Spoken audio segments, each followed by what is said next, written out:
Allez, bonjour à tous, bonjour à toutes. J'espère que vous allez bien. On se retrouve aujourd'hui pour le premier jour de la finale de PUBG.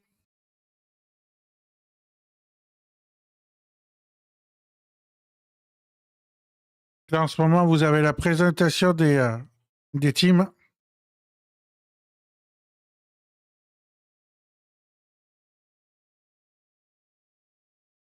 Dès que les matchs commencent,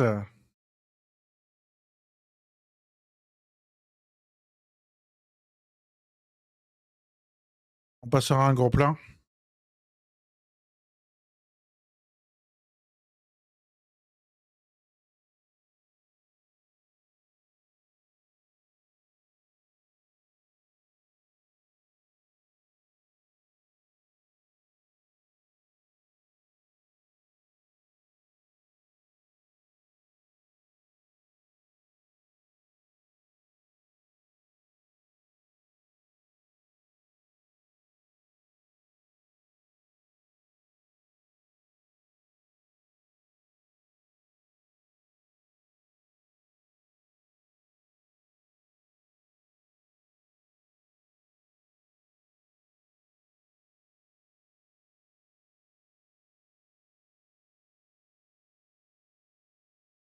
Pour les personnes qui sont sur YouTube, n'oubliez pas de mettre le petit pouce bleu, de vous abonner à la chaîne.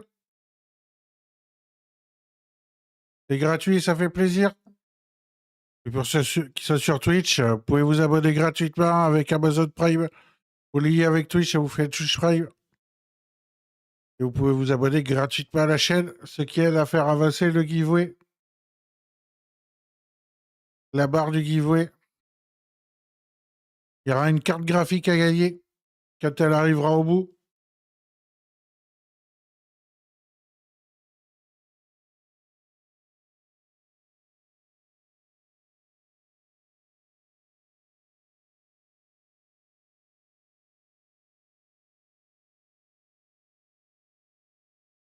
Alors, 3 jours de compétition.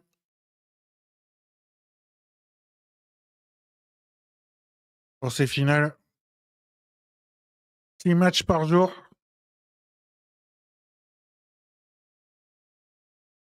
Donc 18 matchs au total.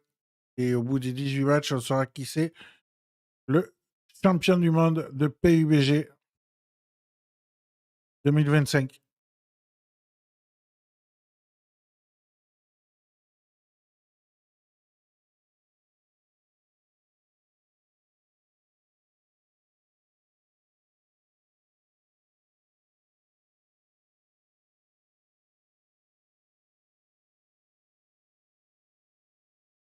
Alors pour les ça, je mets pas de sang de ce qui est diffusé parce que je vais me faire strike sinon sur YouTube.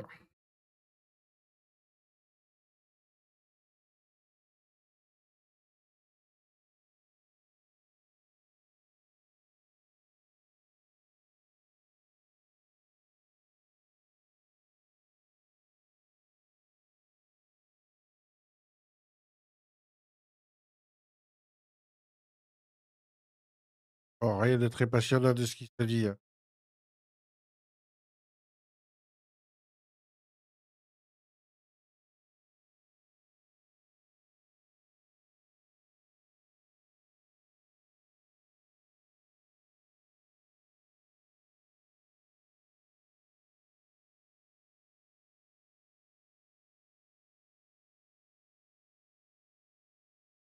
Hors de mes...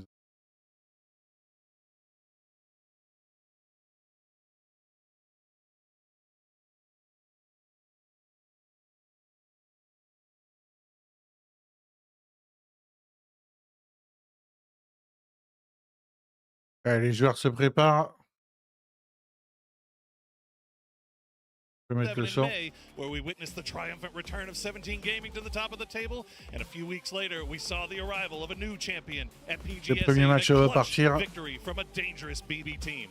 The sands then shifted to a scorching Riyadh in the summer, where perennial favorites Twisted Minds inserted their key into the EWC trophy, ensuring not only their victory, but also securing 4th place for their organization in the club championship. In November, teams returned to Malaysia for PGS 9, where Twisted Minds would once again be victorious, beginning to echo shades of their 2024 dominance.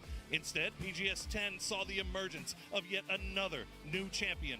Mon micro, je vais peut-être le baisser un peu. Pro squad would bathe the stage in orange. Here in Bangkok, all of these contenders alongside other worthy contenders battled their way through breathtaking group stages, with some needing to survive the unforgiving final stage, and now are mere moments away from the journey's end. But in order to hold PUBG's ultimate prize, these challengers need the challengers to the throne must first fight through each other, and 2024's king still holds court.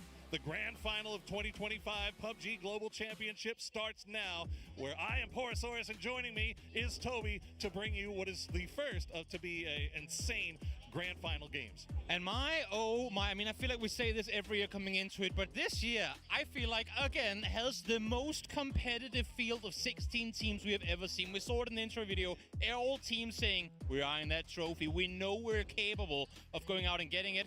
And now these boys have 18 matches to try and prove that they're good enough to go. You're absolutely right, and we've seen that every team in this lobby is capable, as you said. I mean, we saw teams that nobody was expecting anything from. Asla Pentagram just showed out. You talk about FN Potion, showed out. These are teams that I think everybody kind of had on their list of maybe teams that wouldn't even make the grand final, yet here they are, and they are looking so incredibly strong. And it's a tale as old as time. Tournaments of this caliber, sometimes teams crumble, but sometimes they also forge new champions, superstars in the making. Red Zone, the Deaths talked about him in the pre-show as well.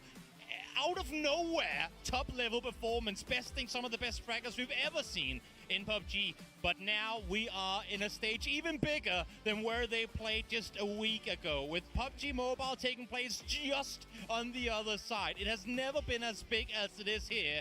So can they do it when all the pressure is on, when all the eyes are on them to go out and perform? That is the question. These boys have shown that they have the right stuff after getting the PGS 10 victory, and then coming out and showing out in the group stages. Virtus Pro definitely look like one of the strongest teams in the lobby. But as we mentioned, Toby, it's going to take a lot to supplant that world champion from 2024. The Expendables have looked so strong in the group stages, and I don't know if I expect them to slow down here. Tanvu is looking like an absolute monster. And that's the most dangerous thing, right? We have so many teams that have now proven time and time again throughout the year that, yes, they might come off to a good start, and then in the past you go, oh, but somebody's going to catch them. Going to be on what's going to happen right out of the gates. First 3 games that we get to see here, the team that comes ahead first, if it is, as you say, the likes of Virtus Pro, Twisted Minds, or Expendables, how far can they get ahead before the team start catching up? Because they could be running away with it right from the start. For sure, and that's, I think, the goal for all of these teams, especially if you're a team that maybe didn't have a lot of expectations placed on you. You look at a team like Namiga, Levante has been amazing so far, and obviously the last stage is the last stage, right? It's not the same lobby that you're going to be walking into here. However, Namiga have proven now that if they get a lead, they can hold on to that lead and continue to add to that lead, even, especially on Miramar, where it seems like they are okay going out and hunting. They are not intimidated by a single team in this lobby. And I think that's the big thing, right? I mean, to go back to what we were just saying, the fact that we are now scaling things up. We have made it into the finals. The non-pressure of, oh, well, no one is expecting anything less. It's group stage. We still have something we can fall back on in last year, but things don't go away. Teams tend to perform well out of not having a whole lot to fear. Sure. Now, again, all eyes on you. You have to rise to the occasion. And while Namiga's been able to do it twice over, I feel like this beast might be too much for them to tame, but we'll get to see momentarily as we are about to get into Miramar for the first match of the VGC Grand Finals. I know you guys are excited. You can only imagine how excited we are alongside these players, alongside all of these wonderful fans here in the arena. And we're going to let them know over there on that mobile side how much we love this game, as we see everybody's starting to drop a very easy playing path to start things off, Toby. And this is what I love about us having stages back to back. I feel like at some point there's gonna become an audience like voice off of like who has the better crowd. Believe you, I mean, if we're all one big family, I'm all for it. But there's gotta be a bit of rivalry in there every now and again as we get into game number 1. As forgiving a plane as you could possibly hope for a first match here on Erangel to kick things off. And while, of course, there's obviously a lot of question marks about some of the teams that made it through the last stage, even question marks about the teams that dominated in the group stages having that week-long break, there's, I think, the most massive question mark has to lie right on top of the heads of Full Sense, who this is our first time now getting to see these guys in the lobby. They've played well in tournaments past, but now they have to do so here again. They came out first in the walkouts as well.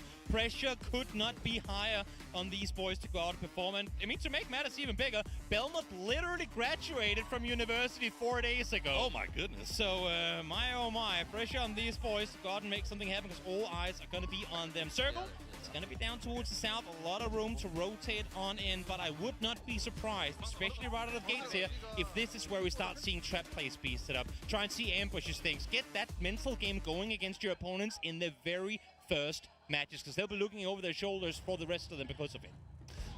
My eyes are immediately drawn to Namiga because they have a history so far in this tournament of doing a little campsy doodles up there on that northern side. So if we see any fights take place early, any rotations running into each other, especially up there towards the northeast, would not be surprised to see Namiga make a move there. But so far, it looks like everybody's avoiding each other for the most part as we check in with T1, who are hanging out in Chumacera just right by dead center. As a matter of fact, Heather's got all of Chuma to himself. Plenty of space to loot, but also knowing, of course, with them now being in the middle of the circle, that teams will most likely start headed their way early on. We see one example of that here. Tigger already in his vehicle, hasn't really gotten any loot going, but again goes to show the importance of getting some of these prime real estates early on. And you might notice that WWCD percentage there on the leaderboard. That is a new feature that we have now as a result of Crafton AI. That is the win rate prediction model that takes in real-time stats from every team on the board and adds them all together. So we'll be keeping an eye on that as the game progresses to see just how well our Crafton AI can predict who might be the winner here as we check in with Begopa making their way early on. They're going to get a nice high ground spot here with PO as the lead. Yep. Able to come in first, get the big stables compound. It's one of those spots that's great to have because you get a lot of room to maneuver, but you don't really get to engage in a whole lot because as soon as you peek over the hillsides, you're effectively silhouetting up on that top of the hill. You're exposing yourself to what will most likely be 2-3 different teams. So very dangerous to take fights from that hilltop position. We'll see how they hold up. Navi, meanwhile, already on the move once again, just past the northern side of Los Leones. Now the closest danger point seems to be maybe Virtus Pro, who have started leaving that western side of Los Leones and have kind of run into a very split T1 after looting up in Chumacera. T1 going for the wide four-man split, taking over a lot of real estate here. So they're going to see everything that's coming in, but they do have to be careful not to get crashed. Exactly. I don't mind them taking a lot of space early on. Go out, show some dominance, show that they're not afraid of holding on to these positions. But as you say, they have got to have those fire escapes ready to go as soon as a team, I mean, even just considers going in that direction, which already now we're starting to see VP17 and Full Sense on the southern side starting to look their way. Did see T1 finish in Group A, third overall, 130 points. That is nothing to be ashamed of in 18 matches. That is pretty impressive stuff. So we'll see what they can do from dead center, getting surrounded by all sides. And Amiga have elected not to camp out any of these revive stations on the north, and instead are pushing in, and instead are finding Twisted Minds. First bullets of the grand finals on the receiving end of a team that I think many are saying, when is it their time? When is it Twisted Minds' turn to finally claim PGC? So would not want to see them losing one very early on because, I mean, notoriously Twisted Minds is a day 2, day 3 team. And they know what they're up against here. They know that they have to come off to a strong start. They don't want to play the catch-up game against this type of lobby. Problem for everybody else in the lobby is when Twisted has a strong start, they are damn near impossible to catch after that because they are just too good at holding on to the league. It looks like Namiga will manage to make their way in, and they'll avoid Twisted. They'll avoid 17, but now they have DN Freaks coming in right behind them as well. DN Freaks also having a decent group stage, 122 points overall in 18 games. Not too shabby, but only good enough for 5th place in that group. That was how wild that group was, Toby. Yeah, goes to show the skill behind these players. this tournament. Bago Pump, BB team getting close to one another due to a sandstorm. And we have the first knock come through. I believe that might have been Gedrox tapping out. Little ghost there. So even if no flushes to follow, at least now they have good confirmation. Actually, you know what? No, that's example. 100 damage done. Able to find the first knock. So at least now that's info fed across for Twisted as to who sat where. Should see 17 reset from this fairly easily. There you go. Little Ghost back on his little toesies, and they will continue holding that 2-2 split just on that northern side of Chumacera. A lot of eyes placed on this Virtus Pro squad, who have looked absolutely dominant since PGS 9. They finished in second in 9 and then completely won in 10. And they have looked really, really good so far here. Although now the Expendables, I think, maybe picked out Lucarux. He's all by himself. Will he take the shots?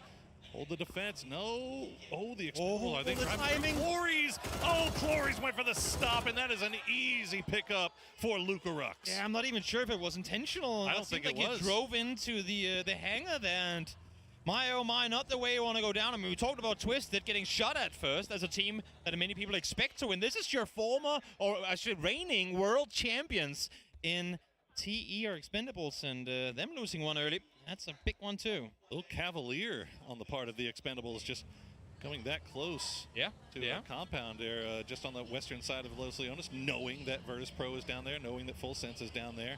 And they come in a little bit late and they pay the cost. We'll see if they can get him back up. Meanwhile, Asla Pentagram, the sweethearts of the group stages and the last stage, Red Zone and Hal in particular, holding down court on that western edge, but they have FN Pocheon coming in from the north. And I'm expecting to see aggression out of them. I had a chat with their coach, Cheese, coming into today's matches, and he said, these boys, they said, we know we're going to need 100-plus points in the first couple of days, and we know we're not going to be able to catch up from behind, so we have to go aggressive on day one. He said he has never seen his team more on fire, more eager to get games going than they are here. So for Rex, Breakers, and the boys, look to see them, who under normal circumstances would be quite a passive team in the early game, go out hunting. Kind of like we see here, already pulling up on positions from the start. Well, with Rex playing the way he is lately, I do not blame them at all for wanting to play a little bit more aggressive. It looks like Red Zone should be able to escape. He's going to go ahead and rejoin Glaz.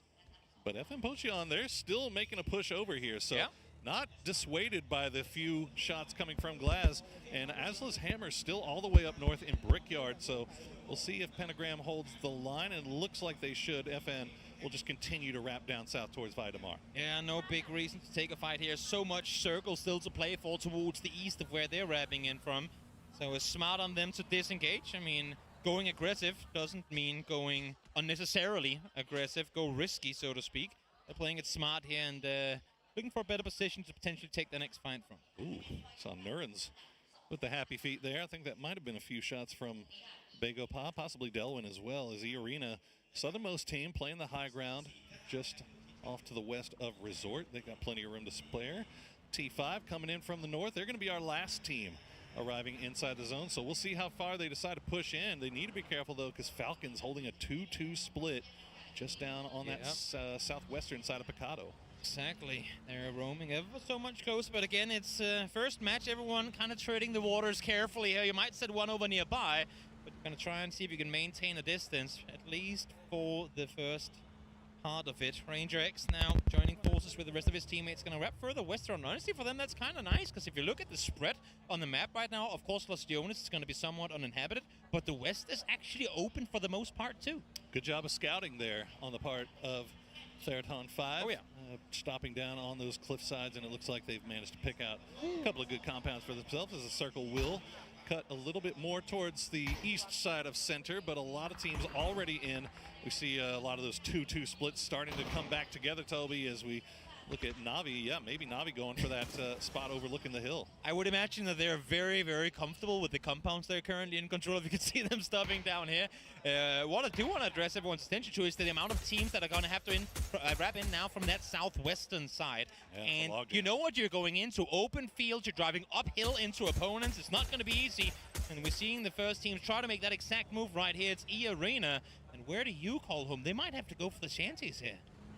Well, 10 minutes in, we've seen one kill, but we feel like that might be about to change as Lucarux has arrived, and DN Freaks will find... Oh, no, Luca going to find one. The trade will come through, though, from Deal. But can DN Freaks get their man back on his feet before the rest of VP arrives? Yep, Nixie right behind, but not in time to get the initial knock on through. Nixie taking shots at the second, but not able to connect. Guman still down. Deal waiting for that inevitable push with the shotgun. It looks like both teams are committed. You have 17 on the other side of the road. T1 have shots into this. Na'Vi as well, so they have to smoke out the outside before dancing around and revealing themselves as Salute has another grenade prepped and ready to go. Not being able to find the flush for either team. And it looks like everybody's going to get their feet back on. But no, Namiga has now arrived, and Heaven is all by himself. And this is what got them so much success initially, being able to position themselves for third-party engagements. Issue is they got a bit too greedy on this one. Did not clear the northern side of the building in time, and Heaven now, having found one already, looks to see if he can make it too. Hello, my bad, running off with the tail between his legs, but will be able to get to safety. Maybe biting off a little more than they should do there. Deal with the shot. He will find next. He's going to find Salute. Will find BB. Deal will get traded. Salute as well. It isn't just trades all over. Freaks, it's down to Heaven. VP, they've got one left alive as well. It's a 1v1 off of an insane skirmish in the hallway. Lucarux trying to get some points confirmed. No one right now looking to pull up on this. It would be clean, easy pickings for whoever opted to commit to this fight, but no one can do it. You got to get the points quickly because it's Heaven cutting across from the other side of the road. Look at this, Ian stealing one away, and Heaven now rushing over. VP, Lucarux opting to go for the reses instead of going for the kill, and there you go. Heaven will get spotted out trying to make that dangerous cross across the road. So DN Freaks, our first team out, and VP will be able to reset. Lifts with the scare, that one. 350 damage done there, and now Namiga going... Oh wait, so the guy did go down. Great, now we can pull up, now we can claim this. But my oh my for Virtus Pro to be able to live through that one. Blessed by the teams with high ground positions to take out Heaven there. Yeah, they're sending two. They're still leaving Levante back on the north side, though. Yeah. And now third on 5 making their way down from Picado. I think they maybe saw the vehicles leaving and thought they could backfill. Levante will, in fact, leave and rejoin the rest of his squad. So Namiga only 3 up, but they have a nice central compound, although it is on the other side of the road from Virtus Pro. This next circle shift is going to be huge. We're almost guaranteed to end out in the open, so it's whoever gets the coin flip right on which compounds gets blessed with the next one. They're going to have a massive advantage here in match number 1 as Falcons look to go into Picado, and for good reason, keep those feet on the speeder, because you're going to be revving all the way east, and look at what safe haven they have available up there. Hard eastern shift now, as all of these teams playing around Chumacero will have to make the moves. And yep, you can see Na'Vi, they stuck with that 2-2 split, and it is paying off dividends. Their expendables will make their way into the eastern side of Los Leones. I'm sorry, the western side of Los Leones. We'll see where they decide to go. Falcons keeping going as the pentagram just going to try to send it right through the middle,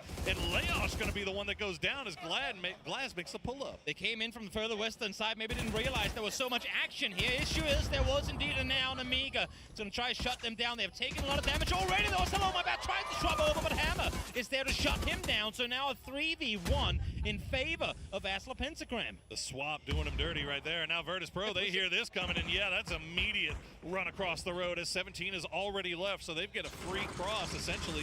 T1 is left as well, and Beamy going to push through with that sawed-off shotty, but he's not going to see Levante, and Levante will actually be the one that takes him down with the Molotov tick. Red Zone did most of the damage, and he's going to steal the kill. 3 teams entangled in one little building. This could not be more clustered as Lucarux again. Over 500 damage done already. We are only 14 minutes into this game. Hammer, now solo player left alive for Pentagram. Try to make something happen.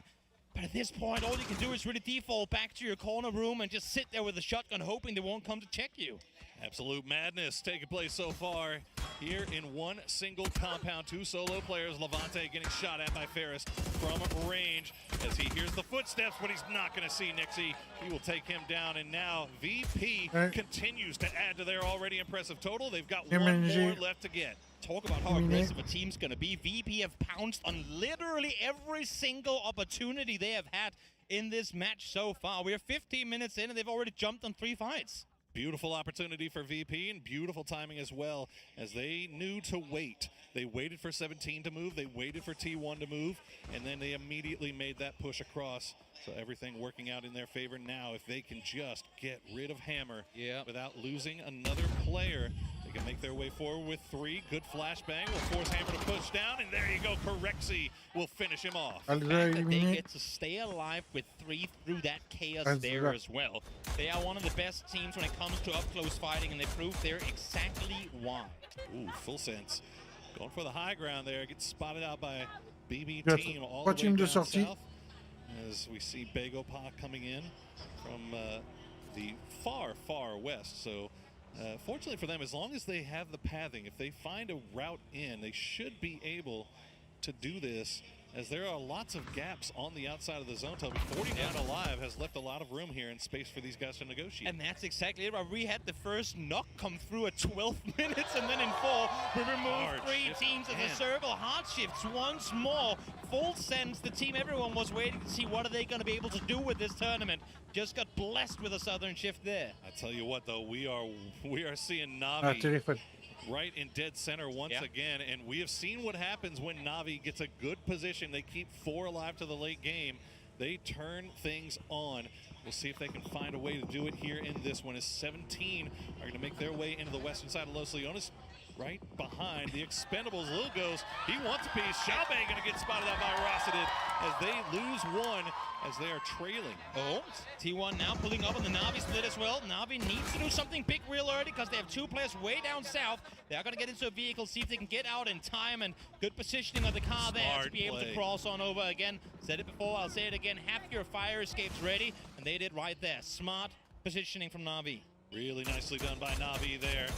We'll see if they can do a little bit more from the position that they have now guarding the south, as Begopa has now arrived with Falcons. This has been a fight that's been waiting to pop off for quite some time, but we've seen how these fights play around this compound. It can be brutal. Definitely can.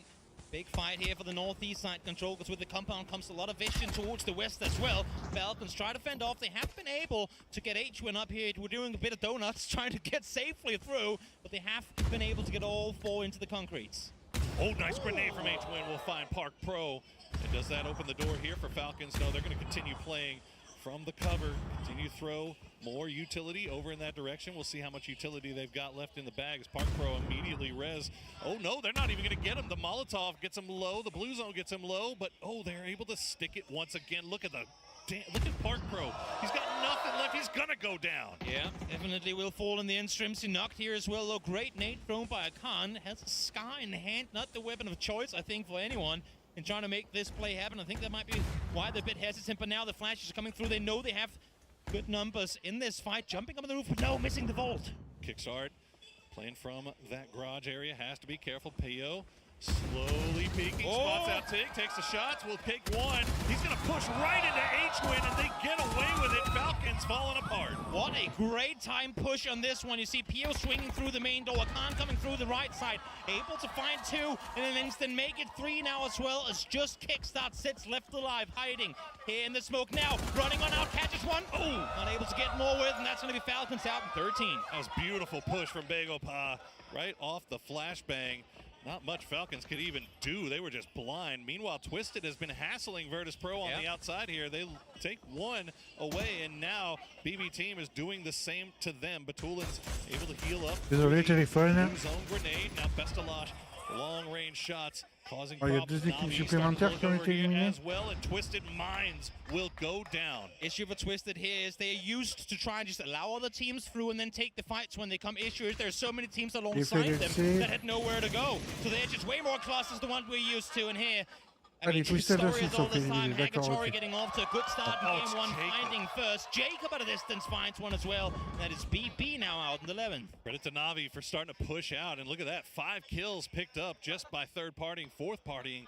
The fight's going on to the south. VP, they still have Luca Rux and Corexy in. They've got to make their way into the zone, and it looks like Luca Rux just in time. That's mieux, Does là. that make you safe? Navi well aware that VP is still lingering here in the west, and they're going to commit all their forces, I think, to try and hold them out. They have a compound in the close side circle. Should be all right as Poacher now trying to take the fight to the 5 stack. Rex lobbing some util over, but not gonna hit the mark. J'ai deux favoris, Twisted et Yeah. Extended Mode.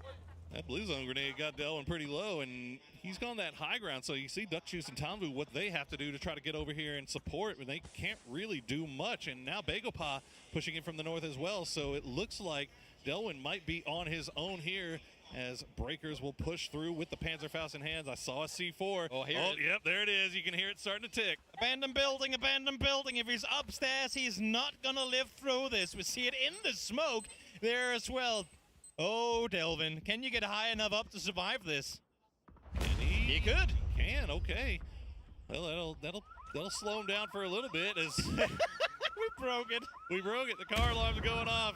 But now, yeah, the rest of the FN push, like, you don't have another C4. We're just going to flush you out, my friend. So Delwyn still on the clock while Duck Shoes and Tanvu, just all they can do is stay on the low side and wait.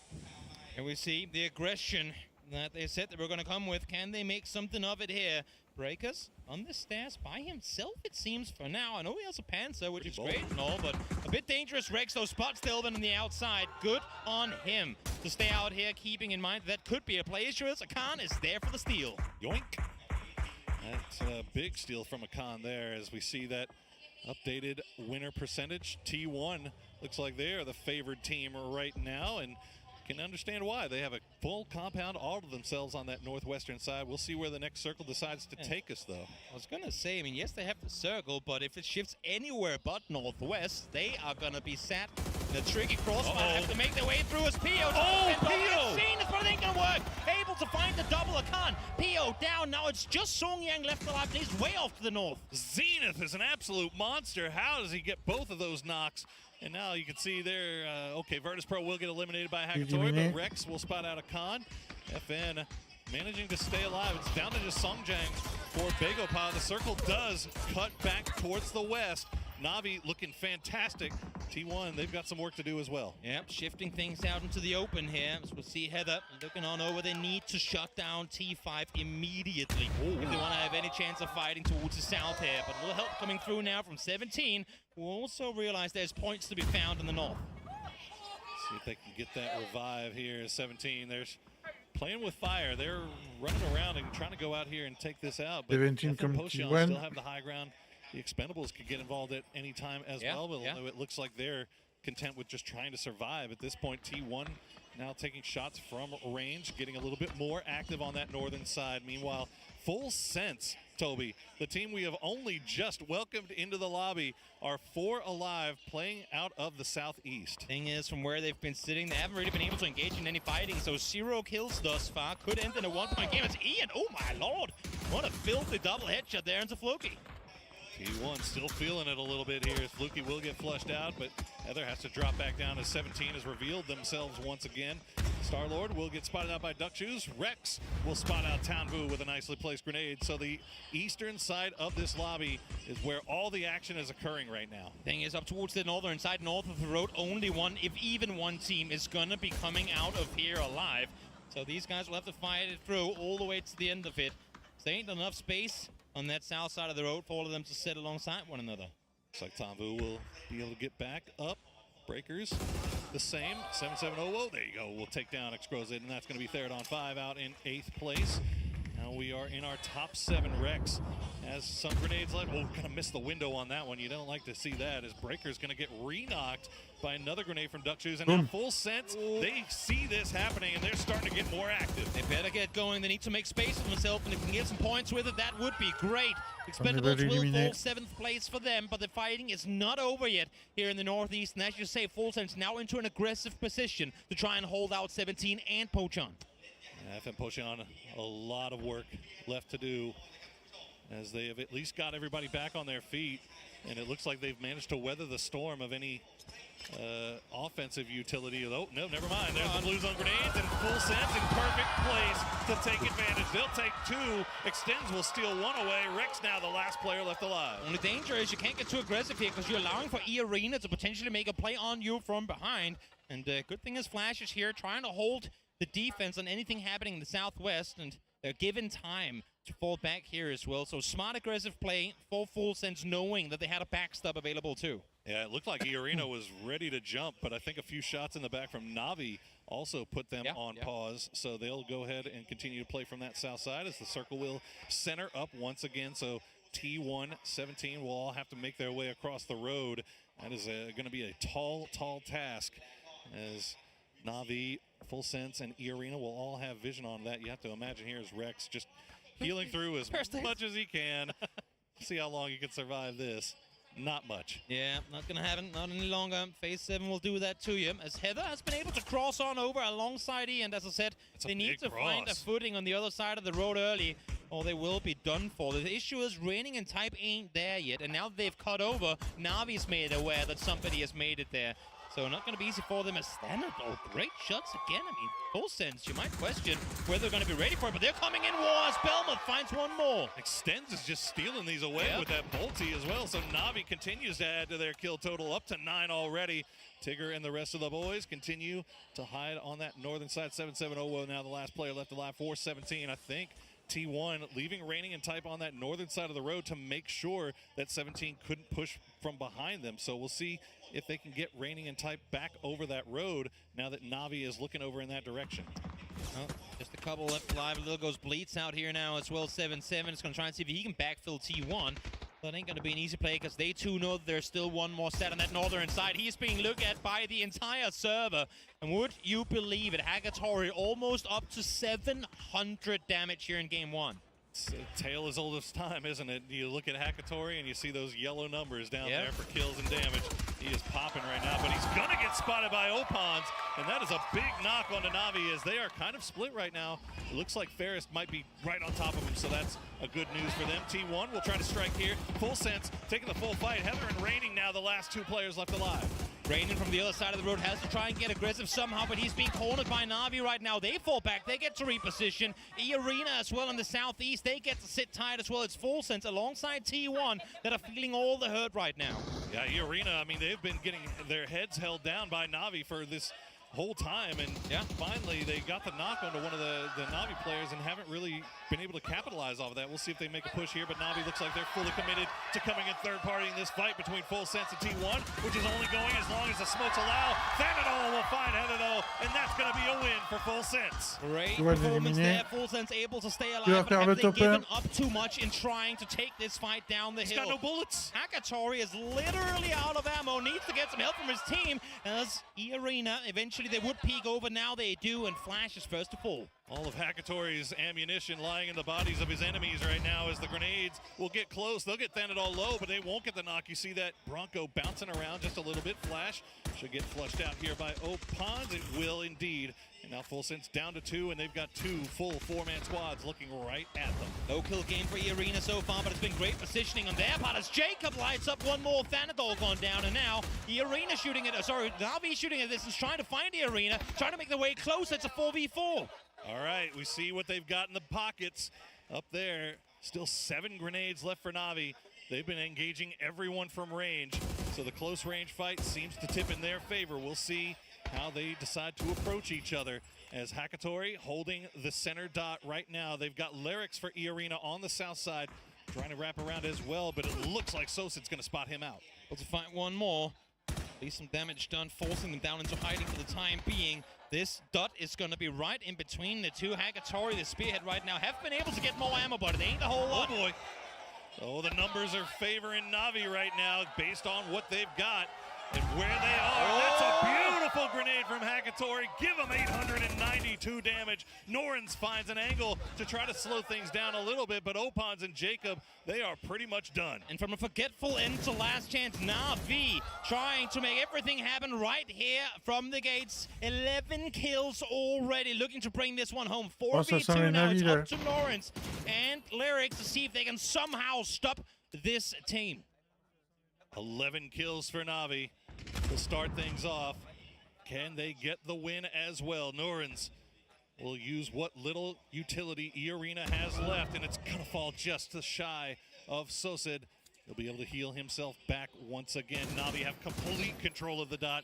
They are pushing E-Arena right up against the wall. You said it. They have their backs against the blue in just a moment's time. It's closing in now. As you can see, Lyrics completely pinned down behind that rock there. They know exactly where they have Norrens as well. And now you're starting to see the flank take place. Soset holding that south side, not allowing anyone through, but starting to actually fill their back towards the center more. They want to play more grouped. I think they're starting to realize, wait, they don't have a lot of util left. If they don't have nades, we don't need to spread.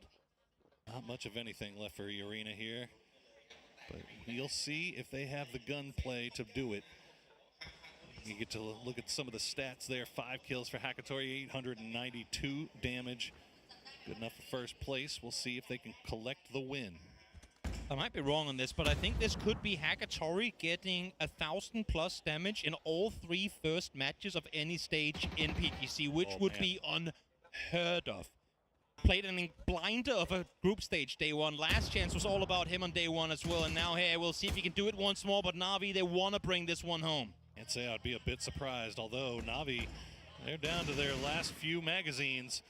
Let's see what they can work with. That M249 gonna do work on Soset though, as Lyrics has to retreat down the hill, but Extend will push. He'll chase him down. He'll get one, get traded out, but Na'Vi will secure the victory in the end. 17 kills to start of the grand finals. We said you have to come off to a strong start because teams will be playing at their best, and my oh my, did Na'Vi just show up here in game one. Is there any team in this lobby that comes into the game one more hot, more ready to play than these Na'Vi boys in yellow? They look so incredibly impressive. The only dangerous thing for them is they did it in group stage. They did it in last chance of game one. They didn't top any of those, so they need to now, with a third chance, be able to try and see if they can maintain this lead.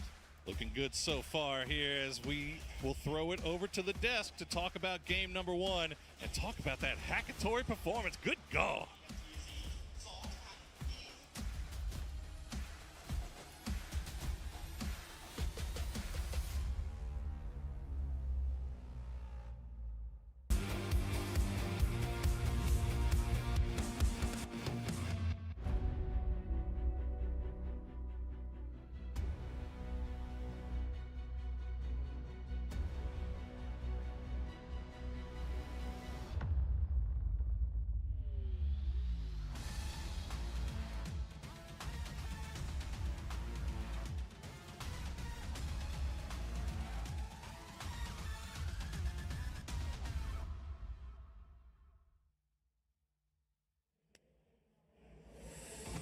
With an extremely powerful win to get things going here at PGC as they walk away with Miramar with game number one. Je reviens entre les deux games. As I have Je vais me chercher à manger. and Adventure to talk about this one. Toffees. The Team Na'Vi comes in aggressive, and as Toby said in the cast, this is another 1,000 damage game for Hakatori. Every first game of PGC, he has come out swinging, and it continues here today. I didn't put him on my fantasy roster. I thought they were going to be a day 2 team. I just thought they were going to be a little bit of a slow starter based on their year so far, but boy, was I wrong. They looked good. That Western shift, it opened up everything for them. They had the backside speed. They could focus on everything that was ahead of them on the eastern side. So many teams fighting on that eastern side, especially Full Send, 17, like all these teams trying to survive, get in there. I love the Bagel Pop Falcons fight. I hated the Bagel Pop Falcons fight. Okay, on one hand, the Toffees who loves PUBG got to see Pio go crazy, and that's awesome. But the Toffees who flew here from the Americas was very depressed at how badly that went. I think one thing that really was a huge factor is, as you say, there were so many fights going on over in actual Los Leones that had a huge impact on what was left. That's exactly why Na'Vi and the boys were feasting on the lobby. E-Arena, though, also coming in from the southern side. They're trying to hold out all the teams coming in from Los Leones. And all, like, again, that's another case of you don't go into the city unless you know it's going to end there, right? Everyone's going to be on that outside. They're going to be waiting for you. They're going to be gatekeeping to try to get into that new circle. You guys are understanding. Never go to the city and get your arm to the teeth. That's it. I want to give a shout to E-Arena. They did not go to the blue. They said this is game one of PGC. Our fans are here. We're taking the fight. And it paid off. They got that extra point. Instead of denying the 2, they got that extra point that they're looking for to maximize, to salvage as much as possible. Because once Hakatori got that double nade knock and got them confirmed quite quickly, I mean, that's just exactly the 4 versus 4 situation you want to get. A nade straight on top. You can talk about, okay, are nades too strong? Are we looking at maybe some potential of, because it was a 1 nade. Earlier in the stages, we saw a Shrimsy nade, I believe it was, that completely got all 3 players of VP. Remember that game where VP was like, they had the high ground, they naded them? Hey, our nade's just too strong at the moment. I don't know. But it was a fantastic moment for Na'Vi and the boys to have such a strong start. Oh, yeah, absolutely. That's huge. You know, as previously mentioned elsewhere, they've had huge starts in group stages, last chance as well.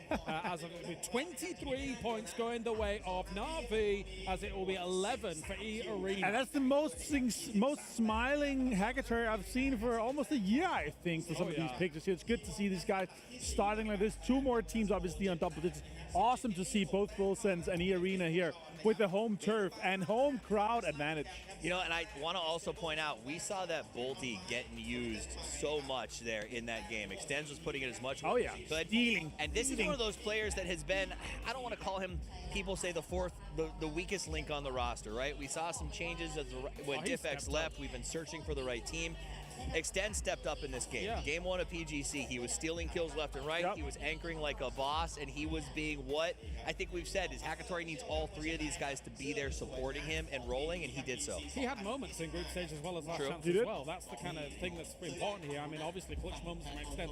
So I think as time has gone on, Avenger, he has been grinding for this.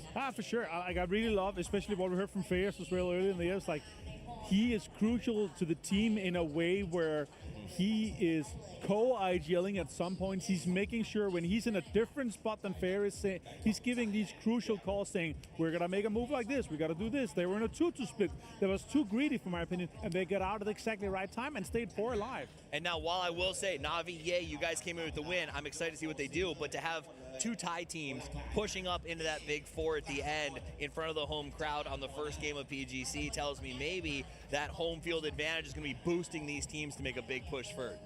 Yeah, of course, here as we take a look across the crowd as well, they're excited to see all of these games go down so far. It's a good start for EMEA. It's a good start for some of those Thai teams. As you mentioned, E-Arena for me has been one of the big surprises of the tournament so far, coming in from the group stage. Yeah, for sure. Especially this position they had. They were in and saying, like, we're going to be able to get some kills here. Let's see what they do in the next one. Let's do it. It's Miramar once again. Thank you very much, boys, as we now move to Miramar once again. So far, so good. For Na'Vi, for EMEA, the prodigies coming out, the young guns. But can they keep up the momentum to start out PGC 2025?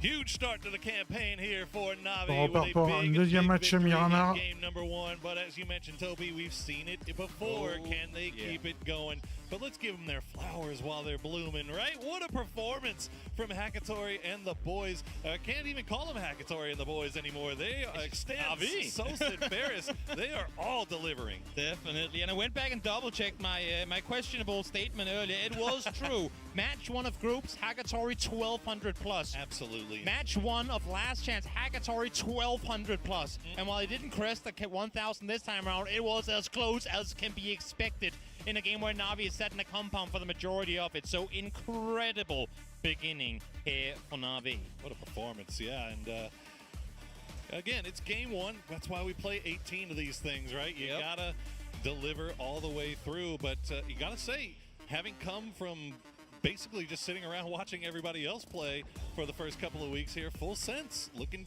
decent.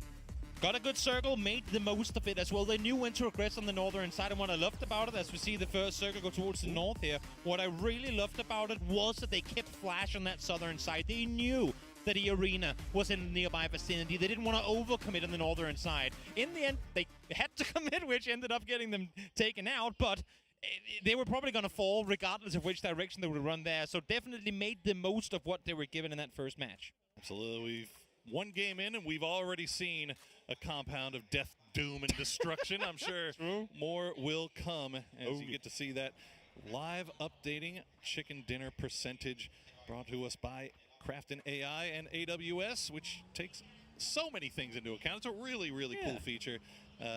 We did see it had, I think it was in circle 4 or 5 where it had T1 favored, and they were looking good until the circle hard shifted yet again. These hard shifts just being such a big player so far in this tournament. And this game in particular, look at that. Just, 33 damage out of a triple 1K club. Come on, man.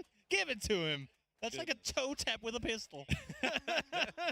Not to be, though, as these teams will now start making their way up towards Hacienda. Most likely not to Hacienda, but at least in the nearby vicinity. And as we can see it, and most of the teams will know as well, because the plane did come in north to south, almost every team that is not inside the circle already is coming in south of Picado. Yeah. So we know exactly where the mass push is going to come through from. I think that's also part of the reason why you're seeing 17 leaving here already, because they don't want a piece of that. As Belmoth, my friend, what in happened? the world type of fat finger situation did you get yourself into? Oh, dear. That's okay, Flash. I heard in the news once that a guy got run over by his own car. Maybe that's what happened to Belmoth. It can happen, apparently, somewhere. I'm not going to say the country it took place in, but you guys can all guess. Flash in the wambulance coming over.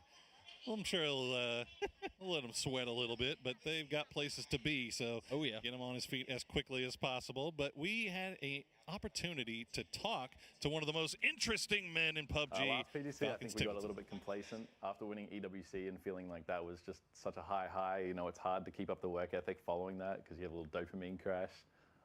So last PGC, we definitely choked up a little bit. For me, this PGC is everything. We just need to play consistent and show our best game. If we win this PGC, I feel like I'll have won every single title, and that'll be awesome. So definitely just want to show our best play and our most consistent style. The lads are locked in coming into this grand final. Everybody feeling the same. Oh, yeah. And Falcons, at least this time, are going to be right towards the center of the circle. We'll see them defend their 2-2 around Hacienda. And I think one of the dangerous things about this tournament in particular is for how many games can you keep that fire lit.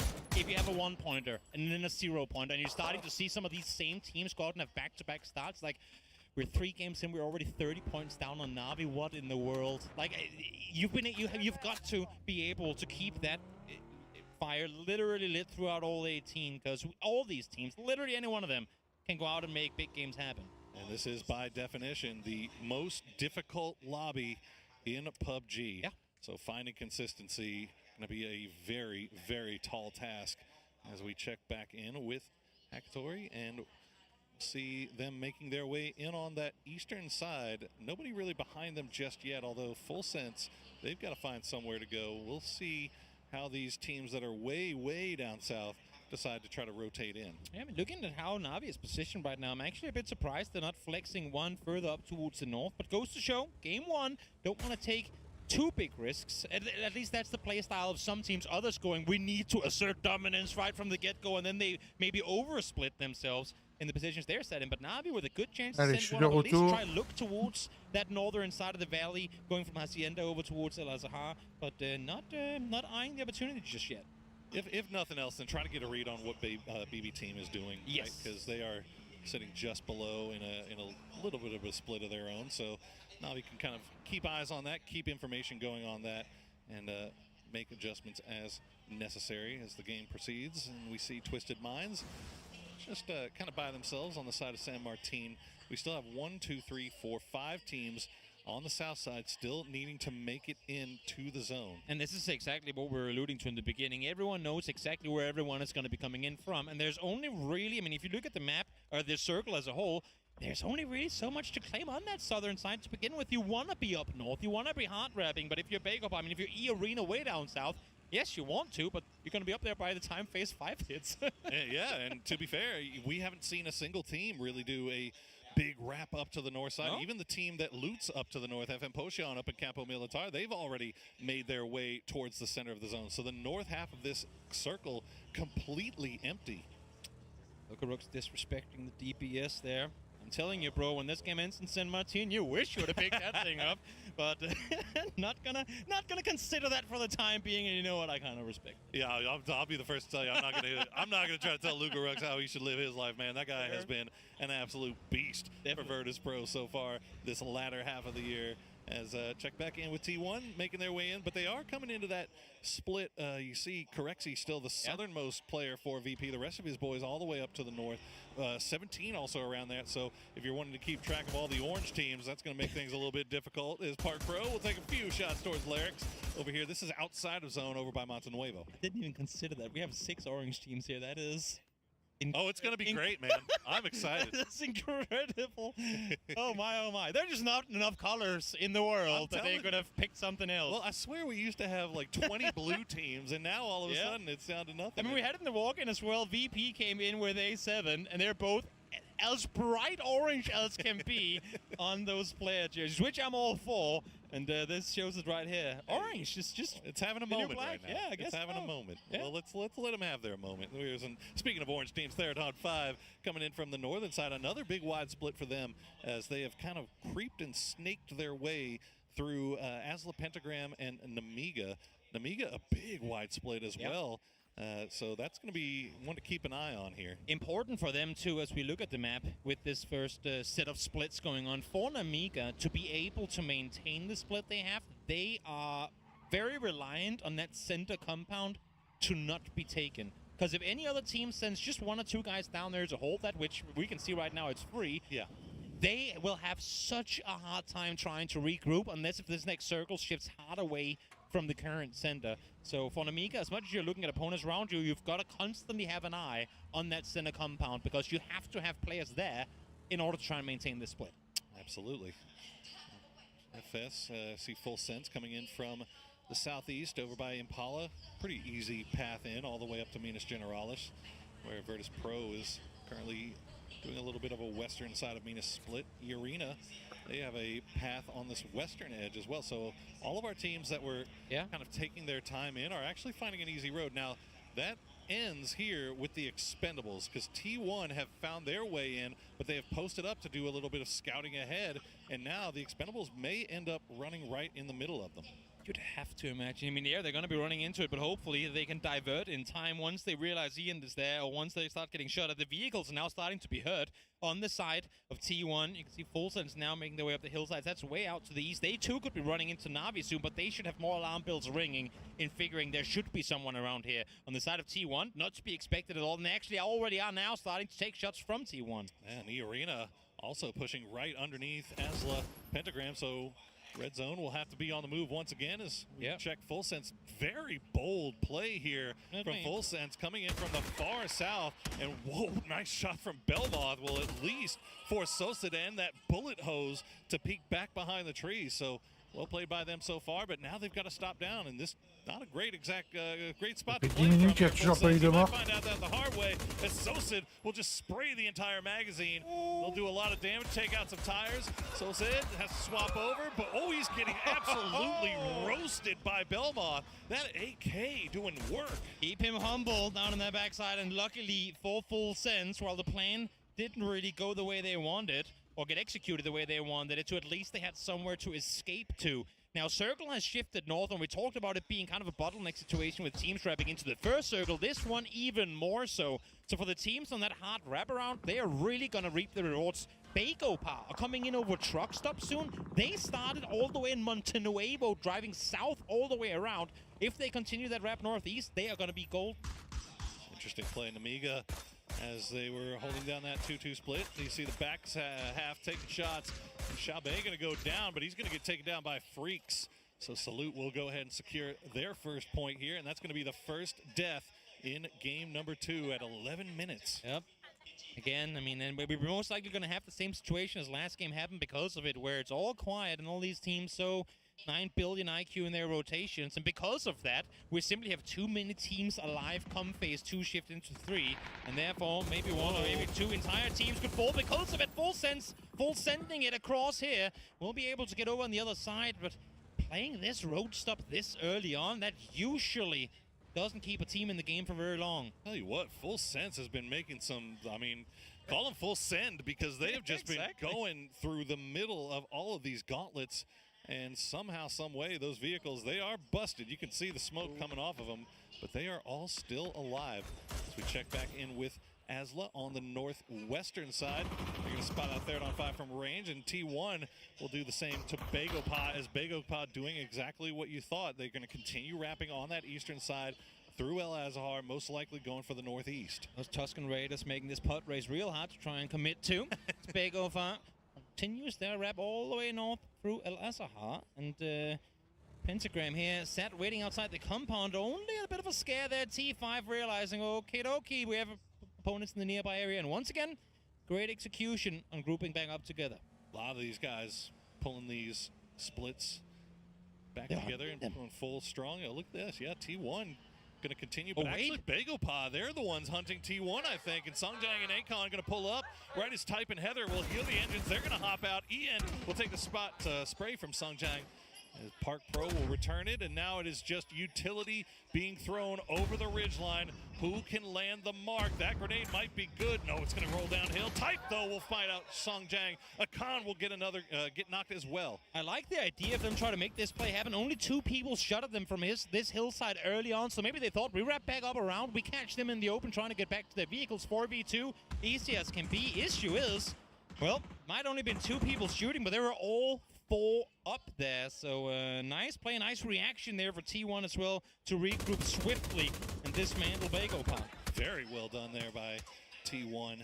As they are looking strong so far. Another hard shift over to the east as we've got E-pickups in the air. And a number of teams off to the west now have to find a way in. But the north side, what was looking like a pretty free path in on the north, now no longer so. And I've thought about it many times over. What is the most difficult circle on Miramar to play? And I have to put this one at least in like a top 2, top 3. This entire valley going east to west, so hard to maneuver around unless if you have one of these very, very few prime positions to play from, as PO lops the nade on over, right under the vehicle from Tanvu, but not going to hit anything. Tries to start off with the grenade, unfortunately does not land. Tanvu and Clories will make it to the shack. PO and Park Pro, though, they are getting pressed from all sides. Now down to a duo. Tanvu tries to return a grenade, return the favor, as Park Pro will retreat from Navi in his vehicle. You can see on your mini-map, Navi starting to press down there on the south side. FN Potion doing kind of the same as the Expendables. That was a really tough rotation for them. They lose 2 in the process. A lot of teams still having to make that west to east shift, and few teams actually saying, we don't want any of that. Asla Pentagram wrapping all the way north around, and you might wonder, where is Twisted? We can't see them on the map feed. Well, they're only now coming in south of Minas, wrapping all the way from Hacienda, going, we have no business trying to fight our way in from the west here. It's going to be nigh on impossible, but look east. T1 is set there on their own. Don't get me wrong, there ain't a whole lot to take, but even if there's nothing to fight over, you'd much rather fight 1 team than 3 teams in compounds. When Amiga, they've been holding on to this split for so long now, all the way into the 3rd zone, and maybe biting them here a little bit, as you see Gedrox and How Long My Bad having to lie prone. Full Sense taking shots over in that direction. Falcons, though, now right on the doorstep of Full Sense coming in from the west. PO and Park Pro still just running around in the open. I think their best option, is to take on this fight with the Expendables. If they can do it quickly, they might be able to get away with it. Good grenade's going to go into Tanvu's shed. It's going to get him down to half HP, but the flush won't come. Oh, able to get out of the building before the molly spreads as well. Somehow, Tanvu's still alive here, making a run for it. And for PO and Park Pro, well, they used everything they had. They went, darn it, and then they went back into hiding once more. I know, Nixie had eyes on him. Now Star-Lord and the rest of FM Potion will take shots over in that direction, but somehow the man himself, you just never die. Oh, there we go. Never mind. Nixie is going to spot out PO before the smoke can bloom. And now Park Pro will have to make that run over to his teammate to get him back on his feet. Yeah, they know that the entire server knows exactly where they are, and they're feeling the hurt of it now as well. Nixie taking shots through the smoke, but they have more pressing matters to attend to. They've just, I think, Correction must have heard those Twisted Minds vehicle coming in on the southeastern side. Obviously might not know that it is Twisted, but at least now alert to the fact that they have neighbors. Well, Full Sense, they've been playing with fire for the first part of this game, and now Flash is going to go down. They'll drop the smokes to see if they can get it back up, as the circle will cut back down to the south. Best of luck in the BB team gang. They are sitting pretty on the low side here But again, this is one of those positions that looks great, but you're not going to get a whole lot of fighting going on here. But there's a lot of fighting going on everywhere else in the map as Falcons now have vision onto Namiga. Namiga trading back and forth with Flash. Yeah, 1v1 here for a couple of points with it. If you can stay alive, Leos trying to do exactly that. Belmoth fighting its way through that northern side of this as well. We were saying it before, how this position in the early game, yeah, there's just so many angles from where you can get shot at, and both these teams now realizing this. Falcons coming in, slowly approaching from the western side, and then you have Freaks in the south wanting these points as well. That's the problem for Falcons, isn't it? Is this is looking like a tasty dinner for a lot of teams that are playing on that western side. Let's see if we can third party it, get something off of it. As Nurens is going to go down, get shot out of the vehicle, I think, by Zenith. So Namiga Gaming will get taken out by Salute. PO and the rest of Begapa still alive as they defend their territory against the arena, but he's got to go for the reload. Oh, he goes down, and Falcons now taking the fight towards DNF on the western side. And there's the phase 4 cataclysm that we knew was going to happen with so many teams staying alive through the early mid game. Now they are forced into one another. We see 4 teams fighting their way through the west here, and Falcons, while losing one, will be able to press reaction. No, as a matter of fact, they're all 4 still up. H1 left behind. We'll see if Freaks can get up to at least 2 as Falcons continue to try to set it on the south side. They spotted out Heaven, the last player left alive for the Freaks. They're going to go ahead and push into this compound. It is just barely inside zone. Heaven, 32 HP left, will throw the smokes down, try to slow things here, and switch over to that sawed-off shotgun. Actually, a full shotgun there. The Pumpy try to prevent the push from Falcons, but you see the utility being sent in as Pentagram gets eliminated by Twisted Minds. And if you're Falcons here, you got to make this play happen quickly, knowing there's one upstairs. Issue is, how many times have we seen these buildings be defended, and successfully so, by solo players, and for even more so, it's outside circle as well.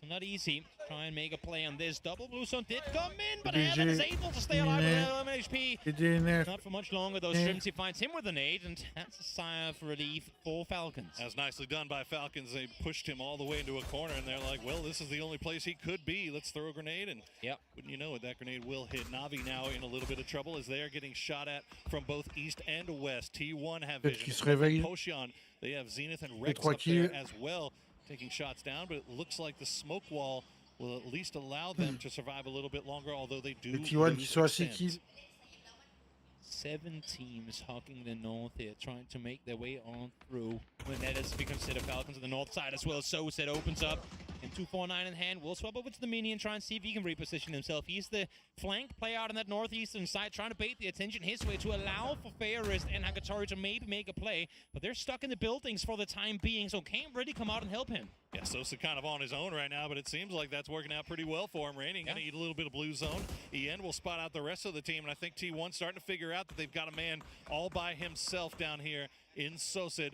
Can they get their knocked player type up, though, as Raining is just, you see he's trying to go for this flanking angle, but it's just not happening. Sosa doing a really good job of playing that cliffside. Exactly. He was the one playing the contain throughout the entirety of the end game in that previous match as well. Successful there, successful here once again. The desk brought it up, and now Hagatori needs help in order to frag out the way that he does. And having a player in Sosa that can say, bro, don't worry about what's happening behind you, I got you covered, makes it so much easier for a fragger to only have to look one direction. He's getting it right now. Well, Falcons trying to make the push. They're going to run right into 17 game. They'll lose Shrimsy to start off, and immediately Xiaowu is going to spot out kickstart H-Win down to nothing. Falcons get immediately wiped off the map by 17 Gaming. Get shut down on Falcons there. Get the owner of 17 on screen as well. A little smile on his face, seeing a longtime rival team eliminated. Got to feel good about that one as Breakers will push up in the BRDM. He's got 7-7 Owo pinned out in the blue. Well, actually, no, he's got Xiaowu pinned out in the blue, rather. Xiaowu, I think, trying to go for that vehicle and maybe make a push, but he's not going to be able to do it. And, he's actually getting the call back because Rex has gotten knocked all the way off on the north side. He was keeping an eye on Navi, but Sosid once again delivering for Navi. Caught Sosid running back towards the compound. Thought, ha, that's easy pick. And Sosid flips on him and just takes him out. And if you're Pochon here, you do not want to lose Rex. You have plenty of space fighting your way in on the northern side right now. You need Rex in order to make things happen up here. Merci pour le follow. Well, VP and Twisted, actually the entire south side of this zone really Bienvenue à toi sur ma chaîne. Occupied right now. VP have the highest of high ground. Twisted Minds right in the middle, and BB team with the compound on the low side. But I mean, look at this. T1, they are just dominating on the north. But Na'Vi and the rest of the, looks like Hackatory, the knock from Raining, that'll open up a little bit of a space here. But T1 looking really good here in game number 2. 7 kills so far. And this is what makes this area of the map so incredibly difficult to play. Not only do you have to kind of just do a coin flip on which side you're going to commit to, but no matter where you're sat, if you're hiding from one team, you'll almost always be in vision to another. Everyone falls out into the open with the south side having such a good high ground advantage. See what they can make of it here. Look at Rooks lopping a first nade on over. Gonna be cooked. Great throw there, but not able to find the target. Yeah, I think they would love to be able to hold on to these grenades as long as they can. Oh, yeah. And But are they pulling up on this? Oh, a C4 here downhill. yeah, I mean, that might be the play, especially now considering that circle. So Twisted Minds, they're in a little bit of trouble, but look at T1. They still have eyes on all of this to the south as well. So T1 just kind of free farming damage down as Nixie will have the Panzerfaust in hand. He's going to get the double with it through the smoke. Nixie delivers. Hitting the backside of the wall, spreads out, finds them both, and now a 4v2 numbers advantage going the way of VP, but they have the circle closing into them in just a few as well, so they need to make this move happen, and it has to happen right now. Gotta go, and indeed they do. They will clean out Twisted Minds quickly and easily as T1 now starting to make a move across on the south side. Ian, they get spotted by a BB team, and they're going to try to see if they can catch VP while they're not expecting it. But VP not taking a single knock off of that fight with Twisted is going to be perfectly content to hold on. And now, now you got to try to go for the retreat. Yep. But the tire gets shot out tight. Okay, we're good. I love the idea of what T1 is trying to set up here. The issue is Heather and Raining, their one task was to try and suppress T5. Cannot allow for them to shoot into the back of the players crossing over. Issues, they too are being suppressed by Evan Pochon. So such a, you're relying so heavily on exactly other teams doing what you need them to do in order to pull off plays like that. And here it just didn't work as Correxy from underneath the vehicle finds one, and somehow Rossiter just walked through that nade. Oh no! Oh, the vehicle right thereafter. Oh no, Rossiter! He put on his steel-toed boots, but it wasn't enough when the grenade landed. And now Virtus Pro returning the favor onto T1. Heather, I believe the last player left alive. Indeed he is. 9 kills though for T1. They've looked so good so far this game. Can they get Type back on his feet? It looks like that's the call. Definitely. These type of matches usually have very even leaderboards in the end of it because the teams in the best positions can't get a lot of points. So it's the teams that are racking up the kills that will also go down through the mid-game. As you have Cloris trying to dodge and weave, Nate's BRDMs, throw everything you have at him. Somehow here, trying to live through it as well. Solnov just waiting for him to jump out this vehicle. And look at Virtus Pro now, 10 kills as, Breakers will take him from behind as he will eventually go down. Tanvu now the last player left alive for the Expendables, who have, to be honest, no right to be up this late in the game, considering what they went through. And he's gonna get the help. Phil first gets the knock. Tanvu gets the flush. The Expendables now up to 3 kills as he hides amongst the Doritos. Tanvu called healing, completely done for, but the help from down south. And Phil first is able to get the flush on one, keeping him in the game. And now the utility being lopped on over from Therodon 5 here. They have the blue working against them, but the double nade keeps T5 in it. In the battle of the T's on the north side, the Expendables are the one that win with 1 player left alive. Tanvu and FN Starlord gonna leave him, and look at the circle he gets. He's got all the room in the world. Tanvu, can you pull off something magical here in match number 2? There is no way. That is absolutely insane. VP as well here. One of the best, if not the best Miramar playing team in the world. Showing off big. They did so in the previous match as well, pulling up on fight, skill all 7 kills before the game had even started practically. And this time again as well, 11 kills already, and most importantly have yet to lose a single player. Now the chance to wrap up north here. They want to play this hill. They have Starlord waiting as soon as they get up here though.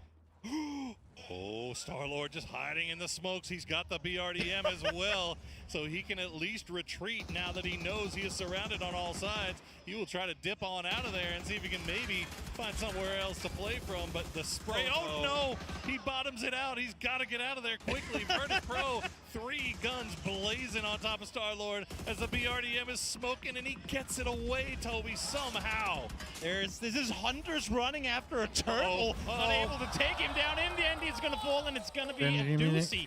Rewarded with the point on over, but for VP, they did what they had to do. They made their way north with all 4 players left alive. Absolutely, they do. And Virtus Pro looking so strong here. 11 kills so far. BB team now finally getting to get active after holding on to the compound that just been circle blessed for so long.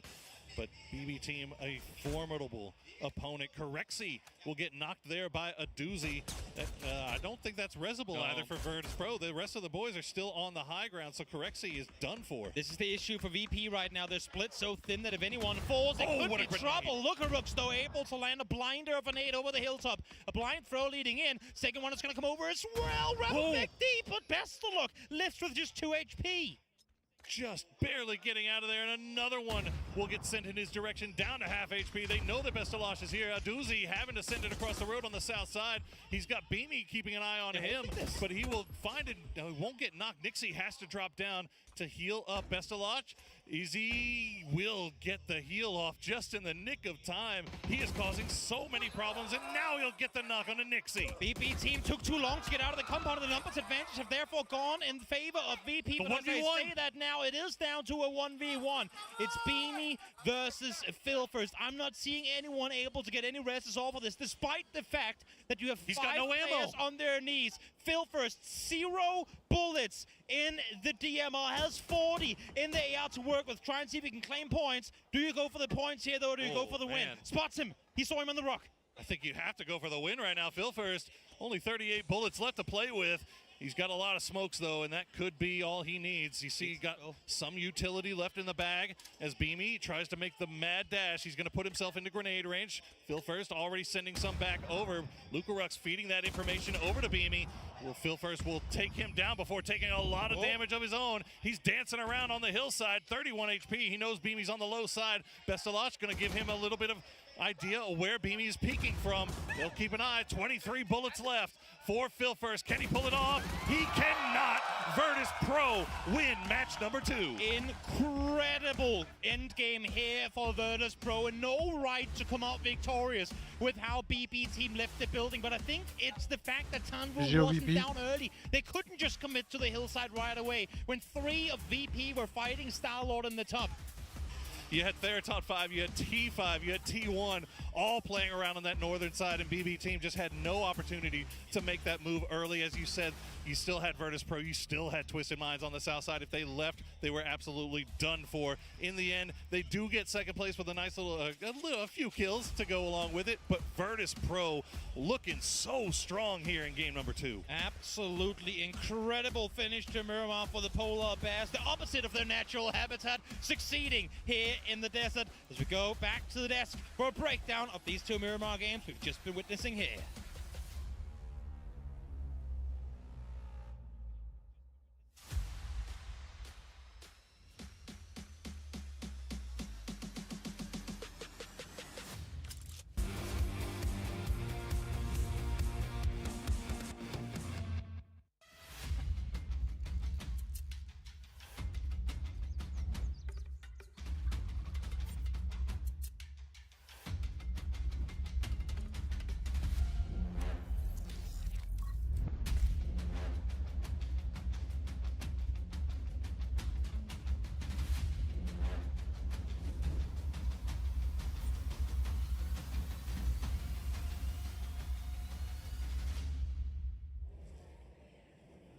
EMEA so cool right now at PGC 2025. Not only do we get the first victory of RV, but then all of a sudden we get to game number 2, and then it's BB team going up against this pro.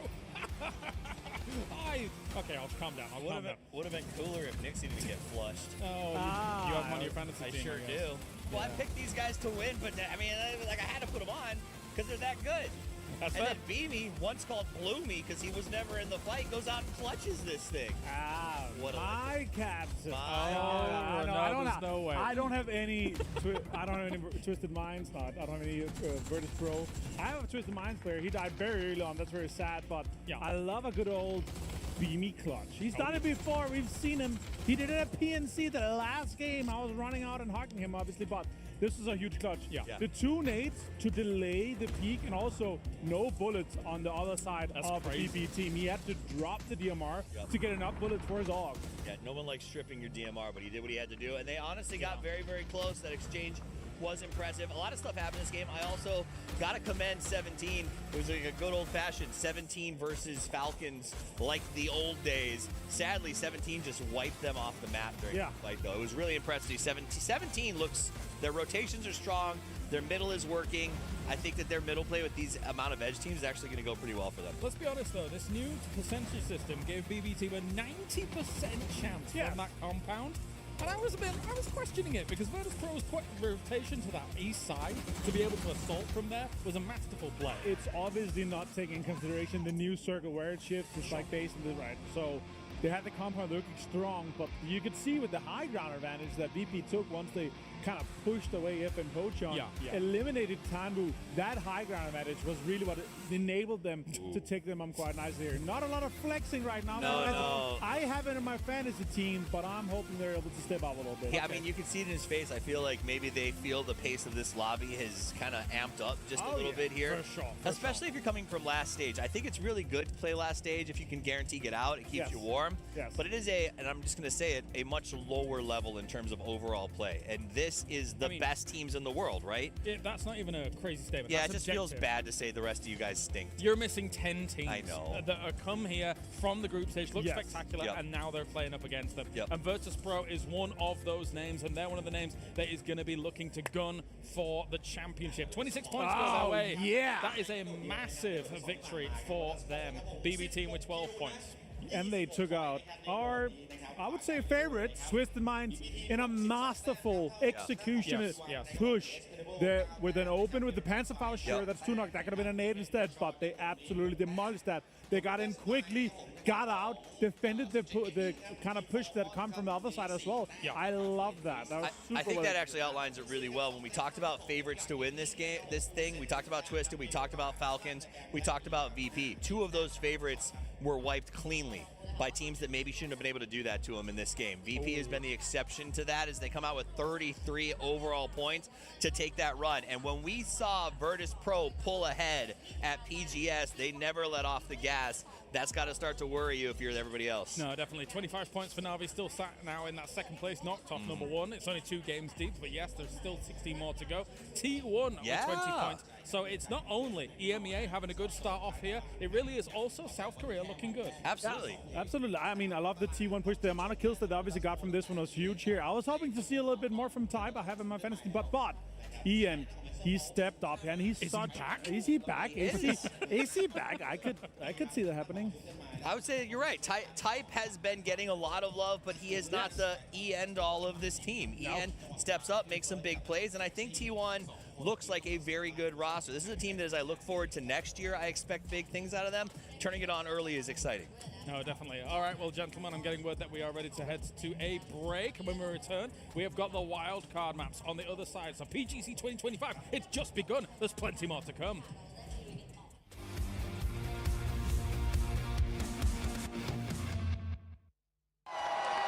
Fueled by the same passion as esports athletes, Zowie continuously develops tailored products, empowering gamers to bring their best out. Today, we are launching the all-new XL2566X Plus, which uses the newly developed Fast TN panel and upgraded Diac 2 technology. The new monitor series continue to evolve, refining details to ensure players can perform their best consistently in games.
mysterious climate change in Erangel, a handful of gunplay updates, and some changes to Team Deathmatch and Intense Battle Royale. All this and more as we dive into the Update 39.1 patch report. First up, due to the crash of several Tithonic satellites used in a climate control experiment, parts of Erangel have been damaged and are now temporarily frozen over and covered in snow. As a result, the Blue Zone now has an added freezing effect, which can also be triggered with Blue Zone grenades and the new Blue Zone grenade launcher. And speaking of weapons and loot, rumor has it the crashed satellites have some as well. Ferries in the Red Zone have been temporarily disabled, while Battlegrounds officials deal with the satellite problem and repair the damaged bridge. Next, we're adjusting the power of a few guns slightly. The M416, SKS, and SLR are all getting buffs to their recoil, while the AUG and VSS recoil is getting a slight nerf. The VSS's firing sound has also been increased. There are a few more little changes on the list, so make sure you check out the patch notes for full details. For fans of alternate game modes, Team Deathmatch and Intense Battle Royale are getting some updates, including updated care packages for TDM and the recall system added to IBR. We're also bringing back UGC Alpha with some new additions. Add to all that our new rank season and a new Survivor Pass, which you can read all about in the patch notes. Update 39.1 is here, so grab a Blue Zone grenade launcher, seek out a TDM care package, and give your enemies a cold reception on Erangel. We'll see you on the battlegrounds.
Two games down, and so far, Europe looks like they came to play. I am Porosaurus. Joining me once again is Toby, and now we are ready to head over to the wild card maps where anything's possible, Toby. Yes, and honestly, I will add to it as well that throughout Miramar and Erangel through the entire tournament, anything has been possible there too. So while we might consider them the less explored maps, I feel like to some extent Miramar and Erangel has actually proved to be the more hard to predict ones.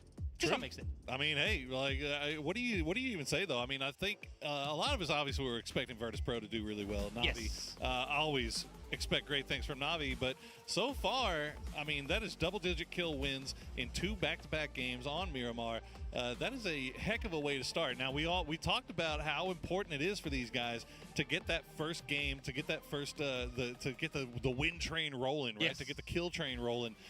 Do we anticipate to see more from these two as we got 4 games remaining? I don't expect to see VP doing anything to slow down. I had a chat with Batulins coming into, well, just in one of these off days that we have. We sat down by the pool, had a brief chat. And when a guy like Batulins, arguably the GOAT, of like brains in PUBG, when he comes out and says, Toby, you know what team I'm actually kind of worried about? It's VP, because they put in more time than anyone else. They came into this year knowing what they were going to be capable of if they dedicated the time to it. And he's seen it on their side. He's seen their aggression in scrims. He's seen just the amount of time they dedicate to always grinding this game. And we're now having the pleasure of experiencing it come to fruition, because VP are playing like they've never done before. Get to bear witness.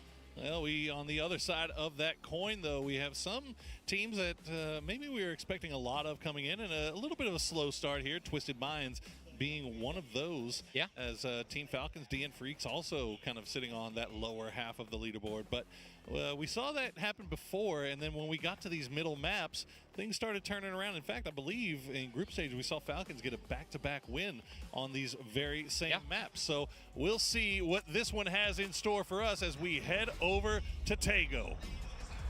Tago time it is, followed with an incredibly southern plane. We're flying in south of Buksan Sa.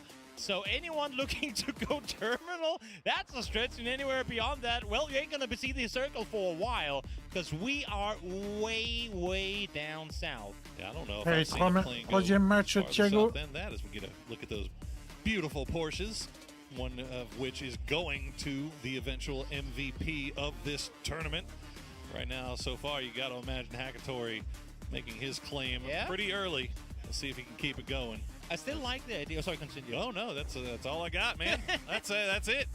I was gonna say, I still like the idea that they get the Porsche that is parked out here and go, and now you make a vlog of driving it home. So for a Thai team, that'd be pretty straightforward, but for, let's say, like a Northern European one, or an American even more so, and then I drove my car, my new Porsche, from Thailand to North America. That'd be the journey. That takes some doing. and it's right-hand drive, too, man. I don't know if my brain works that well. Correctly, there's no way. Please. For the sake of grand finals, it would have been cool, but it would have been. But no, not to be. Oh, well. All right, well, we see all of our teams down there, and yep, circle going to go pretty much where you expected it to, and honestly, that's probably about the kindest circle that we could have expected with this plane path. So you see that plane path still just bisecting it right in the middle. So a lot of room still left for these teams to try to make their way in. You can see Theraton 5, Freaks, Falcons all the way on the west, as we see Twisted and a few others making their way over. As Falcons actually getting close to Rossadid, and he's going to be the one that goes down. H-Wing going to collect the first point as he will take a few more shots at a parting Theraton 5. And I think this is a no weapons at all, quick rotate to loot type situation. And indeed it is. It's the entirety of T5. They better say their praises for H-Win being sat with a Vector, another gun with a few more bullets and a few more individual damage with it, because that could have been brutal. Having said that, here comes Park Pro. Does he know that Gedrox is in this compound? I think he might have an idea, and I feel like Gedrox knows that there's somebody around him as well. I think he heard the vehicle pull up maybe, and yeah, he's taking that high ground. He's looking around to see if he can maybe spot him out, and Park Pro, I think realizing that the jig is up, will go ahead and move away. The interesting thing about this is these are the two players that are split off their team. You have all of Beikopa and Buksan Sa. You have all of Namika out in Ouyang. So these are the two, I mean, players that were sent towards the circle center early on to claim real estate for their team. And right now they're going, guys, I kind of need you, but they're not going to be there anytime soon. Well, oh, he saw him on the roof, didn't he? Yeah, no, I think maybe not. Yeah, I mean, you can still see Park Pro sticking around. So the rest of his squad still over there in Buksan Sa. They don't look like they're in any hurry to come over and join. But Levante now is on his way over from the east to rejoin Gedrox. So Park Pro, while he's sticking around here, may end up regretting that shortly. I'm starting to wonder whether his vehicle is in a position from where he can actually safely get to it. You have Na'Vi coming in the northern side now as well. They too are in a split, so not expecting them to flex out too wide on this one. But if they hear a big fight go off, something could definitely be abound as VP, our current first place team by quite the margin, wraps their way towards the south. Dropping everybody into the vehicle and heading into Hosan. As currently full sense looting up around there. Get to see some of those stats from that last game. And the match obviously going to go over to Lucarux. 617 damage and 7 kills for him. But it definitely felt like a team effort, much like the Na'Vi victory felt like a team effort. All these guys just popping. Uh-oh, what do we got here? Okay. I'm not quite sure. I think they're running down to Corexi to try and stop him from running away. Yeah, Because as you can see in the bottom left, he's trying to get back to the boys, and I think that's what's slowing down the VP rotation right now. As we hop back to Park Pro, who is definitely a pro of chilling in this park right now. But well, the entirety of Namika have come around, and he's still waiting for his teammate to come over. So they're starting to get there though. Pio and Akan already. Fight in the making. So yeah, this is the longest fight ever. As we wait for it to pop up, as Rasa did, yeah, that's he was alone. Just a little bit too close, unfortunately. And Falcons, meanwhile, continuing to work on that western coast now, leaving Hapo going off to the south. There you go. Some the Falcons chicken hats fans, the ticket hats. That's what you can get. Plenty of cool merch available here at the fan zone. You got a chicken hat. I saw you wearing it. I was a bit sad you didn't wear it at the start of the show. But you know what? We got more days to go. We'll get you merched out, and we'll have a new mascot. I hope so. Follow the mascot. I hope so. There you go. I've always wanted to be a mascot. See, that's the problem with mascots. You have to be like to fit in the suit. You got to be small, and I'm 6'5". We'll just make a 10-foot mascot. Nobody Big chicken running around on the stage, and it's all Poro. Nobody makes 6'5" mascots. Unfortunate. We're gonna get on that. Well, Clories and the rest of the Expendables playing just off to the east of Swamp. They're in a little bit of a four-way split, and oh, look at that. They needed this. I get that. Goodies from heaven, and no, Park Pro, you have been spotted out, my friend. But Gedrock's not going to hit that seat swap as clean as he would have liked. As now Hello My Bad going to push him from behind. Gedrock's just wasting his time while Hello My Bad tries to get a little bit closer, get him from the other side, and there you go. Clean as you like. It would have been cleaner if Gedrox was able to hit that seat swap, but it is what it is. I love the effort from Park Pro, though, because as soon as he gets seen and gets some pretty good shots connected as well, he runs away from that compound because the angle from where they can see him from that house, it's one window in the roof, and that rock blocked the vision completely. But with that fight over, now let's hop over to Hagatori.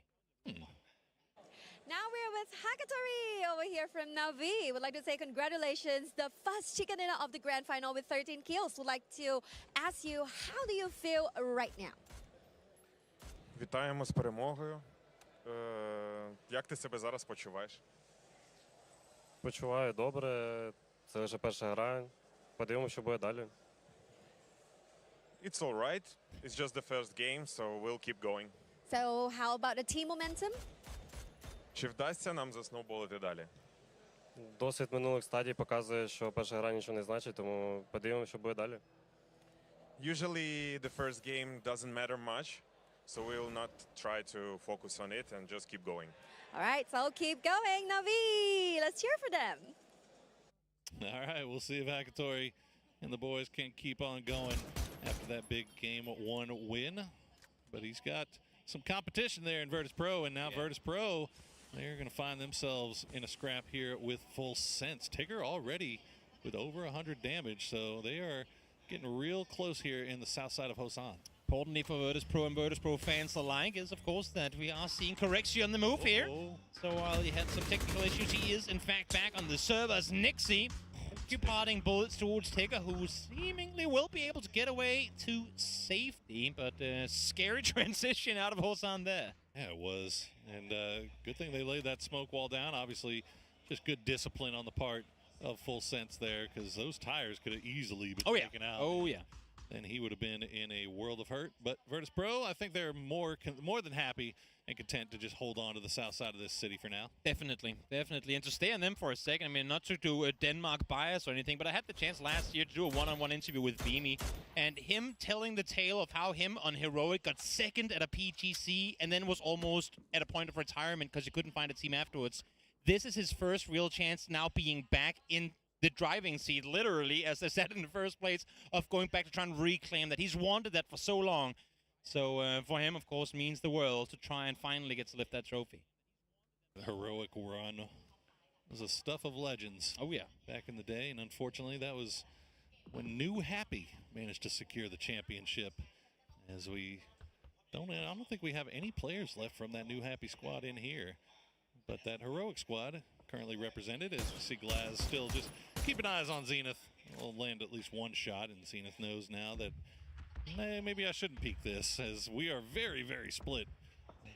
Yeah, no real reason for him to over-aggress when you're sat with over a square kilometer of space between you and the southern side of the circle. I am seeing... I don't know why I keep getting scared when I see red zones of the map, because they have proven to be not overly effective. I think we've seen 2 or 3 knocks in throughout the entire tournament, and it seems like these players are not really respecting them either. There's only one red zone on this server you do respect, and that's the Pentagram one. That is the guy to keep an eye on. Although, so far, it's been a little bit of a slow start for Asla. Only 3 points picked up as we see the circle centering just to the southeast of Hosan. Na'Vi already making moves. We already saw what Na'Vi can do when given circle position. So that 2-2 split, we'll see if they can hold that.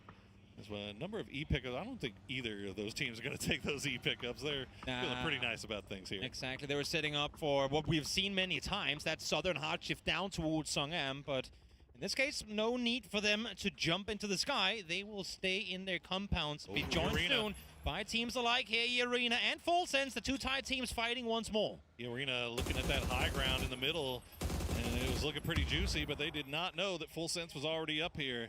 And fortunately for them, they're able to pull off without losing anybody so far.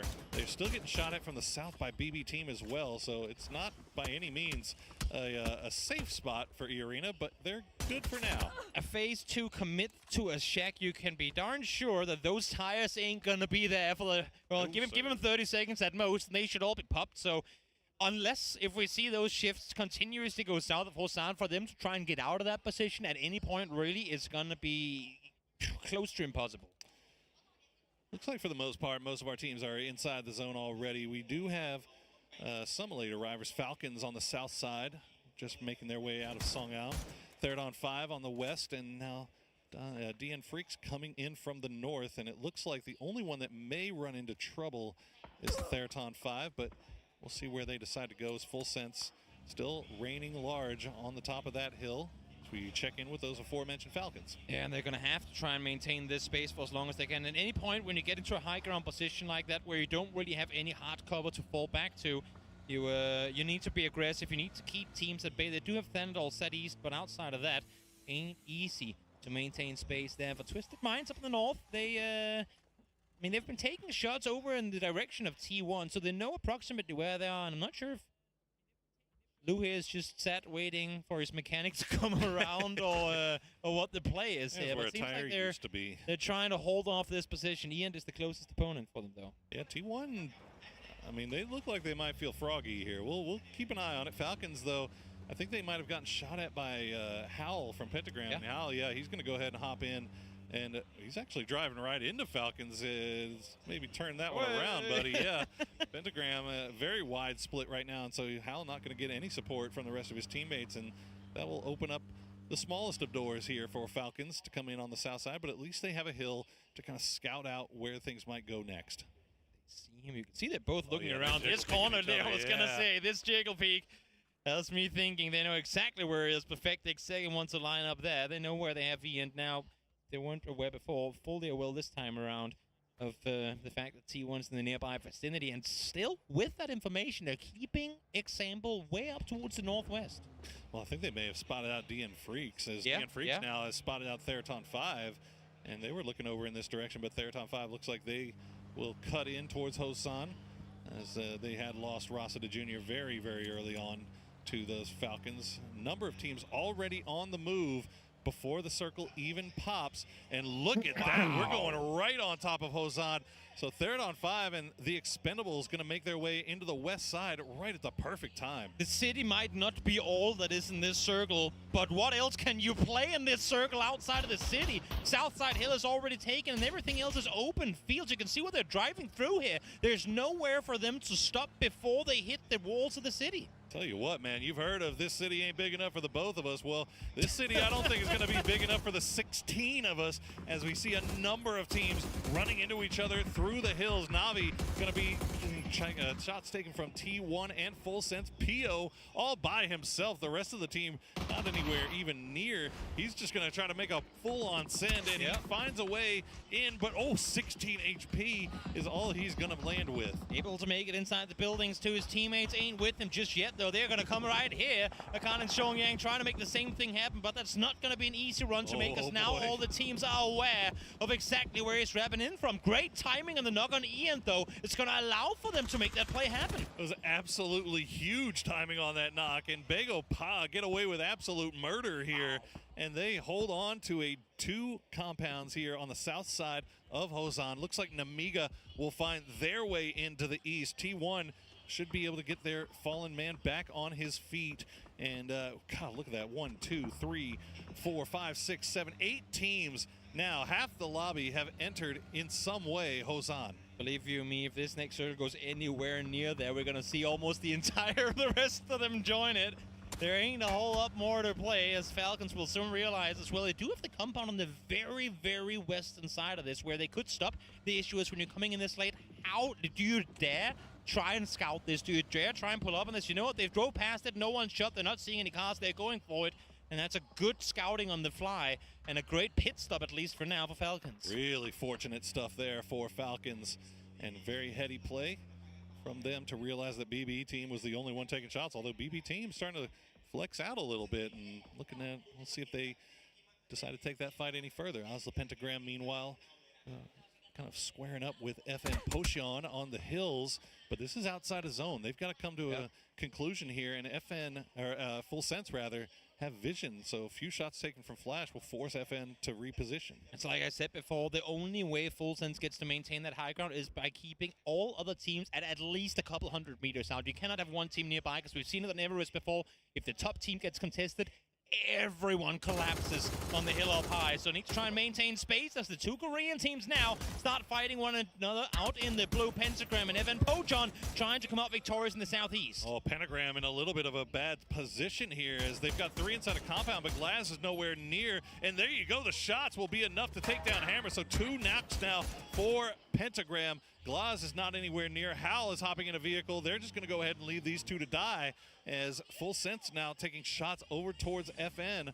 So it looks like Glaz and Howell will try to make their way in under those watchful eyes of Full Sense. But where do you go, Toby? There are so many teams. The issue, right? They were holding it till late. Now the circle goes the only place they wouldn't want it to, down on their side of it. That's where teams already sat, ready and waiting. Glass first one to fall. Hammer down already as well. Here comes the last. Should be easy pickings for Belmoth. Indeed it is. And Pentagram fall.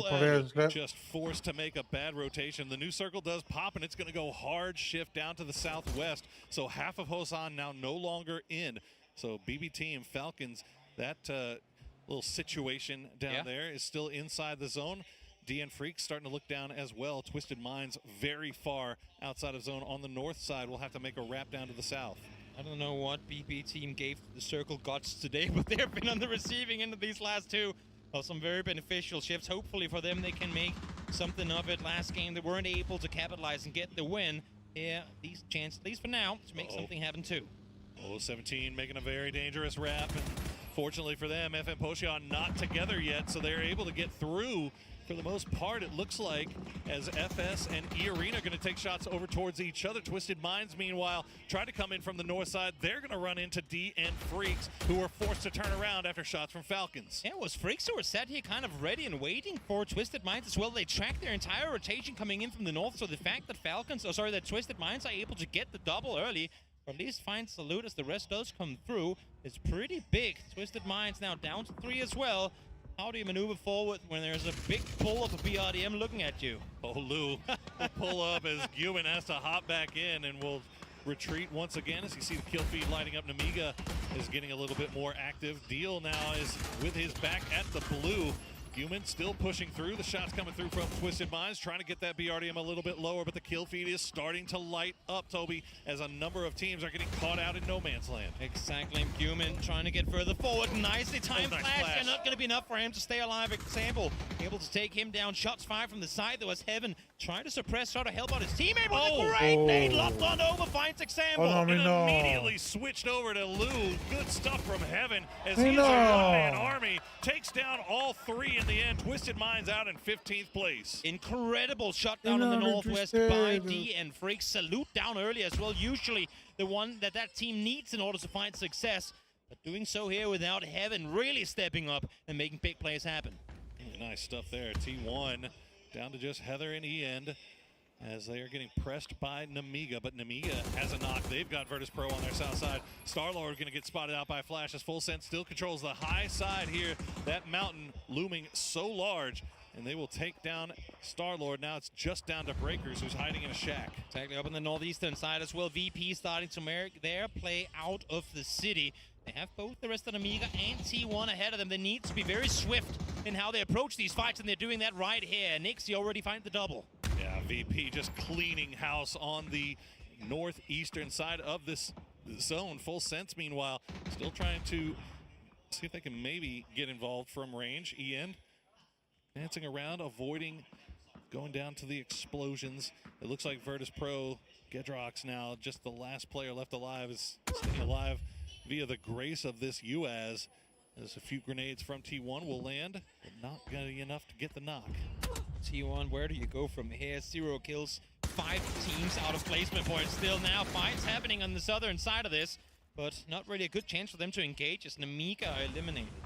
That's a big gun pickup there for Virtus Pro as well, as they will be able to collect a nice MG3 off of them. Now T1 continue to hold fort. Here's the mortars will fall over in Falcon's direction, but they're gonna just be a little bit short. They have to make this play. They know that they need to clear out T1 and be able to really make space for themselves. Beamy spots the run out from Heather. Will feed that info across to his teammates. And even if they can't get the kills here, force them further west, force them into other teams as Nixie finds one. But he ends there with a response. Nice trade there from E-End, and he'll at least secure that point. Will go down in the end.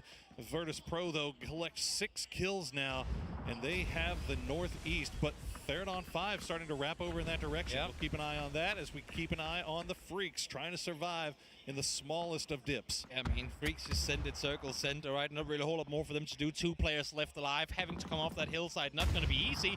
Having said that, they're doing a great job right now, dutching and weaving all this util being thrown at them.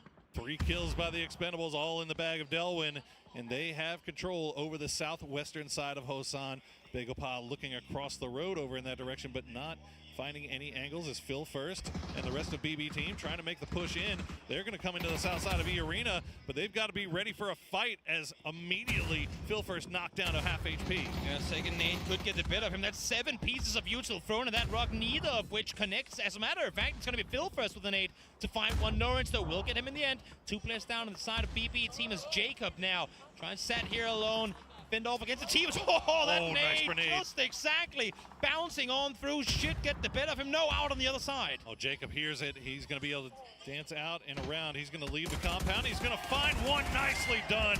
The 1v1 won by Jacob. Aduzi will go down. Molodok now the last player left alive for BB team. And now Full Sense has spotted him as well. Incredible understanding of Jacob of where his opponents are and trying to isolate these fights. Getting down behind that vehicle, knowing that if he can play from there, Molodok cannot engage this fight and help out his teammate.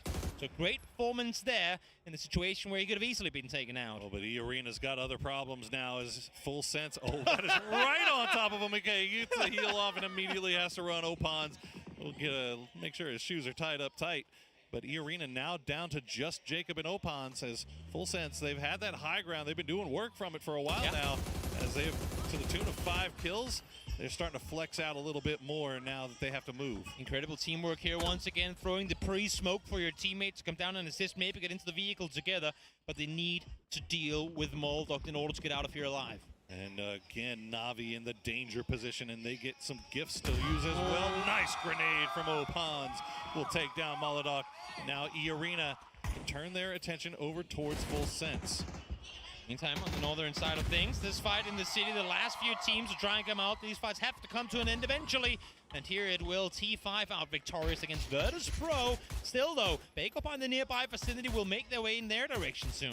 Very nice wrap around from that northern side by 3rd on 5, and now they can take They're going to turn their attention towards Bagopie. Rather, Bagopie turning their attention towards Theraton 5 as it feels like Bagopie's got the better position here. This ditch has just been absolute death for numerous teams now.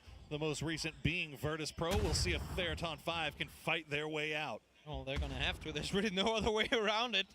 Get to claim it. You can't run up that hillside east at all. As good as it looks on map, there's just no safety at all. I'm hearing the vehicle beeps. I'm hearing the C4. It's going to roll close to Falcons. Will they get away in time? Oh no, run, kickstart, run! Vehicle explodes just behind and they stay alive. Oh my goodness. Well, Falcons down to 2 and Breakers. He had a C4 in a dream, but now he has been spotted out by Opons, and the E-Arena boys have continued to wrap around over towards this western side. Freaks, meanwhile, still holding out Theraton 5. Songjang has the high ground. Theraton 5, they've got the big boy gun, though. Songjang has no support from Akan, though, and he'll get taken down by Ranger X. Holy Flash finds him on the rock anyway. Great job by Ranger X. He sacrifices himself in order to get that point, though.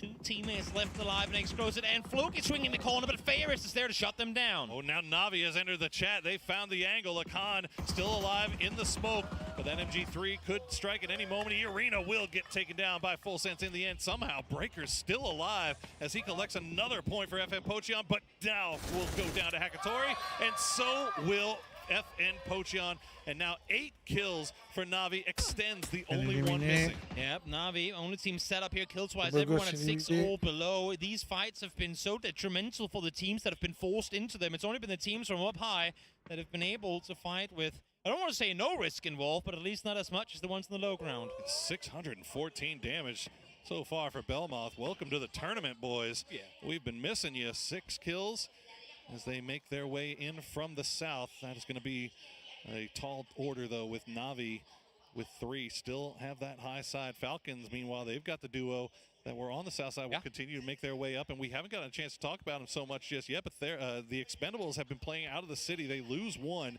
but they still have 5 kills. Tanvu and Clories now looking over in the direction or towards Falcons. Yeah, it's been a quiet game on the western side of the road here, but Circle shifting back in that direction is gonna light that up at least a bit more. And for Falcons, if they can somehow, I mean, obviously Expendables know they're out there because they've been shooting at one another, but if they can somehow get into that next dip, I don't think Expendables has a whole lot of util to work with right now either, so they could be safe there. It looks like they have a little ridgeline to work with as well, as Theraton 5's Exquisite. They know where he is. Yeah, they know exactly where he is. This might be Exquisite going down to the blue in the end, as he just tries to heal a little bit longer, doesn't want to donate the point. Oh, there's a first aid just sitting there, looks so tasty. Oh, Duck Shoes will spot him out. And in the end, Exquisite will go down to the blue. But we have made it to our top 4, Toby. It's a 3v3 v3v2 as Kickstart and Shrimsy continue to wrap around on that western side. Full Sense still have to fight their way into zone.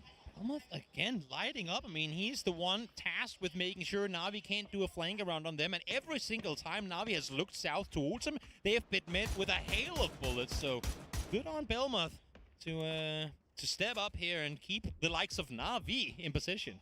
See those live updating chicken dinner percentage chances brought to us by the Crafton AI and AWS. Right now, the Expendables with a 53% chance, according to the numbers, based on where they are, based on what they have. They are looking pretty strong as they spot out Full Sense, but fortunately for Full Sense, they're able to get somebody in, but Hakatori will spot out Belmont. That's a knock coming in. Where Tanvu can find him, Hakatori sure will, able to get the second through the smoke as well. Boy. Rest might be possible because he is behind the vehicle, but the flush has come through, and you know what, it's Tanvu. He couldn't hit the knock, but he will get the flush. Hakatori, almost 500 damage here. Thanadol will be able to stick the res onto Belmoth, but Full Sense down to duo. We'll see how much longer they can stay alive with 2 teams looking right down at them. Falcons playing along that ridge line have managed to avoid the eyesight of either of these squads so far. We'll see how much longer they have to do that as New Circle will pop, and Thanadol and Belmoth, you are in trouble, boys. You're staying alive for the duration of that smoke, and I think that's about it. They do have 1,300 damage done between them, though, so definitely packing a punch, but these nades are getting ever so much closer. And that third one should have Belmont's name written all over it. Will find him with that one. Hagatori running with no fear whatsoever through the open and wanting to clear out full sense. Just absolute reckless abandon. Bounces off his helmet, and Thanadol will try to take a spot. He's gonna get the knock onto Hagatori. They sent one man down to do the work, and he gets spotted. Nice spray from Tanvu will take down Kickstart. Another shot from Sosid, who has been on fire so far here today. V successful in match number 1, comes back here in match number 3 with a duo against them, a solo in the south as well, but they're looking as in control as we've ever seen him. 11 kills already, lacking Hagatori, but now it's up to Sosid and Ferris to bring this one home. Expendables will get Clories back on his feet, so they're back up to a trio. Thanadol will hide just on the outside of this blue zone grenade, and he still has to crawl a little bit farther to get inside zone, and it does not look like he's got a whole lot left in the bag, you would imagine, to play with. We'll see if he can maybe make a move here. As nice spray, though. We'll find Ferris. He's just jiggle peeking this right now, and the underhanded grenade might not have been the play. And there you go. He gets taken low enough to go down to the zone, and now it's Na'Vi versus the Expendables for the win. I mean, I feel like he's done everything he could here to allow for Expendables to get into a winning position. Sosid, though, finds Clories with a Lynx in hand, but he's in a 1v2, and they know exactly where they have him. Almost 800 damage for Sosid, and he's gonna find another one. Can he pull off the miracle? It's a 1v1. Sosid versus Duck Juice. He will secure the points for Na'Vi. Clories, they're actually gonna go for the res here. Sosid gonna use that opportunity to try to make the push. Can he get it? He can! What a win for Na'Vi before the grenade explodes. They managed to get the spray. Immediately jumps out of the seat and goes, "What do you want? What do you want?" It's not all a Hagatori train. No, Sosid is here to clutch out games like that as well. And my, oh my, what a turnaround. Hagatori who? Sosid has been an absolute revelation so far here today, and boy is he feeling it, and he should be. How do the Expendables throw that at the end, going for their heel instead of going for the 1v1? They might end living and regret that one. My, oh my, for Na'Vi to come out victorious there. You can see Thanadol probably not so upset about Na'Vi not winning, but going like, boys, I gave you all chances in the world to bring that one home, but that's the second time we see it now. Teams crumbling with the winning play. It was BB team last game, and here we see it from TE as well. There's so much pressure on these guys, especially when you get down to the final few players remaining. You never know what can happen. You never know who will step up to deliver a win. This time, it's Na'Vi and Sosid.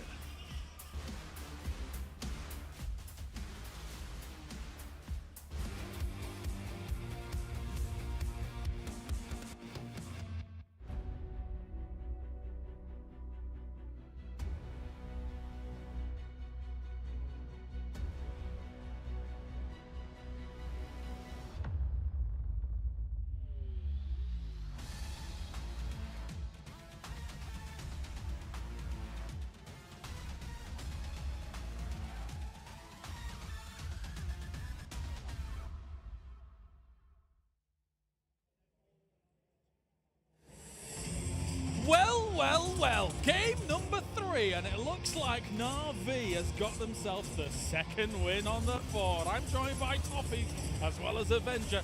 Toffees is elated about another EMEA victory. I'm elated that Santa came early for Na'Vi. It dropped presents upon presents upon presents on them, including a Lynx that ultimately was what they needed to win this. They were tagging people left and right.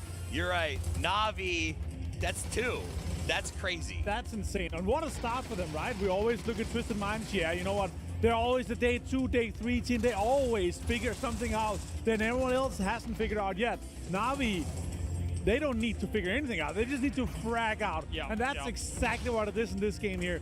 The Hagatori, oh, I got 3 nades and 3 Molotovs. Let me throw every single one of them at full sense, running at them. Nobody else looking. I actually thought it's going to be a Expendables win for this one. But they did not play together as a team. They ran at them, expecting that Hagatori being down, that they could just gun them down.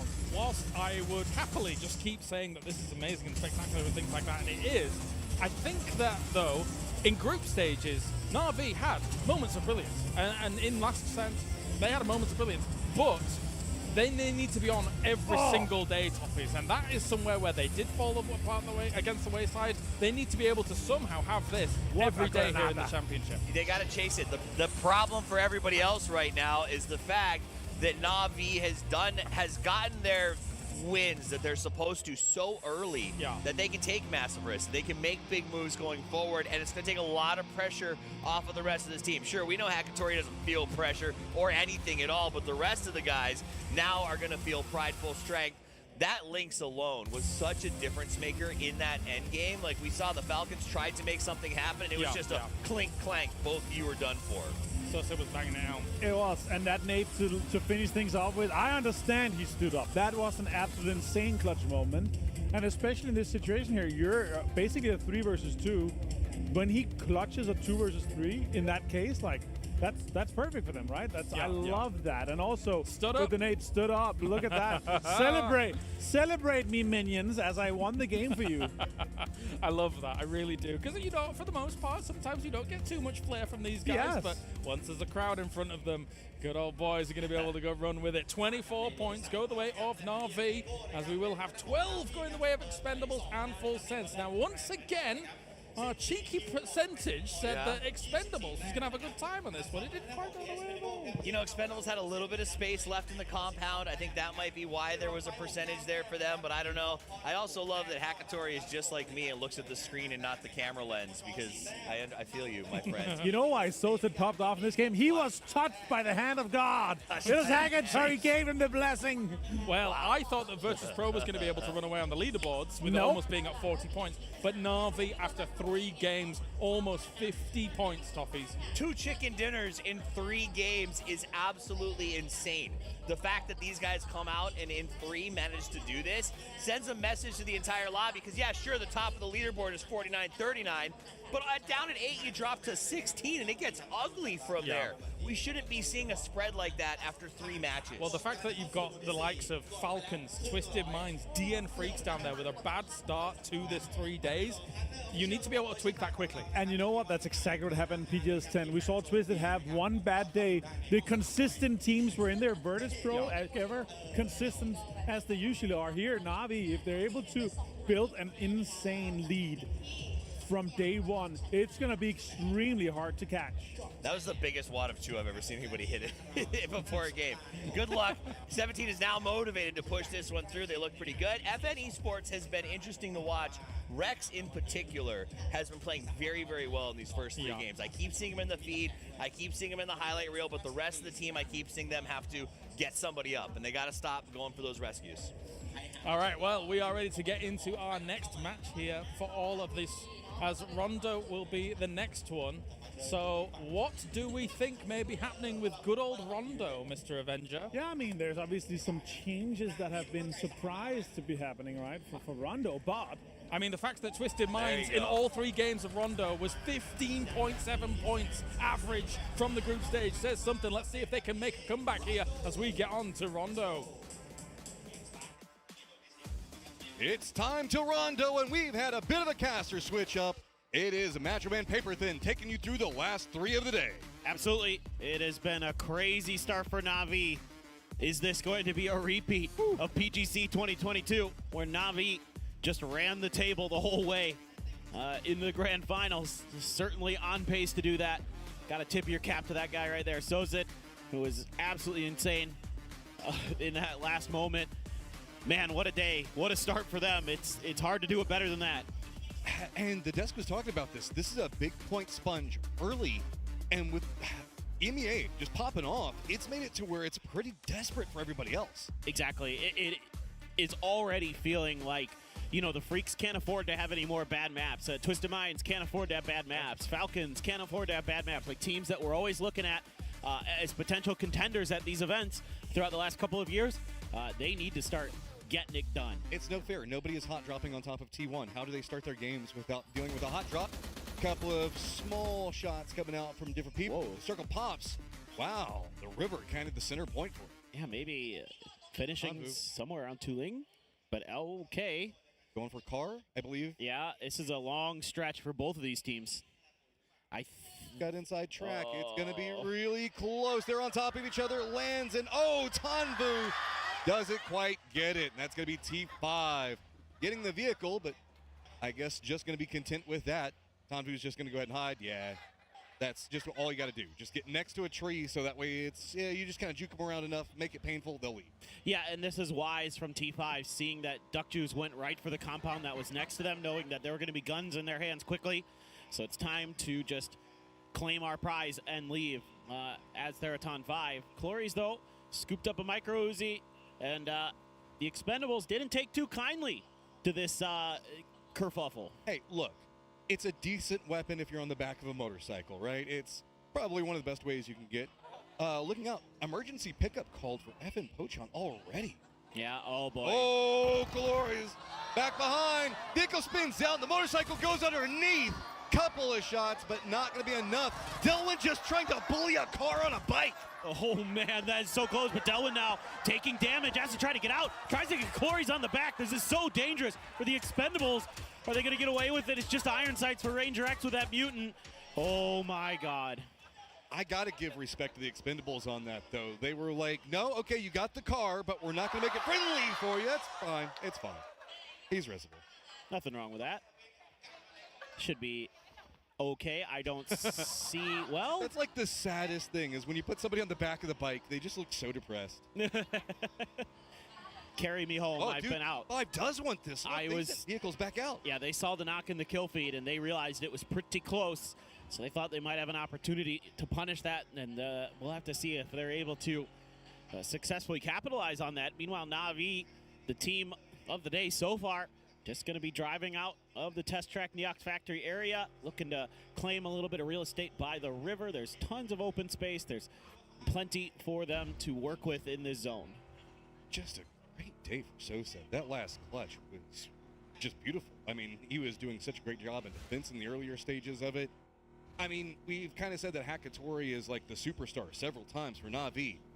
Now that we're starting to see Sosa, Fairest finding more and more of their own comfort levels, their own clutch abilities, this squad's just going to get scary. Yeah, exactly. I mean, if you can get other people firing as well behind Hakatori, that is a dangerous, dangerous team to say the least.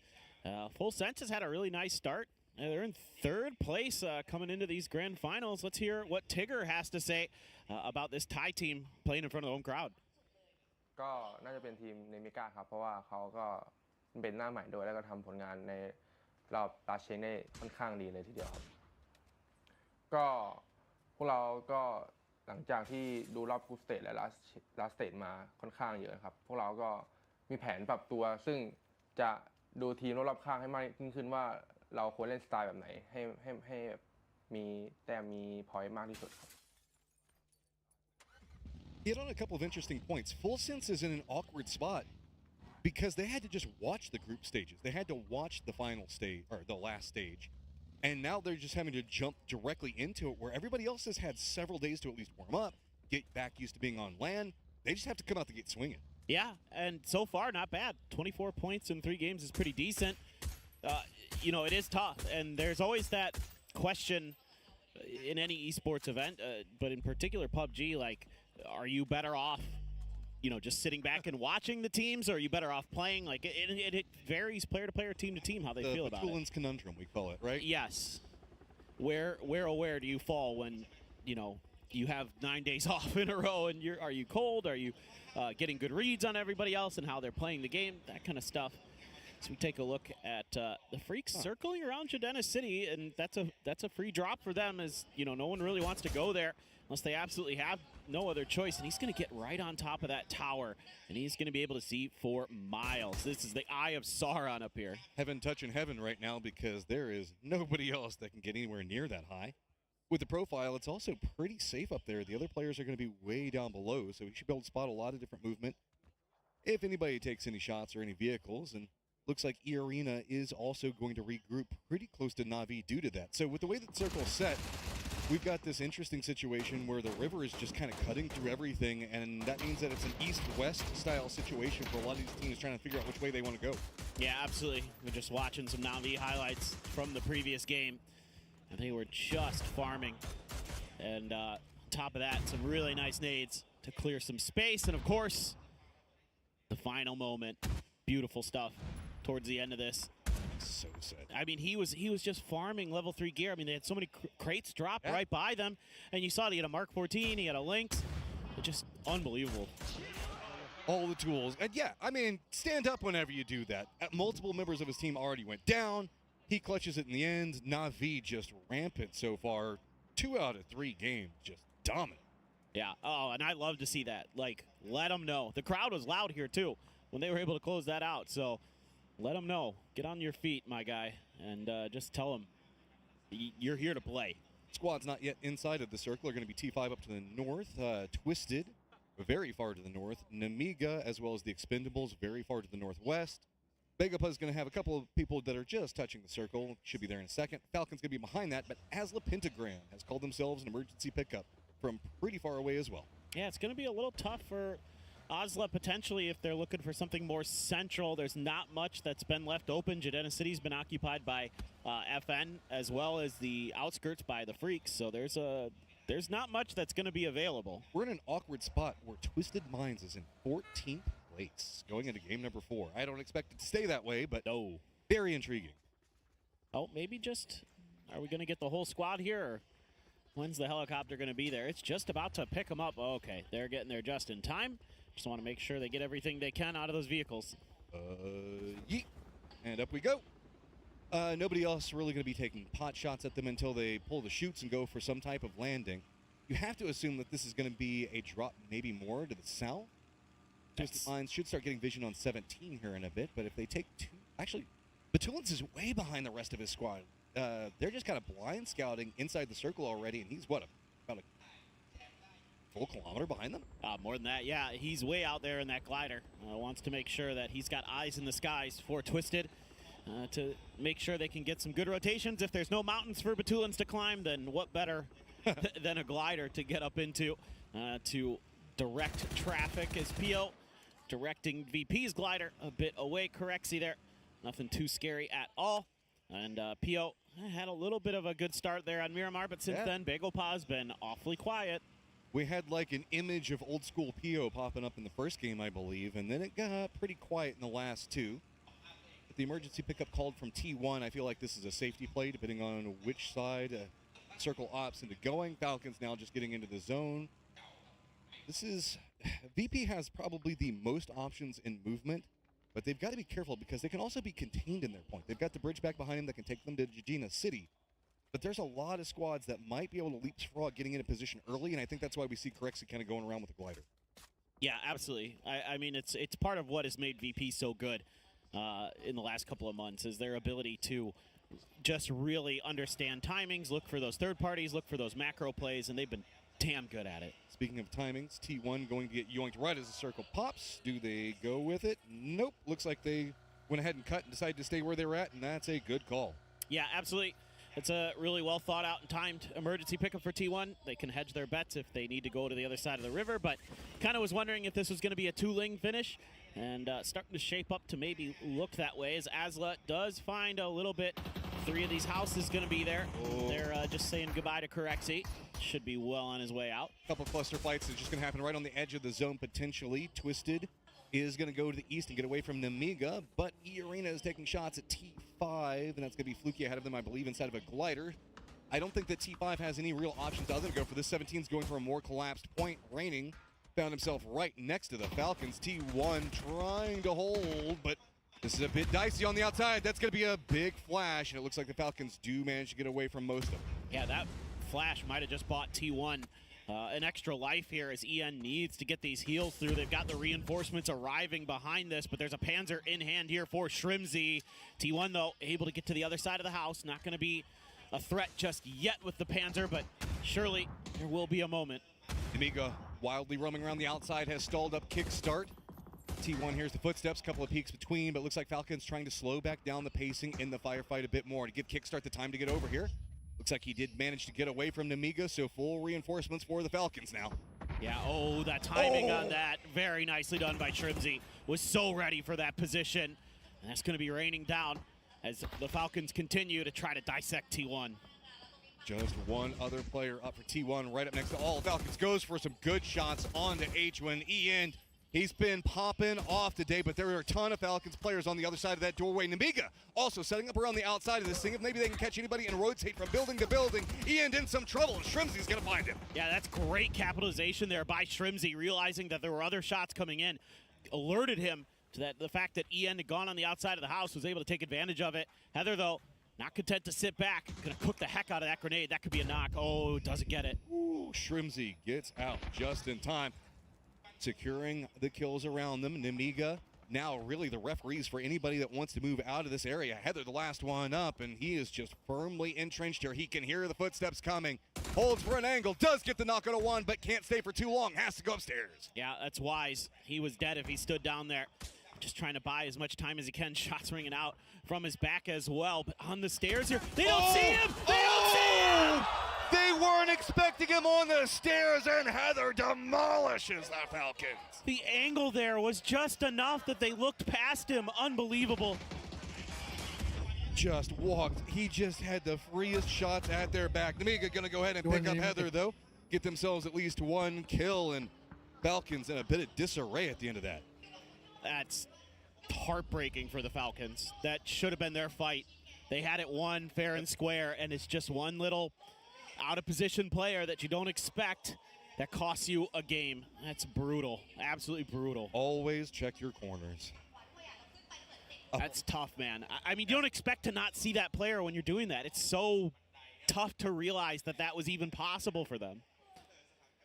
They have to just be thinking there's like a bug or something, you know? Like, it's just unbelievable. Two circle pops. It's going to be full sense in the middle of it. Twisted pretty close as well. Yeah. 17 just to the south. Azul also in good position right along the coastline. Around Regina City, we still got T5 very far to the east of it. Of course, FN Pochon and the Freaks all just kind of stacked up over here. No free movement happening for them just quite yet. To the southwest, we also have Bagopod that's not inside the zone. And to the north, it's going to be the Expendables. FN seemingly very aware that Heaven is up there, and he's kind of in a tricky spot right now. I don't know if he has any real viable options to get out of there. The rest of the Freaks have already gotten in their cars and crossed the bridge and gone to the other side. And they're trying to make their entry. Here we go with Na'Vi again, though, getting lit up from the other side by Nurens and others, but Opon's danger close, trying to use some of that info from his teammates to get those grenades to connect, but not going to find the mark. Na'Vi not wanting to stay on that one too long, realizing that they might have to just give up that section of the coastline, regrouping a bit further back. Actually, no.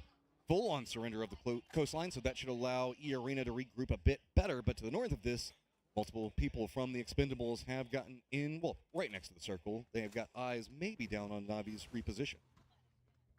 Yeah, you're absolutely right.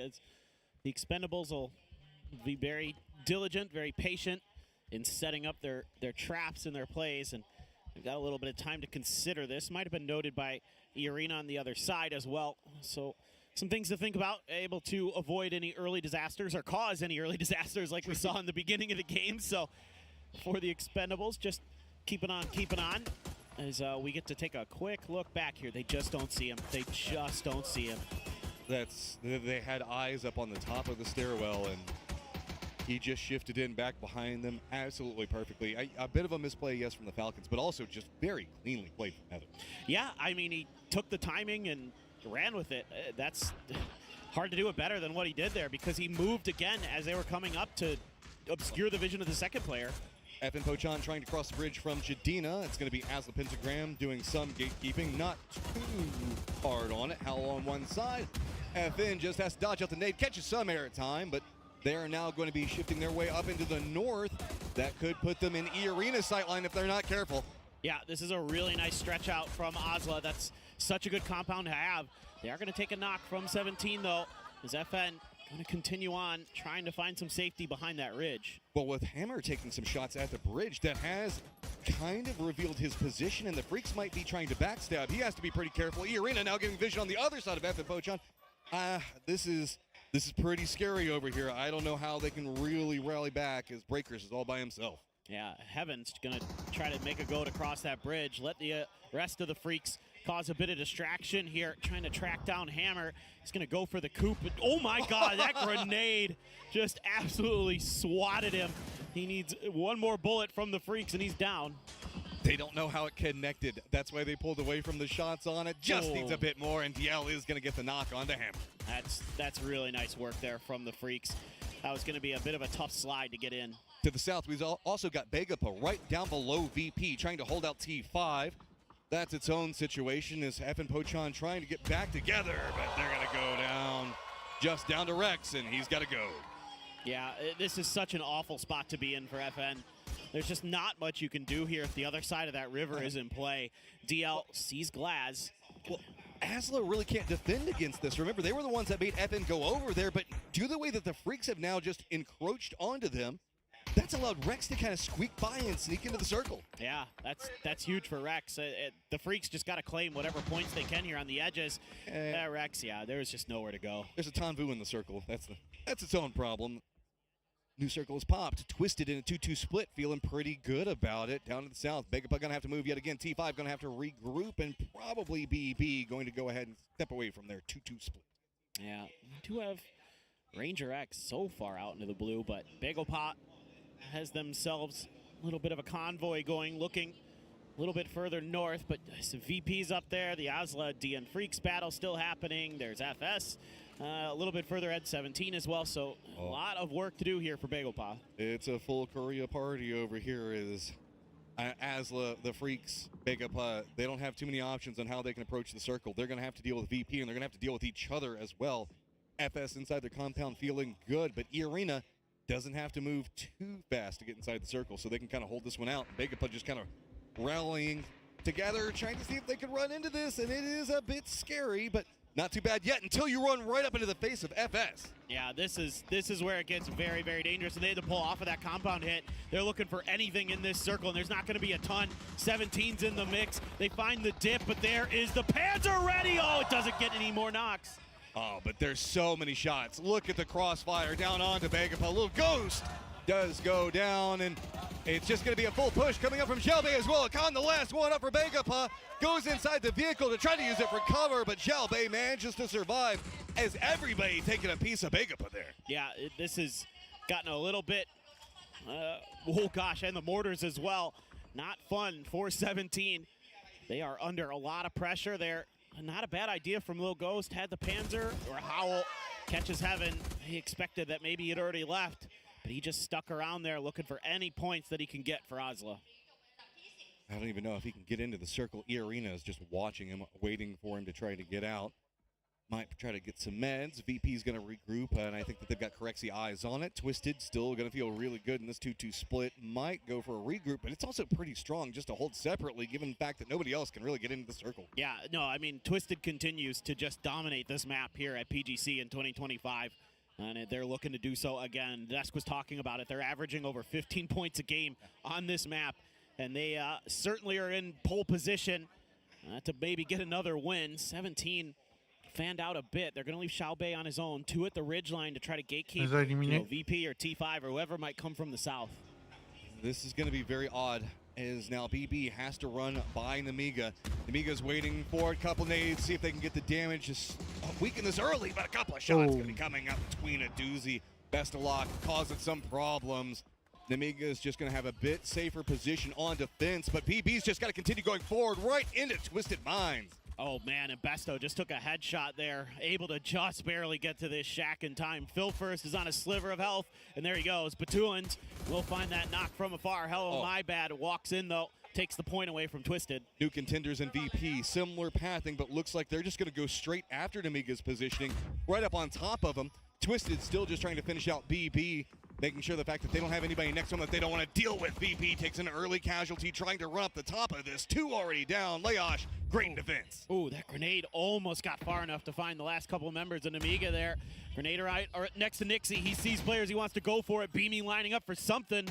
Blue Zone's just stacking all on top of VP. Nixie just narrowly getting away from it, but Leosh gonna finish what he started. Namiga now has to get in the zone. 17 gonna use this opportunity to run up right next to him. Yeah, absolutely.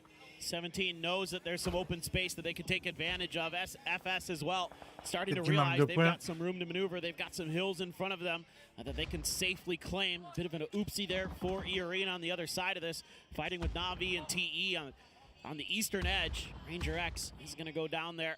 had a grenade in hand when Xiaobei took him down. And here we go. Navi's going to let loose.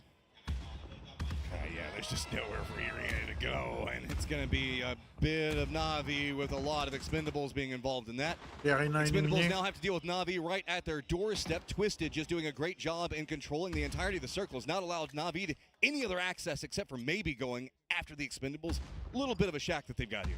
Yeah, and you know, those barricades and the Doritos they have around it looking really nice for the Expendables to kind of put some extra oomph into the defense of a compound that's normally pretty tricky to cover. Helps when you have a Panzer as well for Delwyn. So just got to hold the line here as the Expendables. Listening, trying to play around the smokes the best they can. Lots of nades coming.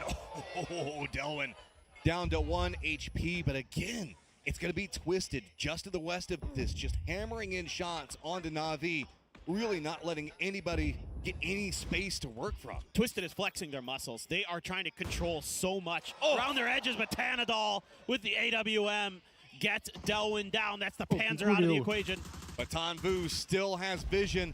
Lots of Doritos down for cover right now, and this has just gotten really weird. Shots come out from top. Do connect on Ferris. Clory's on the other side of it. Extends, gets a knock on the Clory's, but Duck Juice just trying to back away from the blue zone. Delwyn down, making a bigger problem. Just 2 up, but no! It's going to be Soset again, popping off when he needs to. That's huge there. That knock from Full Sense really opened up that fight. Knocked the Panzer out of the frontline defense for the side of the Expendables, and then they were scrambling to try to get reses, and that opened up things for Na'Vi to let loose with some of that util headshot there onto Leash. Fluky, oh, he can't get it. Oh, that is big. Leash at least getting in the circle. Now Hello My Bad back behind this might have an easier path in. Fluky's going to be distracted. Then all on top, though, gets vision on a Leash, and suddenly that door is closed yet again. This is huge. Full Sense could make a charge up this leaderboard. Oh, that's huge, dude. He is just going crazy with it. He's got a little bit of support on the front line to keep Na'Vi pinned down, too. Just spinning around, taking a pot shot at everything that moves. Full Sense just covering any avenue to assault 17's position, but Twisted doesn't really like that open avenue up to the north. Instead, they're going to go over to the west. They're going to have a bit more cover to work from, specifically to be able to go after 17's compound. Yeah, Twisted can really play for the win right now. Again, it's all about controlling the edges on the east side and on the west. You know, let Perfectix be that pivot point. Oh my God, Tanadol. He is just being a menace with the rest of his team too, getting some damage done with those DMRs, looking for the cheeky angle, sees the feet. I mean, Na'Vi, where do you even go? Perfectix is on the other side of this, and you're running down into just open area, and you know that they've had to blow a lot of smokes. Sure that they can get some more back in, but out of the bodies that are stacked over here, but it just does not feel good. This might be a surrender to blue, but with the meds coming out, maybe to see, can they run across, pick up more meds? That might be the play. Yeah, well, the problem is Twisted Minds has an angle onto him too, so Extends can still throw a few more first aids into the mix, but he's got a couple in the back pocket there, but it's unlikely that he gets any further than 4th place here for Na'Vi. Interestingly enough, now Twisted has regrouped with 3 to the north, using that elevated position to really get more control. Batulins was left behind. I wouldn't be surprised if maybe he continues to play this hill.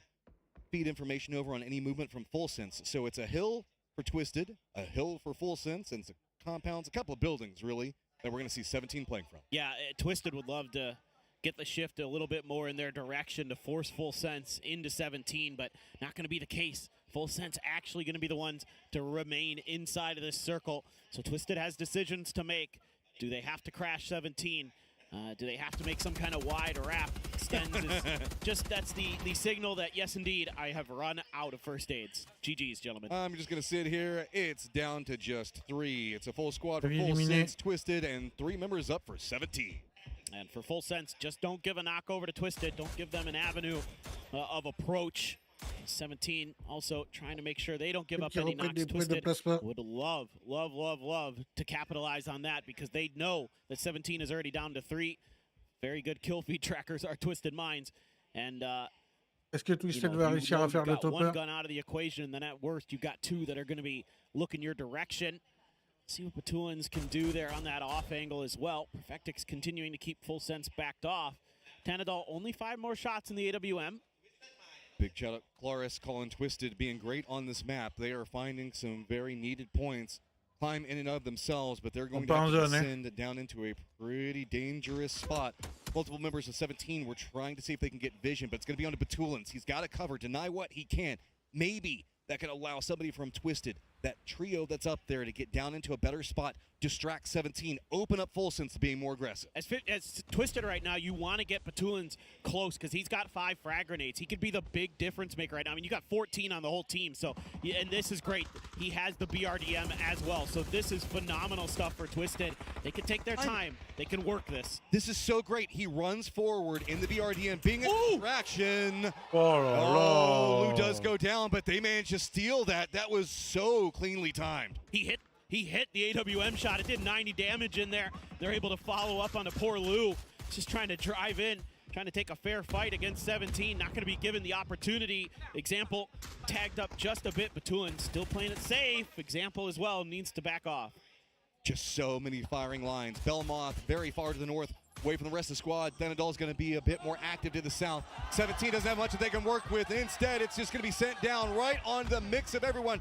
Outer Wall is going to make it a bit scary, but does 17 even know that this is coming? Jalbert hears it. He runs away and does manage to get away from it mostly, but now 17 realizes danger close. They've got to get away from Full Sense. They've got to take care of Twisted. Yeah, this is looking phenomenal. Example gets the knock, and he's going to be ready for the second. Of course he is. Big plays coming up for Example. He's found a way to knock on the door, and 17 in a lot of trouble now. Well, this is just opening the game up for Full Sense to claim the win here. Coming into this lobby cold, going to get hot in game number 4 on Rondo. Belmoth going to use the opportunity to get up onto that roof. This is so well scouted. They know that everybody from 17 got back together to try to set up a defense against Twisted. So now they can get up on the roof. They know that this building is entirely open. They've left Thanadol back on that hillside to contain anybody that wants to try to get out of the other building. This is very heady play coming up from Full Sense. Chao Wu taking a really interesting approach to this fight, knowing that he has no real hope to res his teammate. So he's just going to wait in the ditch and hope that maybe Twisted can find a couple knocks on a Full Sense, and we can see a resurrection of Chao Wu from earlier in the year when he was just going crazy. Some of those solo moments when he won some big games for his team. And we get a readjustment here from Thanadol.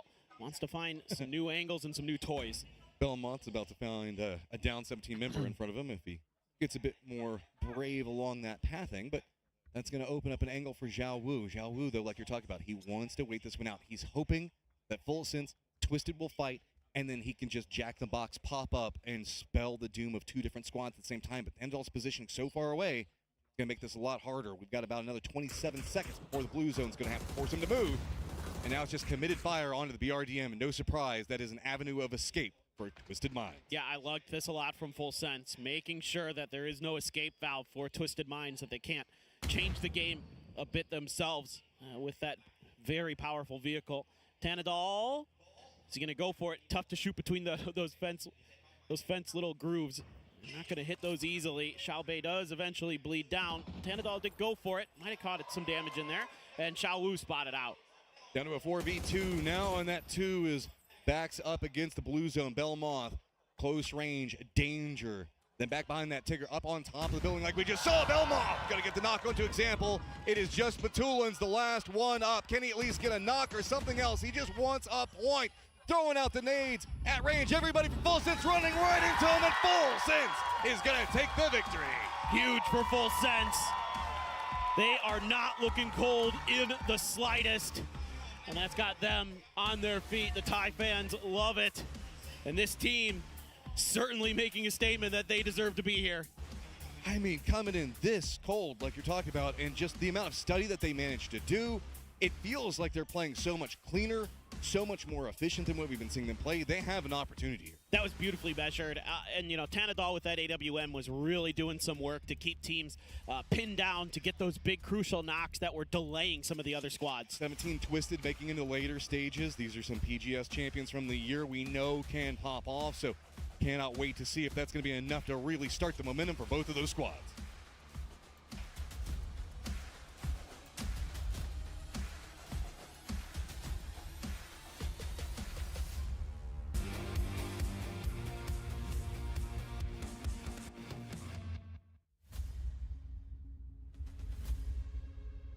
Dommage pour les Twisted. Hein. Vraiment dommage.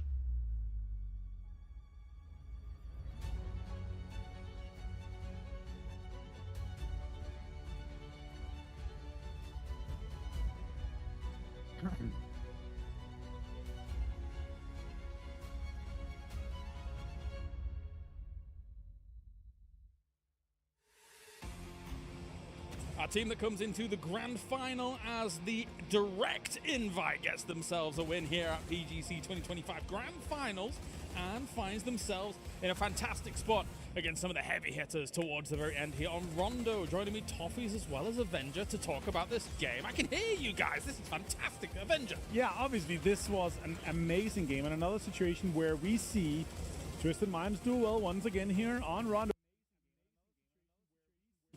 Twisted Minds do well once again here on Rondo, but what a shift. We had a lot of water in play. There's a lot of compounds, but once you saw that shift away onto the Twisted Mind compound, they actually left this compound to kind of let anyone else take over because they knew if they could control the western side for themselves, they could later engage it. We saw the BM in play, but the Thanadol 8 LVM, man, that was the big stinger for me in this game.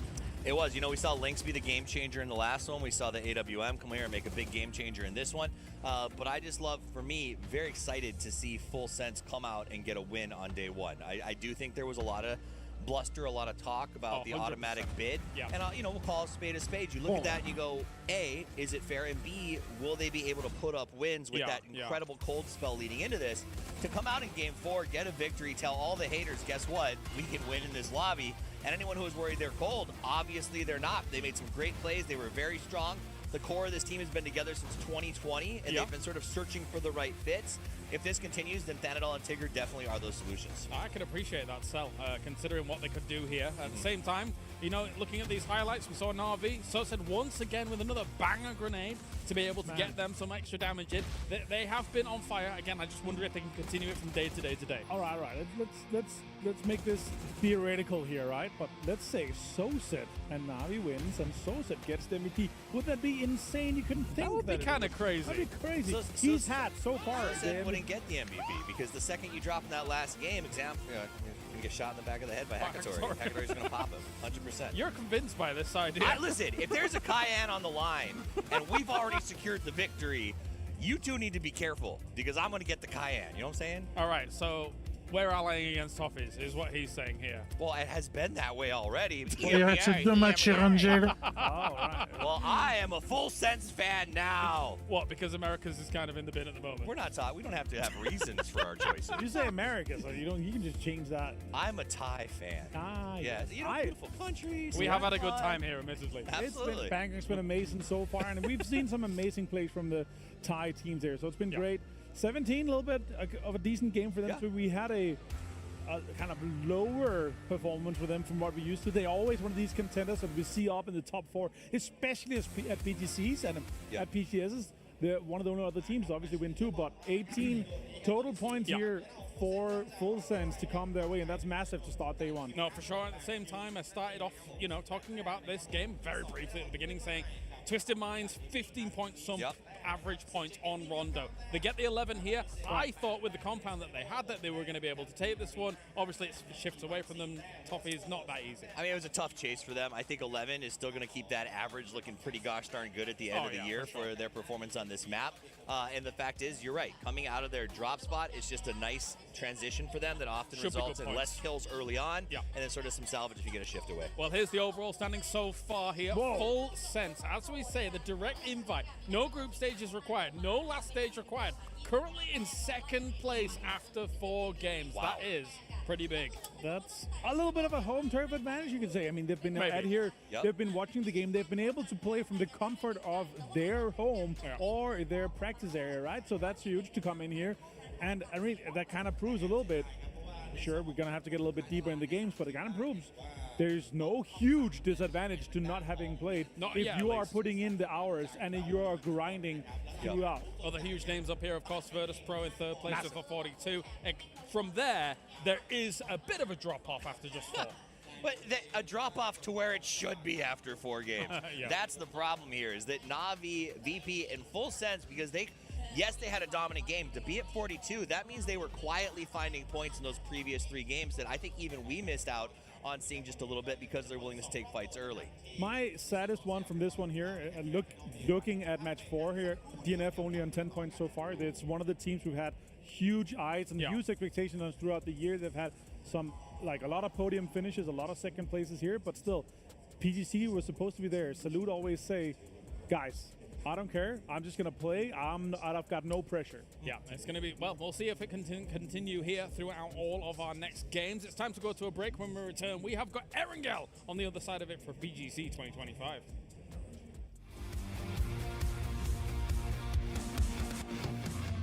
Fueled by the same passion as esports athletes, Zowie continuously develops tailored products, empowering gamers to bring their best out.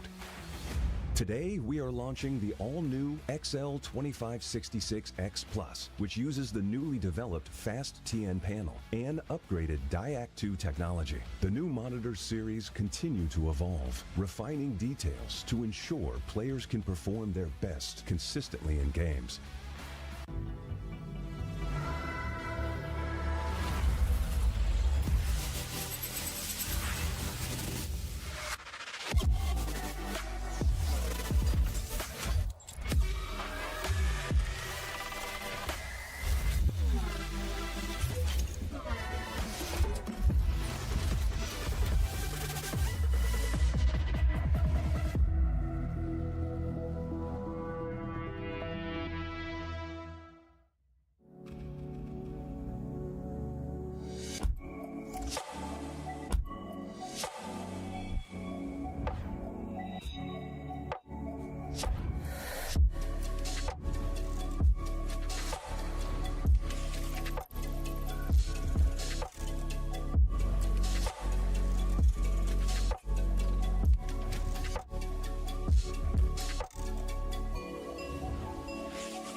Stay focused.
Hello, PUBG and PUBG Mobile fans.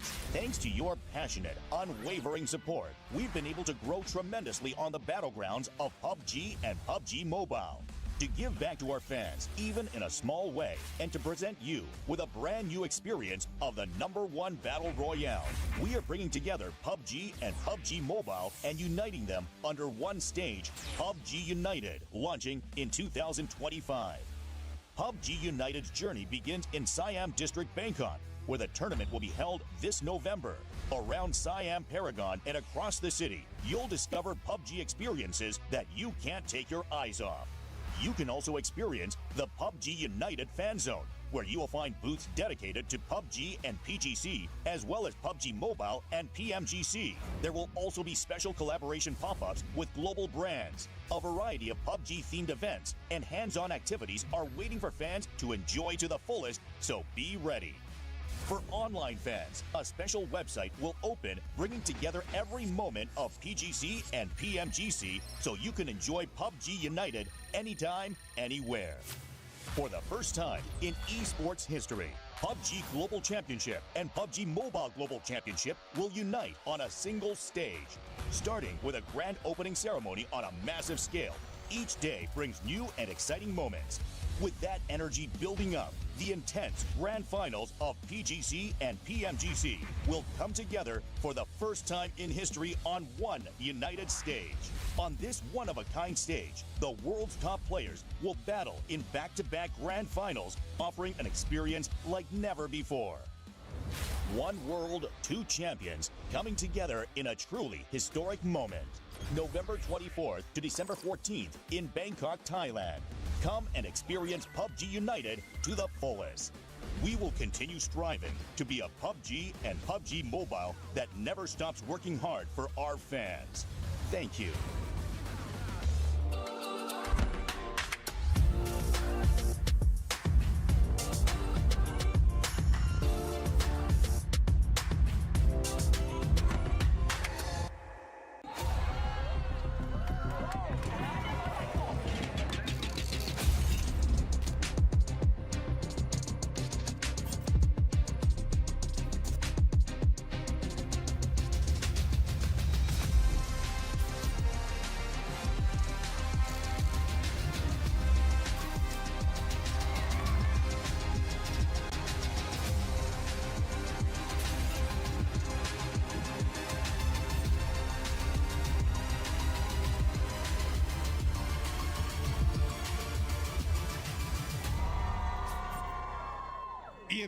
EMEA, and SEA. It's been pretty lopsided, and finally we have somebody else that's managed to take a victory paper. Yes, it's nice to see some of the other regions get involved, I know. and especially a Thai team.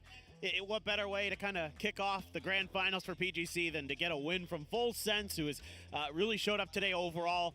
3 teams kind of ahead of the pack when you're looking at the overall leaderboard right now. So things starting to get a little bit weird in the middle. I mean, off of that game, Full Sense managed to catch up to VP. Big game for them. Yes. So we'll have to see how that progresses, as now we've still got Erangel to go, and we know that Erangel's been a bit dicey. I would say a bit more spicy than we're used to. Yeah, it's really a fun map in some ways, because not because it's the oldest map, it's the map everybody knows, but because teams are figuring it out and when they need to make their moves. It used to be, let's be honest, a bit boring sometimes. How dare you? I would say yeah, I agree. a bit rote. A bit rote. Ooh, I like that. But now it has gotten, I guess squads are way more active in the earlier stages, realizing opportunities as they're presented to them. Yes.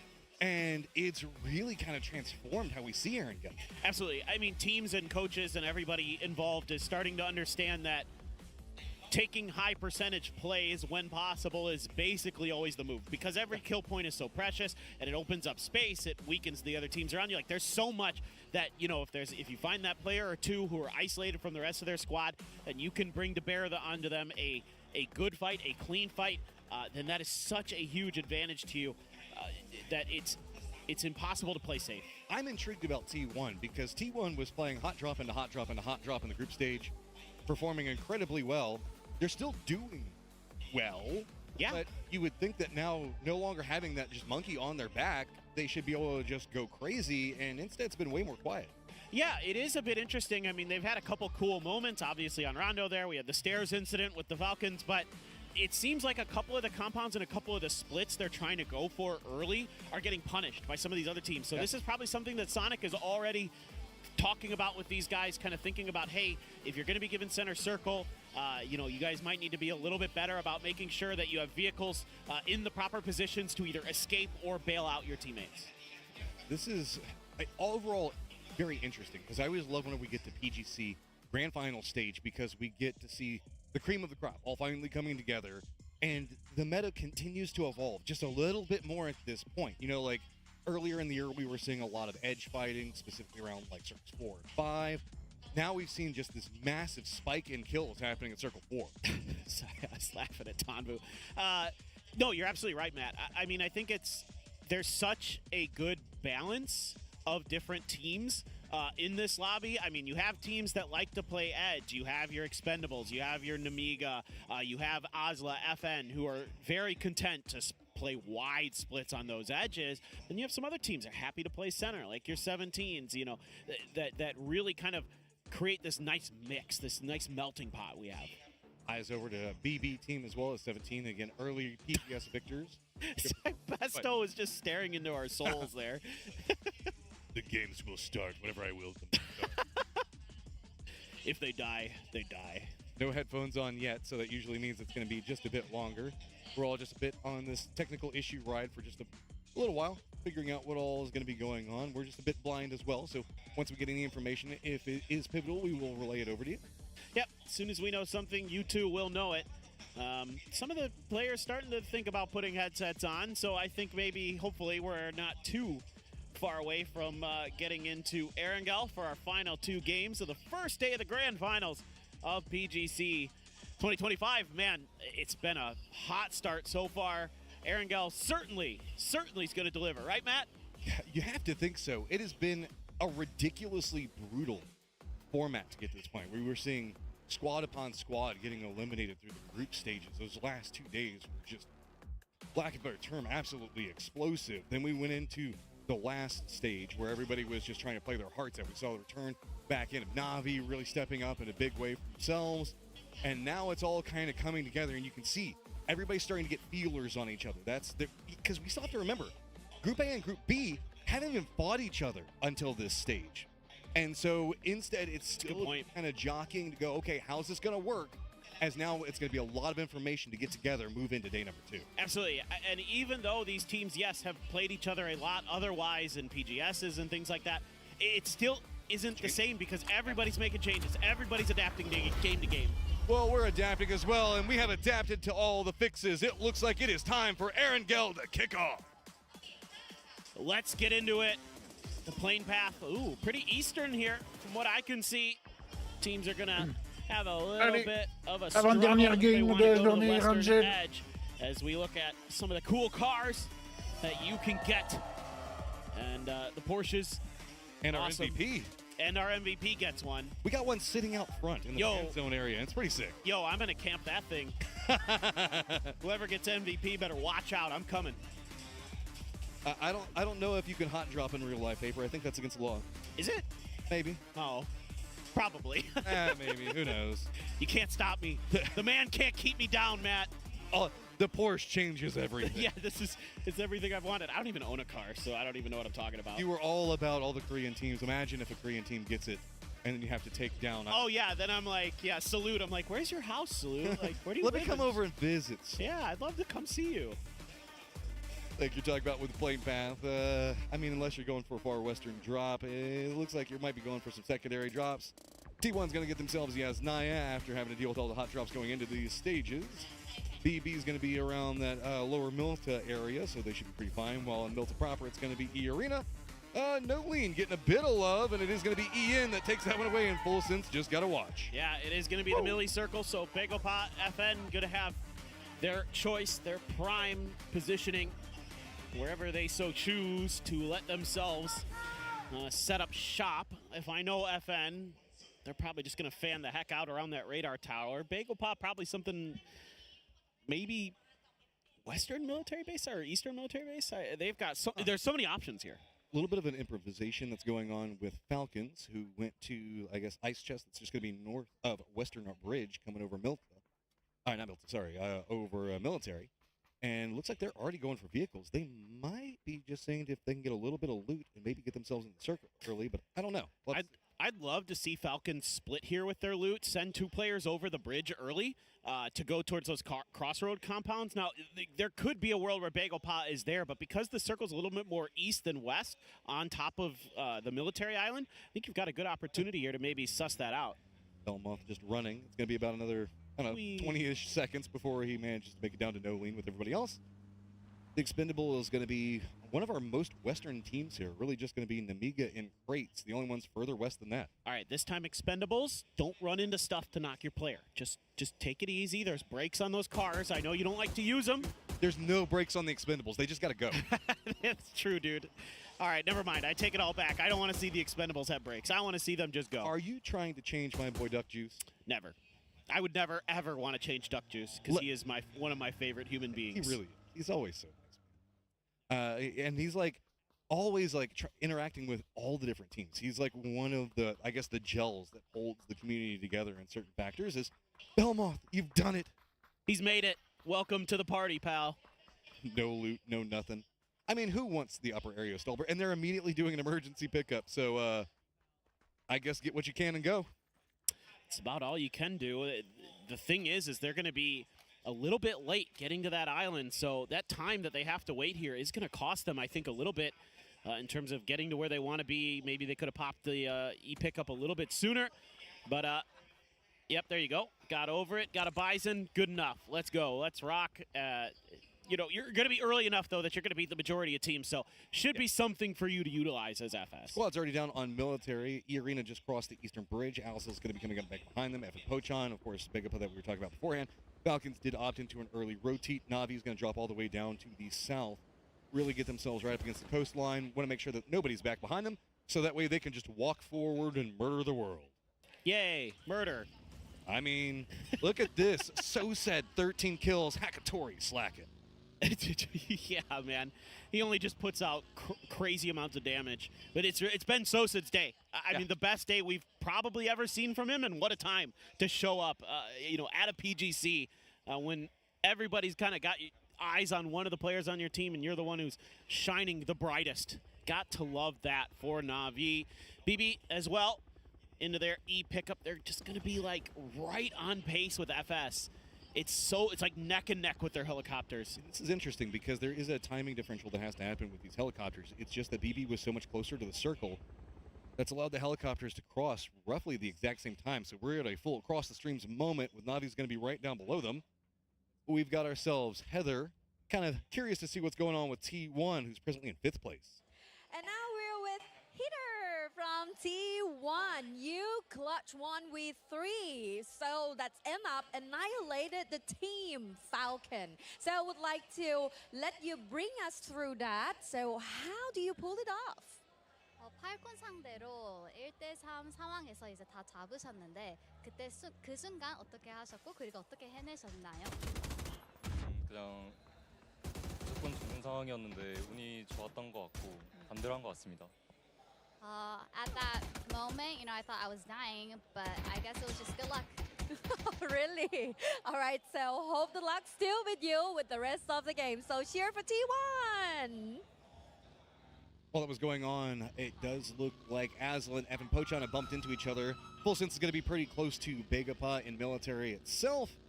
Very far down the south, BB has just cut their chutes, and they're going to be pretty close to E-Arena, but they can go to the Badlands just to the south of Radio Tower, and it looks like that could be clear. Yeah, FS landed in the military base and didn't go exactly how they drew it up. They lose a player. I don't know what is going on with Oslo and FN. They have been bumping into each other all day long. But again, two teams that have, like I was talking about, very similar ideas on how to approach the game on their play styles. So it's not super surprising in some ways. Obviously, the PWS fans would appreciate it if their teams didn't just fight. But Rozhawk? Rozhawk? What are we doing over here? We BB are... and the Freaks, I guess, just trying to get some separation. And they got a BM exit to get out of there. Yeah, this is going to throw off timings. The Western Bridge also has a couple of teams. And those two teams that are going to be bumping into each other could be Twisted and the Expendables. So a lot of moving factors as now it is just going to slow down a bit more for F and Pochon. Looks like they're just trying to get all their reinforcements together. Keep in mind, Star-Lord is, I believe, up around Radio Tower. Yeah, it's been a struggle. Yeah, for some of these teams, but you know the Freaks in particular down there at 15th. It's just these day one woes, and it always starts on Miramar where they can't really get anything going. It's been a problem all year for the Freaks. That map has really just put a wrench in their works and prevented them, quite frankly, from winning anything in terms. You know, they got a bunch of seconds, but if they could do a little bit better, didn't have enough speed. Not enough horsepower. Where do you go next? I mean, it is still pretty open down the rest of that. Ravine, so Begapa looks like they're going to be regrouping. That might be an issue, but outside of that, get out and push! Get out and push! Please, guys. Oh, my God. Look, they're fraggers. They're not drivers. Oh, this is what I was worried about. The Expendables rolling right up next to this position coming up from Perfectix, trying to scout the other side, but it is going to be Perfectix. Does take down Juck Juice. Flores runs after it, and everybody from Twisted now looks like they're just trying to fight and to get a better spot. Wow, this has gotten really, really crazy really early. Namiga also still on the outside of this bridge. Here's it. Yeah, this has gotten kind of dicey for both squads in terms of if you're going to be able to get all your players back into the game, if you're going to be able to utilize those revive stations, because the Expendables have kind of camped on top of here. So Perfectix Blue Chip is going to be stuck up there. Meanwhile, Batulin's looking for a reposition, try to counteract Delwyn as that solo, may be able to identify that and maybe make a play, but Namiga, like you said, is not too far away. Gedrox is getting closer and closer by the second. Range is what really Twisted Mind's trying to use, realizing that multiple members for the Expendables were all on top of each other. Oh, hitting that rock is bad. The Tulans, you don't want to get too close to Delwyn. Just kind of roaming the other side of the hill, but that could put him pretty close to Gedrox. Other side of this could be a bit scary. Example does get the knock on Tanvu, though. I'm pretty shocked he didn't go for the Panzer there. Had a pretty decent opportunity based on what I was seeing. But Batulin's now gets out. Oh, no. He doesn't even expect it. This is such an awkward timing for Twisted to get caught up into this fight. We still have the Freaks back behind this as well. That might be a fourth party, as the Expendable's not going down quietly. You can see Calori's, he keeps trying to get eyes to see if he can go after a res, but it is nowhere near safe. I mean, eventually, you got to assume he's going to strike. No, he doesn't. They're playing it safe. They're playing it cautious. Gedrox, though, going to hear Lou's shots angling in that direction now. I don't think Lou's seen him just yet. Oh, if he gets in that car, that angle is just going to be way too open. Not even waiting for him to get in the car. Gedrox is going to find one. Now the Freaks are getting closer and closer by the second. Example, no real options. Looks like he's hopped into a car. He might go more to the north. Megapaw also going to spot out full sense down below him. This is back over at Military. Yeah, this is really nice stuff for Bagopot. This clears out a lot of the danger close teams and players.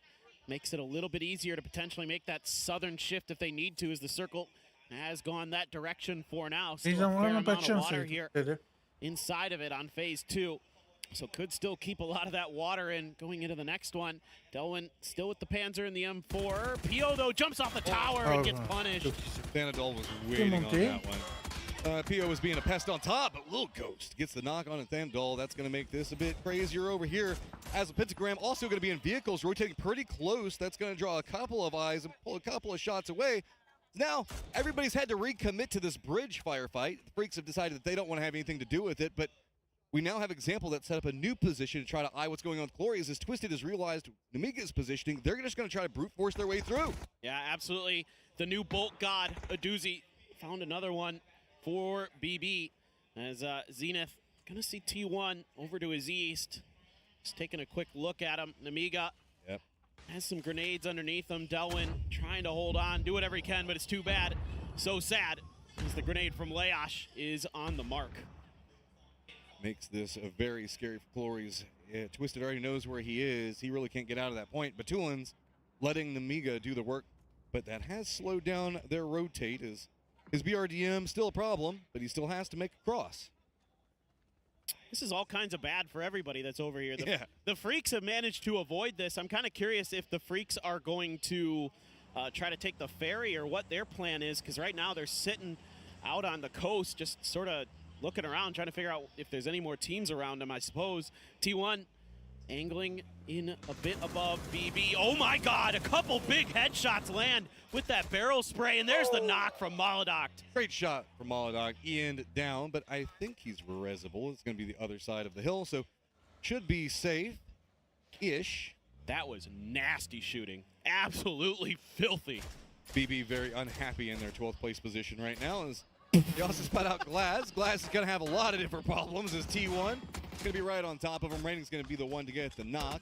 Wouldn't be surprised about maybe getting a kill, but Hammer on the other side of this is just hammering into the back of T1. It's a tough spot to be in, though, right now as T1. There's just too many teams that are going to be able to see into this ditch, and they're paying the price. Maladoct again collecting. Has Heather knocked. End looking for a res. Heather just trying to stay safe and smokes. 17 other side of what we're looking at in these bunkers. So Asla, just play with what you got, right? See if you can maybe get a point out of it, steal something. And he's got a great sight line into T1, but every time he goes for a peek, it is immediately countered. This is so uncomfortable for T1. They need a way out of here. Because, like, eventually you're just going to get smothered because a team's going to come up above you on that mountain, so they need to find a way through. This is just got to be sent to time. You have no other options. You've just got to get over here next to Hammer. You've got to make something work for you. Hammer on the retreated angle is just going to be stuck over here, nowhere to go. 17 on the other side of it. Rest of T1 should be coming after him, and they've got such a man advantage. But these Hail Mary nades going up and over could be a problem for T1. Upstate on the bridge, Namiga's still there, Glory's still there, Twisted's still there, but I think that Twisted went for a res, so they should be much better off. Je rappelle que sur YouTube, vous pouvez mettre un petit pouce bleu et vous abonner à la chaîne, c'est gratuit. 17 would have Et ça fait loved for a plaisir. knock to come through, and then they could have really collapsed in that fight. Rex takes Ranger X down, watching their flanks nicely here. RFN got a couple teams though that are going to be rotating ahead, and Jacob finds Rosseted. This is just too many people in the gauntlet ahead for T5. It's going to cost them quite a bit. And where do you even go next? Because this is exactly where T1 was trying to make their cross. And you saw how absolutely abysmal it was. Instead, the shack might be all that you can get as T1 still around that tree. Very few options to work with. Yeah, so Ian just going to pop the tires there to make it that much more difficult for Exquisite. And he needs to readjust his vehicle a little bit. Seems like they're going to be happy to leave him as the anchor, but 17 is so close to T1 and has him completely surrounded. You just got to hope that somebody does something to 17 to relieve some of this pressure if you're T1. Who has been called back as shots are coming out from Na'Vi onto him. The other members for Twisted have crossed the bridge. Looks like they're just trying to go provide some reinforcement. Everybody just kind of hunting the knocks outside of this. This is just a really awkward game. I think a crate landed on the ferry. This is just, if you're watching the map feed, I'm watching a crate drag across. But anyway, that's just hilarious to me. Rex has BB underneath him. Sorry, that caught my attention. I'm like, what in the world is that? Lou falls for Twisted. And that bolt, if it hits Rex here, a doozy on the side, might be able to really put a hamper into FN there. He hears them. Yeah. They know he's there now. Besto a bit in the open, but Rex doesn't want to overpeak this. Discretion, the better part of Valor there. No surprises yet. Now I'm caught up looking at the crate slowly sliding. I know, it's hilarious. I don't think I've ever seen that happen. Namiga did get one of their players inside of the previous safe zone, so it's going to be a regroup, and Clory's still alive. He might be going for a res beacon of his own to try to get all the other members for the Expendables back up and active. Well, this is bizarre. Yeah. For Theraton 5. You just got to, hey, remember that time that guy sat in that shack and won a game? I'm going to try that too. Twisted finally out of the blue zone. Just going to run into the very open section. Sure. Yeah. That's how you park it. Look, it was, who was it? Was it Howl that won the game for BR? Yeah. That's, I mean, look, it worked once. Why not try it again? Got nothing to lose here. Everybody's been blowing up vehicles, running to get to this point. You saw it with T1, we saw it with T5. Everybody just trying to get over here, and then here's Twisted. He's coming in the BRDM, be like, nah, guys, it's chill. I don't understand. We're cool. We're cool, guys. We're fine. The Freaks have finally gotten onto the main part of Sosnovka and are going to be very, very late. Really, the biggest danger for them is going to be EA and FN's wide splits. A battle brewing up on the north, though. Is Namiga VP going to be in that next circle? Of course, has to remove as much water as it can, so fully does so. And Virtus Pro is trying to just sneak their way forward, but with Namiga lurking behind, this has gotten a little bit precarious, I'd say. They've got to be so careful. They know that they've got Begapa close on one side. I don't know if they know about Namiga yet. Blue Zone doing work onto Namiga. These guys have been, remember, kind of caught out along that bridge for so long. Hello My Bad is on the other side of Begapa and VP, as VP is running a 1-1 duo split. Now, actually, no, it's just a full 4-man split. That's a little Ghost that's the closest to Grexy. Begapa there actually did get the revive onto Pios. Was it? He's, that was close with Panzer Faust. Ooh, boy. That is squeaky bum time for sure. As, just going to swap back. Hey, look. It worked for Howl. It could work for Twist. That's what I'm saying. They're just stopping where they're at. And there's Lucarux. The Freaks do manage to make it out of the blue zone, but not really.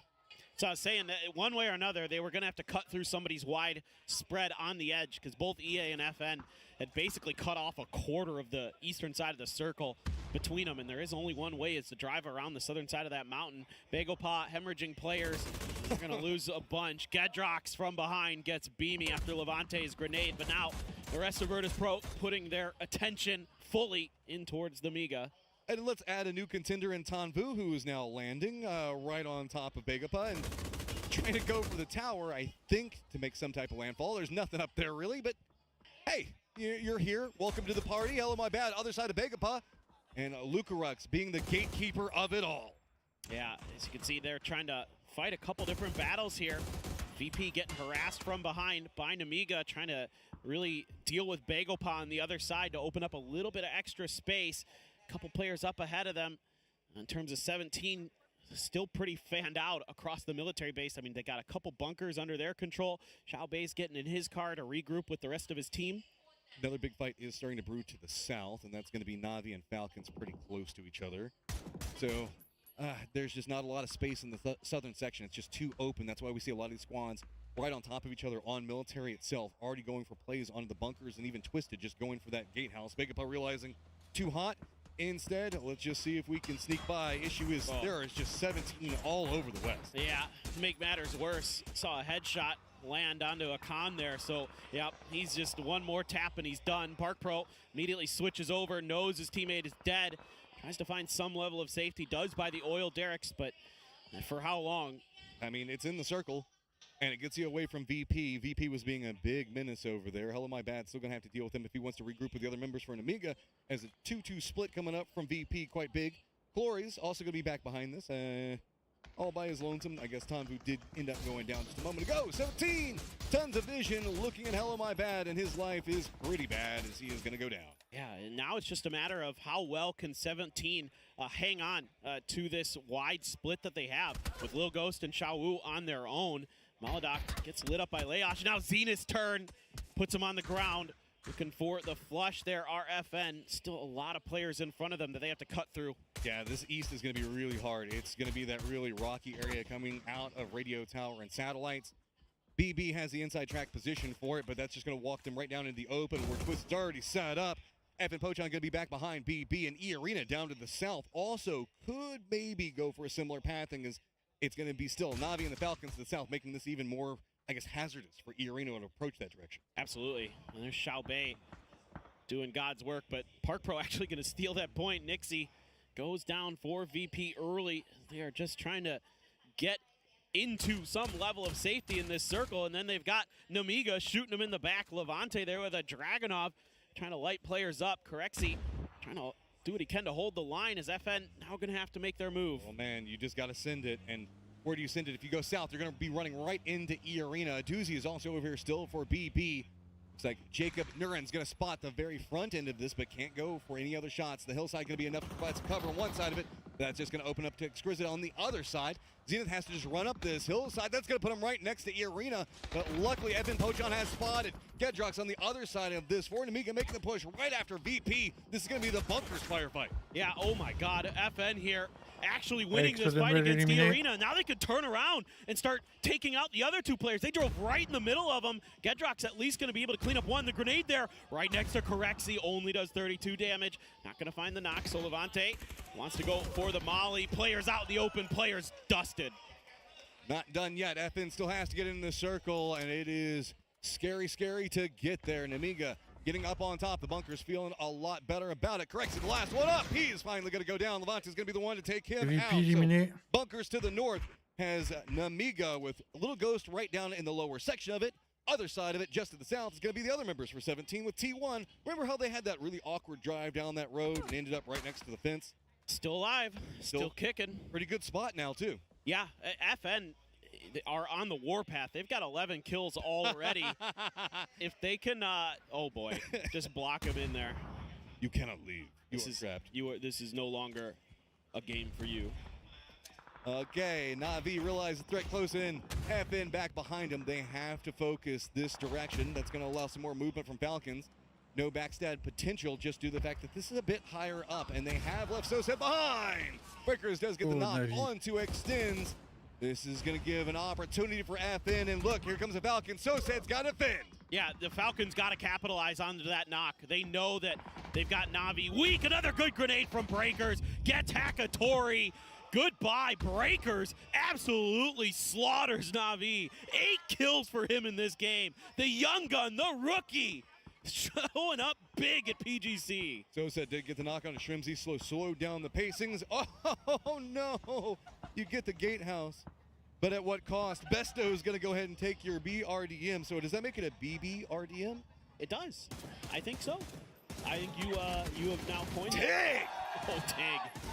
Popping off. Shuts down FN on their approach. Kills galore for FN like you're talking about, but are going to go down. Falcons get the high ground. It's not every day you see Tig with a barrel. That's definitely not his preferred weaponry, so to come through and get those 2 kills like that, huge. A phenomenal game from FN, though. 14 kills is nasty stuff. Xiao Wu deals with Park Pro. Kind of a prolonged thing there, but at least for Park Pro, able to get some placement points for Bagel Pa. Besto just delivers back saying, hey, there's a couple of people inside that shack over there, but we're at least right along the outer wall for it, so we're fine for the time being. E-End has to be careful. Falcons are going to be right on top of him in a moment, but they can't really go over the top of that hill because everybody in the lower sections are just going to absolutely try to pop the domes right as soon as they see him. Defense for Twisted, as BB has a lot of different covered angles that they're playing from, and Twisted in a little bit of trouble. Yeah, Defense really eating a lot of that. Example there, lit up, it doesn't matter. He's still gonna win the fight. It's Heather from T1 that strikes him from behind. P90 in Batulin's hands, looking to put it to good use.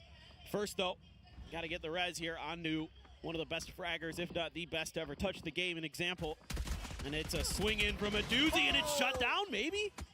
Just too many people. Everybody's just crawling into the gatehouse, and just too many different firing angles to work with. 17 still playing around their bunker, did backstab T1, but Nemiga sees an opportunity in that firefight, and there is just a cluster of vehicles just slammed on top of each other over here. Oh, if you could get that frag in there in time, but you're not going to be able to. Just throwing everything in the kitchen sink at this. Unfortunately for Levante, BB was already rezzed and ready to rock as the BBRDM doing what they can to just stay alive a little bit longer. Starting to take some damage, though. There's just so few options for BB. They're trying to use the wall, use the cover, but Nemiga is just trying to negate a lot of damage onto that BBRDM at this point. And let's not forget Leosh very far to the north, just in case something goes wrong with Levante over there, and it does. A doozy gets the knock onto him. Yeah, there's no hope for Leosh to do anything about that. In fact, he can't go anywhere himself. Down to our last 4 teams. T1 still in that spot that they've been for oh so long. Ian gonna have to make a move for them. 17 can just fully barricade their northern side of that shelter. No problem for them. And Tiggleton, though, might have an answer to 17. Or maybe T1's positioning. Where was it focused in at? It's going to be Shrimsy. Gets the last couple of taps, and H-Win gonna make sure to get the flush. Heather clinging to life, the Dorito keeping him alive. Yeah, you were right. Went for T1 there. They're just trying to stay alive, see if they can get any more points out of this game. Falcons gonna have to make a move a little bit. I think the top of the hill still in this next circle from my gathering of what I see. Maybe just a little bit of it. Hard to say for sure. As H-Win, AWM to the dome. Xiao Bei taken down. Emergency repairs coming through for that BRDM, so that'll get it back up to full health, and that's really nice for BB. They are going to be able to put that to good use. Falcons, it's a matter of time. They might have to leave that position like you're talking about. We're in phase number 7. BB roaming closer and closer to the circle, and it does look like Falcons are just going to go right after Ian. He hops into his vehicle, trying to use it for some type of cover, but Falcons will instantly swarm around, and Ian does get the knock on one before he goes. That's going to slow down pacing, and now 17 using this opportunity to pounce on Heather, other side. Oh, if that's a frag grenade, the Falcons are in trouble. Nicely placed by Besto. Xiao Wu is going to deal with Heather, so T1 goes down into 4th, and Falcons starting to lose people left and right. A Molly doesn't look like it hit H-Win, actually, so he's still alive, still resable. Shrimsy wants to do what he can to get BB away from him. Just got to go back next to the tree, use some cover. More Doritos going to calm down. Shrimsy was expecting it, but Besto gets the better of that.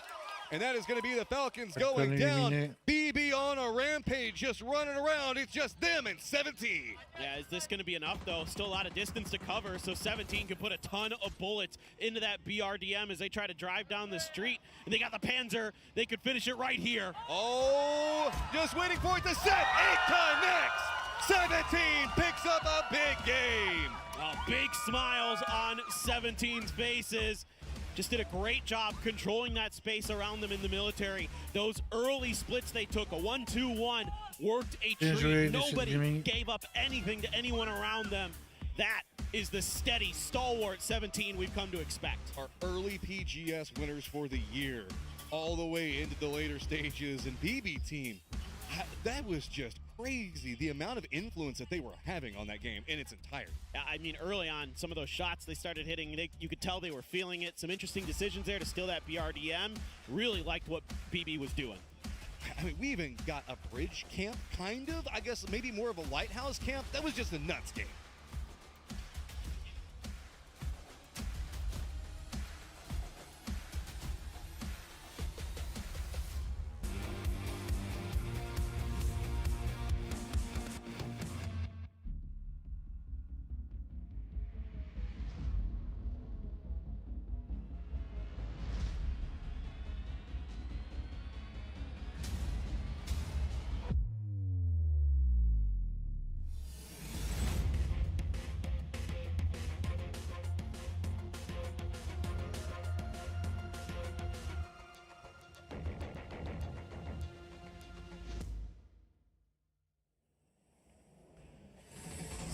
Gaming with a cheeky chicken dinner to get things going for Erringale. They were hidden in the bunkers, nicely situated, tight and controlled, getting a few kills here and there, and finish things off pretty smoothly here as I'm joined by Avenger as well as Toffees. It's obviously a military game here.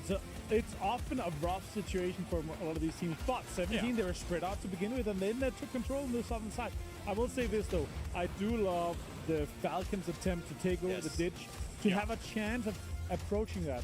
There's too much pressure on them, right? You saw the 17, they're constantly just harking bullets towards them, throwing everything they had. Best of luck, jump out, gets a few nades in there, and they crumbled faster than a Danish pastry under our hands. Oh, he knows about that. He knows a lot about Danish pastries. That and hands, I guess. Okay, so I've never slapped a Danish pastry, but I can say this. That 17 win looked an awful lot like PGS1 back in the day. They went to a good spot in the center. They found a nice little ditch. They laid down inside of it, and they brought ordnance. And that's what made the difference, because we saw that crash early on. T1 and Asla fighting for last ditch, hoping one of us can live here. Neither of them could. We saw, I think it was Molodok up on the hilltop, just peppering them the whole time. And 17, again, they'd pop up, they'd steal something, they'd go back down. And then when Falcons showed up, they did the same thing over again. 17 did win that game. They played it very well from their spot, but I will say a lot of that came from the fact that everyone had to try to find space around them without 17 having to do a lot to defend it. I mean, when it comes to the very last circles of a game like this, there is so much open area between that bunker and then any approach whatsoever. So every other team knew it was only going to be a matter of, can we scrap and get a few cheeky points here and there? Please, sir, please, can I have a point? That's always the case here. Obviously, the Panzerfaust to finish things off. The last kill to be a Panzerfaust on a BM is always fun, but it's also a testament to the BDM actually had free range of control throughout the kind of mid-game, right? They could do what they want. They were 2 guys alive. They managed to get a second place and the kills from surviving for that long. And I also will give them credit for this BRDM play, because they were aware 17 had been in that bunker without a lot of movement for a while. I don't expect them to have tons of utility. So when they jumped in there together, they go, one of two things happens. We drive this BRDM down on them, and they have to blow a bunch of ammunition and try to stop us. And we have a possible 2v3 scenario here. Or they have a Panzerfaust and we're just out of luck. So that's why it was just a blatant drive-in. Yeah, it's an important fight back for an important region, right? For China, obviously, the rest of their teams did not have that much luck, that much favor in the group stage as well as last stage. And 17 Gaming really is kind of the crown jewel of China right now. Be it the PGS wins that they got, be it the second places constantly, and look how much it means to them to be able to take that victory here for this game. So, and you've got to get them early on the board, especially with this kind of position that these teams find themselves in at the World Championship. You know, they haven't seen themselves in the end game here a couple of times now, and for me, one of the things that's made me the saddest about this team over the last year is where has Lil Ghost been, right? He was this all-star, this poltergeist that I remember seeing years ago, saying he's the future. Yes, exactly. Future of PUBG. So quiet this year. So maybe to see sort of a play like that at the end, to see the guys smiling, excited, signals, hey, this could be the return of them. Because if Lil Ghost pops up, 17 becomes unstoppable. That's a lot about 17 Gaming, but FN Pochon, this game My goodness. Yeah, What they're was this? fragging out. They're fragging out, and they're basically trying to distance themselves for the bottom three, which is all Korea right now. It's been rough. DN Freaks, another game with 0 points here for them. FN Poacher on 31 points, somewhat within striking distance of that top 4, top 5. And top 4 is really where the money starts becoming, it's all like it's close to 6 digits, right? So it's huge. Just before in the first 3 games, obviously we have the other caster pair back there in the green room. Right. And there was this great moment where Paper Thin said to us, what if Bagopar wins PGC 2025? And you know what? Looking at that leaderboard, right now, fat chance, Paper Thin. They need to step up. I can see you over there. We're right, very close to them this time around. But we're just a minute out from our next Erangel. What are we thinking, Toffees? Okay, this is just me needing to see the Falcons make a move, all right? Every other region has put up some effort. We've seen a lot coming out of SEA. We've seen a lot coming out of EMEA. We just saw the only team from China get their win. Now the Falcons, they were so close. They have to step up. They have to make a move right now, or honestly, it's going to be hard for them to go after that trophy after this. Martin? Yeah, I think obviously coming into this area, this is the time for you to catch up. Yep. So you're It's not gotta be. too far away from that top 4, right?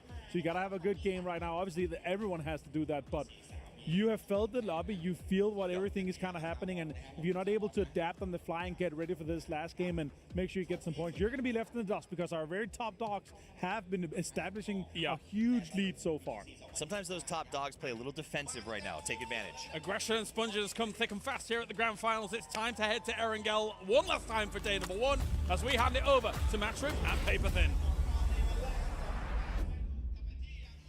Dernière game de la journée. I'm sorry. No, don't thank him. I had to throw you under the bus. I saw the Don't thank him. file, and I specifically leaned back so that way he could make eye contact with you while he said that. I was kind of taunting him a little bit anyway, so I kind of had that one coming. But you know what? It's his best. This is his moment. It's Korea at the bottom of the league. Oh yeah, he's just and EMEA up at the top. This is the worst day in PUBG history right now.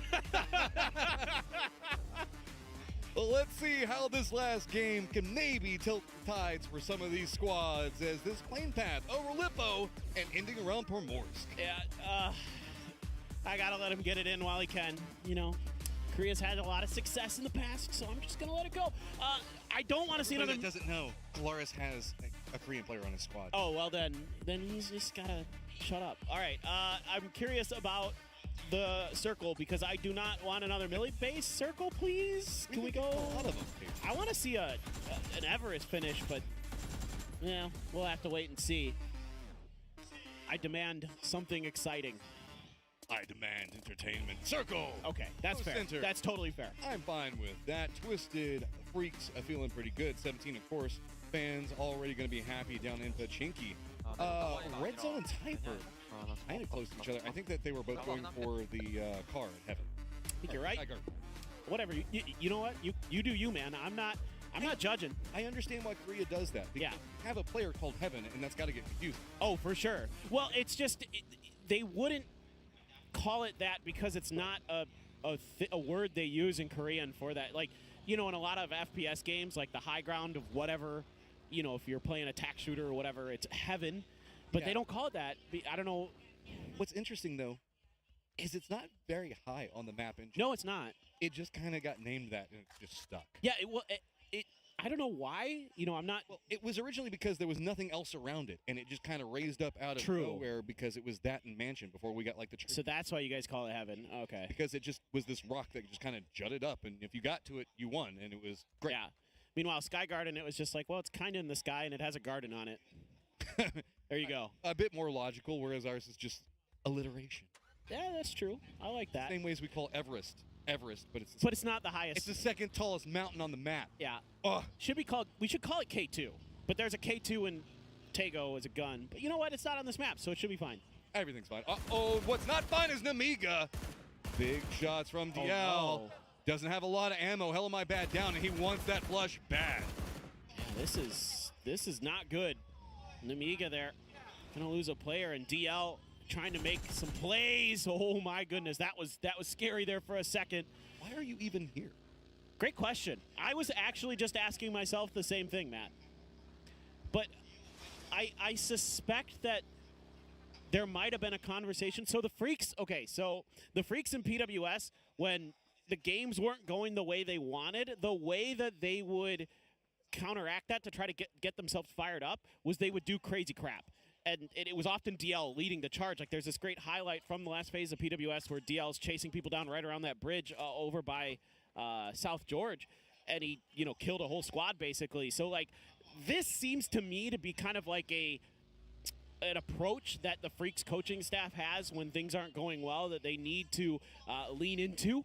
And they haven't this event really until now. Look, guys, I know Freaks, it's not going well. Our solution is DL, we want you to go bully somebody for a second. Really just, I know that makes you happy whenever you get to just bully some other random person that's looting DL, and that just unlocks your capabilities. But if you're going to bully anybody, I guess Namiga would be the team to do it to. Yeah, and, After a team that's, exactly, and, a team that is doing okay today, but definitely going to hamstring them a little bit. Of course, the revive station is there, and they can get their player back, not the end of the world, but a free point is a free point for the Freaks, and maybe that'll be something that can jumpstart their engine. Ozla close to Nixie. Nixie trying to find the right angle, but Ozla diverting away from his sights, and they should be A-okay. But yeah, look, for the Freaks, when in doubt, rely on Bobsonghead. Bobsonghead. Bobsonghead. This is just going to be to the crossroads west of Shelter. So just some supervision as Nixie's just going to kind of relay the information. Nobody else in the squad close enough to really give him an opportunity to go after anything yet. Hal, though, oh no. This is a bait crate? That's bait. You don't realize it's bait, but it's bait. Nixie's just like, come on, I dare you, bro. Go for it. Surely it's safe. There. What could go wrong? No problem at all. Oh, Hal. This is well, actually, scary. the hillside, I don't know if Nixie has the best of vision on this.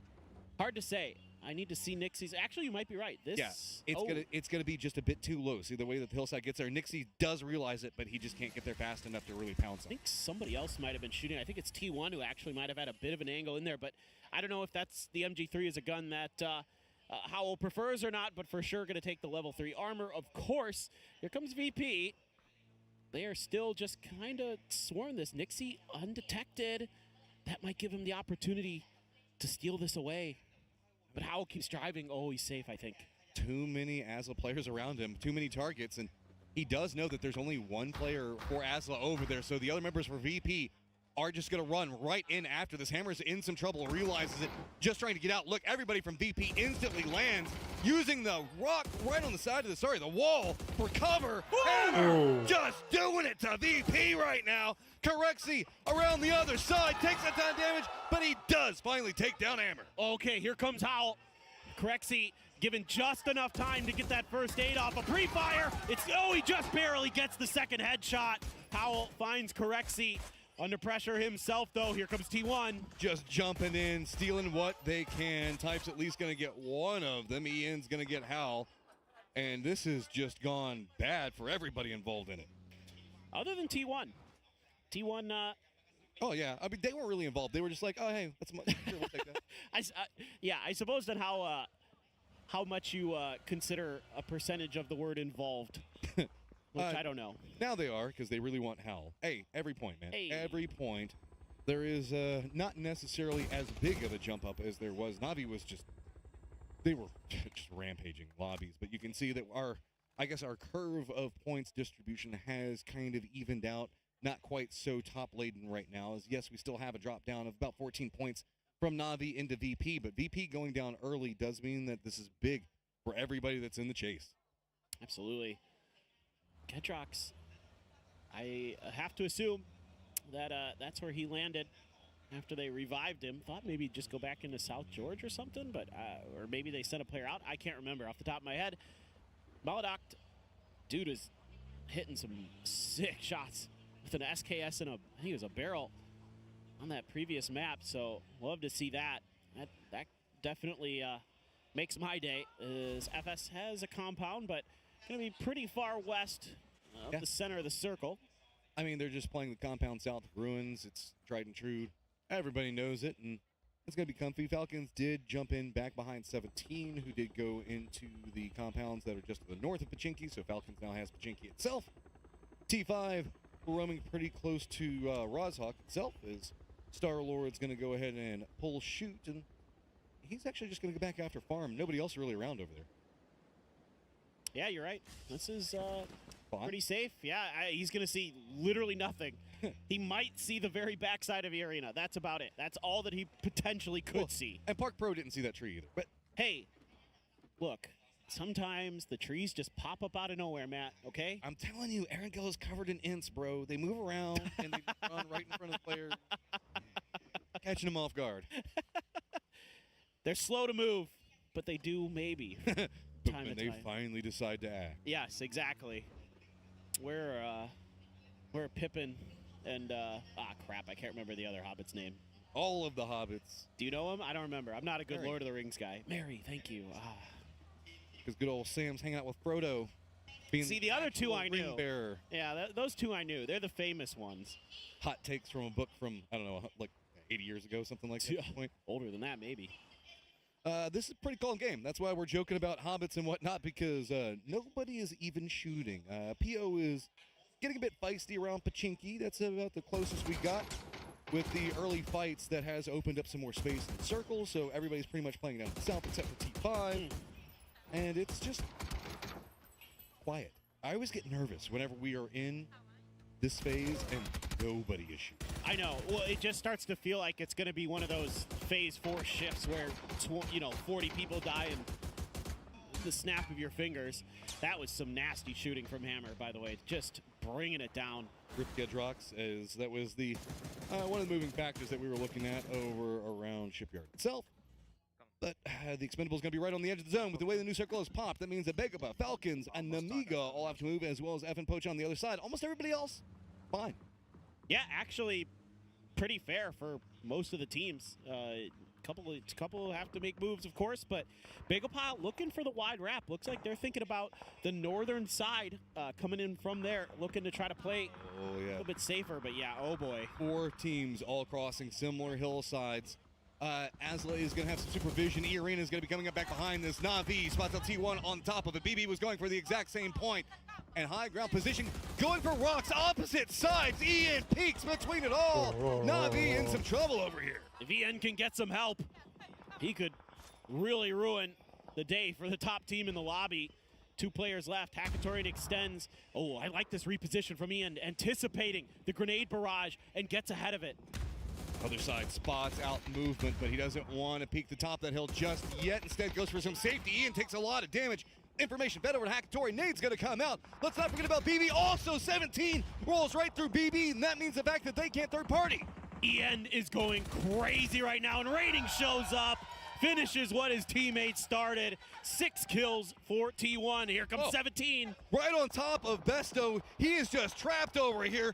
There's a big firefight on top of the hillside, but Besto gets the knock onto 1. The other members for BB trying to get over here. Effin Starlord now also getting close enough to get involved. This is madness, Un chaos. avis des VP se sont fait sortir. 17 able to flush Besto. Filfer's going to go down. That's actually Opans from E-Arena from afar. Starting to unravel a bit here for BB. Look at Nurin. He's maybe hot to get involved. Opans runs out of bullets. Oh, here we go. Oh, jumps the wall. It's going to be Lyrics right leading the way. Trying to deny out information. Going for the flushes. Walks right into an open area, but Lyrics takes a little bit of damage. Doesn't feel good about the other side of it. Molodok still alive, clinging over here to some form of safety as it has gotten quiet on the hillside. 17, T1 finally calming down. Oh, he tried to go for it, but shut down. Yeah, Lyrics was ready. BB.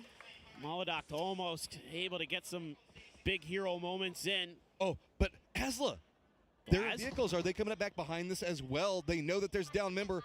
Maybe somebody could be going over there, and now Nurin suddenly becomes bait that Glaz really wants to exploit. Yeah, this is going to take a lot of smokes here for E-Arena to get Nurin's back involved. 17 actually going to use a flare inside of the circle, so that's for the supply crate, as they're just really keen to make sure that they can get Nurin's through. Nurin's trying to scooch his way back in towards the compound. Finally gets there. More smokes have to be expended.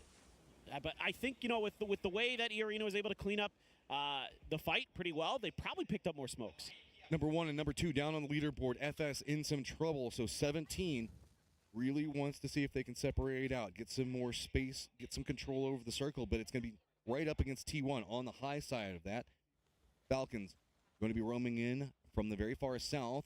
Twisted's got school and apps under control. Razak Hillside and all the way into Boatyard belong to the Expendables. Circle stays centered, and Vapor this is kind of crazy. It's been a set of centered circles, and moving into phase number 3, we have 45 alive. It's a lot. It's not a lot, I should say. It's kind of crazy how explosive it just got in the middle of that game. A lot of teams wanted to play for those compounds, knowing that parts of this circle are dangerous. Speaking of danger, 3 different squads, all eyes on this compound same time, but it's going to be red zone. He gets there first, and he gets control fast. This guy coming up big for his squad, gives them the foothold as 17 runs right in front of him. Red zone not done yet. there he is. There he is. We've been waiting for it. Saw what he could do. He is a one-man wrecking crew, and he shut down 17. Falcons pulled away from that real fast. Instead, after E-Arena, they go. Lyrics, hero performer last time, now trapped. A lot of Falcons around him. Other side of this is going to be Begapod, the Expendables. This is going to be on the outskirts of Razak, as Park Pro is not next to the other members for Begapod. He has to regroup. Yeah, Lyrics hasn't taken any damage from those frag grenades, so the Falcons not able to find the mark on their initial approach, and now the rest of E-Arena says, okay, we want to try to help out our teammate here if possible. So far, so good in terms of keeping them at bay for the Falcons, but it's kind of become a bit of a tense standoff with Lyrics, and he evacuates. Well, he's trying to get out, but the timing could be pretty bad. Oh, the shots from E-Arena's other members do force Evan Pochon away, because they look like they were trying to get position, maybe third party on this. So that might be the ending if Lyrics can get away from it. Instead, now we're kind of a bit more focused on the Begapa Expendables firefight. Yeah, still some frag grenades in the bag for Begapa, so they could do some work here against TE, who is one of the best defensive teams out there for sure. E-Arena says, okay, mission accomplished. We have saved our teammate. Let's get away from the Falcons. Leave that to them. The Breakers and the other members for FN have multiple angles around them. Delwyn has the kill on the other side of this for the Expendables. Delwyn's having a pretty solid day, man. He's been pumping out some decent numbers. We often talk about Tanvu, but Delwyn's really been finding kills and helping propel the Expendables up the leaderboard. He often will kind of surprise you with how many kills and damage that he's doing for the Expendables, because, you know, Tanvu, again, I think the best player in the world right now, but Delwyn is such a great IGL, and he does so much for that team. Clories as well can pop off.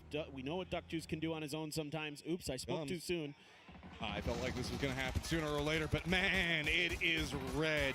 FN rolls right into the wrong side of this one. Loses one, loses a second one. Lyrics, Nurin, here come the regroup as well. Rex does get a knock, but the drive-by isn't going to be enough. Zenith says no, it's not. Jacob goes down. Big plays coming up from FN Pochon. Rex and Zenith, tag team, get in there, and now you're going to lose breakers to this. The Falcons want points. They're hungry. They know they got to climb that leaderboard, and they're getting started. Looking to do some more damage here to FN, who's Star-Lord. Oh, that bounces too far to get the flush. Yeah, but does get some damage out. The other members for the Falcons got to be careful. H1 goes down. There's so many vehicles to be used as cover right now. Falcons don't feel good about rolling down into this.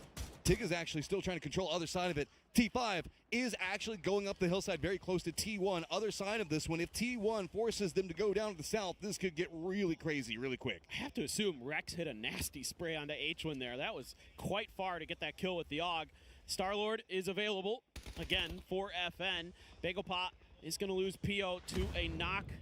Looking to try to get into position to put Park Pro's Panzer into the faces of the Expendables. Only clicks a little bit of damage into Tanvu there. T5 saw that parachute from T1 and wants to do something about their fellow T-team. Are they going just committed to the res while everybody from the Expendables is just trying to run up, see if they can get anything. But Songja goes down. Namigo wants a piece of this as well. Nade's now coming out to slow down the Expendables. They've got control of the top, but they can't really step up. Glorious just runs down. Very little fear. Oh boy. Somehow that sawed-off didn't do enough damage. Duck Juice falls to Pio's grenade. He got res, but he's right back down. Park Pro still on the outside, and now the Expendables have to fight off Namiga as well.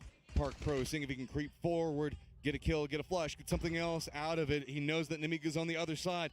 He's running in to see if he can backstab anything. Is anybody on the Expendables expecting as Tanvu does get his meds up? He's already heard the footsteps, and Park Pro gets the better of Tanvu. That is some fantastic crosshair placement there for Park Pro. Read that angle perfectly, and now he's spoiling TE. Although that is right on top of him, but well-timed with the first aid for Park Pro. So the Blue Zone grenade not going to claim his life in this instance. T5, T1 still just kind of separated, but just taking pot shots at each other, hoping to do some damage one way or another. A lot of teams have to take compounds because the middle of this circle is very not playable. It is very flat and wide open. See, a couple of members from Namiga did see if they could get into a third-party position, influenced some of the movement. Delvin's trapped. He can't get over to Tanvu. So it's just a matter of time before we see maybe this pinch coming up from Namiga be pretty big. Remember, it is only 2 members, though, over here for Namiga, but 2 solos should be doable. Yeah, I mean, this is Namiga's wheelhouse. They love to play from the blue, catch teams on their backsides. Just going to leave Levante there while the other 3 move on to that compound. Let's see if Levante can get out. Delwyn could have a role to play in this potentially. He's starting to have to use the bandies to try to keep himself in the fight a little bit longer. I'm not surprised by this. Namiga going ahead, getting the gatekeeping position. Belmoth down to the south of them. Twisted Minds, who's just been kind of holding down a very strong position and forcing everybody away from them, now has to leave Apps and go into the circle very close to Asla. Falcons, Evan Pochon, and T5 all also need to get into the zone, and not going to be very many options. That is going to be Park Pro taking down Delwyn before he goes down to blue. That was a nice pre-fire. And the former Bagel Pop player, or maybe substitute Bagel Pop player, however you want to think about it, still very impressed with what Park Pro is able to pull off as he keeps Bagel Pot somewhat in things, at least with 4 kills in this game. Is the timing for this good enough? Vehicles were set for T5 already, but Exquisite on top does get down. Rex, Rusted Jr. on the other side. Starlord goes up to the top, and it is going to be T5. Firm in their defense, but a new contender approaches in the Falcons. Yeah, that's really nice for the Falcons that there was a knock over there. Tiggleton puts the mini right into Rossiter Jr., able to cut off the grouping for T5, and they are in trouble. They do have the res on the Ranger X. Yeah, I mean, T1 one side, Falcons other side. Tiggleton wanting a pop off. Exquisite, Blues coming up. Big plays. Ian finally shuts it down, but T5 in a lot of trouble now as the Falcons just swooping down behind it all. Yeah, the Falcons here might buy enough for time for T1 to get some reses in. Ian still doing work, but that is T5 wiped off of Erangel. Heather still knocked. T1 needs to get these reses. Ian is on 8 HP. He is scrambling to get the hell away from the Falcons, and they know that T1 is beat up. They got to go fast. Falcons know it. Climbing the leaderboard. They've got 5 kills and the potential for a lot more if they time it right. Shrimsy going to be the guy that's going to be peeking close. A lot of nades already roaming down right next to the smokes. Shrimsy now realizing, okay, we know where they're set. Can we get the timings? One side going to be him. Tiggleton on the other one. People just trying to crawl out right along the smoke line, but no clear vision just yet for the Falcons. The fact that Raining was able to do so much damage there isn't good enough because Kick's grenade is good on the weak EN, and Raining has to just run, I think. Oh, just going to do him like this. 3 people down. Raining just trying to get away. They don't want to overextend into a bad spot, so it looks like they just might send it C4 style. Works for me. Why not? Oh, it's a little bit off the mark, though. It's golfing rules. It doesn't really matter. They were dead anyway. But just in case Raining was still close by. It's close enough. Yeah, close enough. Look, there's been a bunch of crazy multi-kill performances from players in this game. Don't give them anything for free. Twisted now very close to Asla. New circle pops, and it goes Raining sided as well as the Freaks. Namiga eyes on what's going on with Twisted and Belmoth creeping closer and closer to them by the second. Now looking at our winner chicken dinner percentage, the Freaks with that shift in particular get a huge boost in that department. As Twisted losing players, Asla still has 2 alive. Red Zone and Glaz though have to start making their move, and they want to try to punish Twisted, who's pinned on the edge. The grenades are close, but not enough for flushes. Oh, that one might be good. Wow. I don't know how he survived there. The way that bounce went was just crazy. Red Zone continuing to drop him, but Tiggleton spots out Glaz. Falcons, they want a big game, and it is brewing. Just letting loose with a prayer nade there. And now Twisted knows that Asla is in trouble, and Lose grenade will get Red Zone. And out goes Ozla in 7th. 1 placement point for them. Twisted needs to keep fighting somehow, some way. They're in a tricky spot. Yeah, there's a compound in front of them that's going to be gatekeeping them out that Freaks already have control over. Falcons, as we just saw, had vision on where Asla Pentagram was at and got one of the knocks to start that. If they go due north, that's being cut off by Namiga as well as the solo up for FS and Belmoth. And interestingly enough, Raining inside of a compound, inside the circle, feels way better than Twisted Minds and probably Namiga. Right? 2 teams making a move at the same time here. Twisted had to use a lot of smokes. I don't know how many they have left. Probably not many to try to just get here. So, of course, the Freaks are going to let loose. Namiga as well on the move. Grenade does a little bit of damage, but Lou, no problem there. We'll just let loose with some more smoke. Still plenty in the bags here for Twisted. They're trying to make this leapfrog. This is so far to have to go, and the Freaks are using a lot of nades. It's just how much can they weaken them up. Twisted is just doing such a great job of handling how everything is being thrown at them. Namiga has gotten to the circle, though, and that's going to set up a new firing line. So not just the Freaks on one side, it's going to be Salute on the other. Belmont back behind. So few options, as now it's just going to be Twisted having to run into the firing lines. There was just too many other firing shots coming after them. They had to go. Exactly, Matt. It just no other choices here for Twisted. Might as well just die to the blue, to be frank. Yeah, no. This is 100% the right play. Nothing left for Perfectix to do. I mean, maybe he's got some meds and he can hang out there, try to sneak out an extra placement point. But Namiga using this opportunity to take a crossroads position in a ditch. And there goes Perfectix. Namiga was thinking about going after the compound that Raining was in, but there were a couple of shots coming out from the Freaks and the Falcons, I believe, that slowed him down. So Raining still alive, made it to our top 4. Freaks needing a big game. They were down towards the bottom of the leaderboard, still sitting there, but 5 kills and a climb up into 4th feels good. They've got control of everything to the south. Namiga and Falcons, both sides of Raining Red. Yeah, Tiggleton really wants that Porsche. He has been incredible for the Falcons this entire tournament. He's been fragging out of his mind. Probably the best performance we've seen in quite some time from him throughout an entire event. Yeah, this has been his day. I mean, we often talk about Trimsy and just how Trimsy is just so consistent. Well, Tig, man, Tig just wants it in a different way than we've seen it in a while. Yeah, I love it. And I mean, Tig does so much for this team in terms of he's a point man, he's scouting, he does a whole bunch of other stuff besides just fragging out. So to have him contribute in multiple ways has been such a boon for the Falcons. Would love to see them come through with maybe a chicken dinner, but 2 other teams with 4 still up. Raining, who knows what he can get done. He is a tremendous rifler, a tremendous individual player. I've seen him multiple times win fights that he has no business winning on his own. So certainly he can get something done. I mean, there is maybe a world where the Freaks can get into the shack that's inside the circle that's technically closest to them is one of the destructible shacks, so that not really cover. I know you can see it on the map there, but that doesn't really count. So it's just a matter of how Freaks want to go after this, and no firefight is really brewing between Falcons and Amiga yet, but Falcons do have to leave their nest up on the higher ground. I just don't know if there's enough of that hill still in the circle for the Freaks to get underneath the Falcon sightlines. They're up on the roofs even. They're able to keep themselves away from Namiga's vision in that ditch. So what do you do here? As the Freaks, it's not going to be easy. You're going to have to use smokes just to try to make a break out of the compound. 2 did cross, and they are now in the safe zone.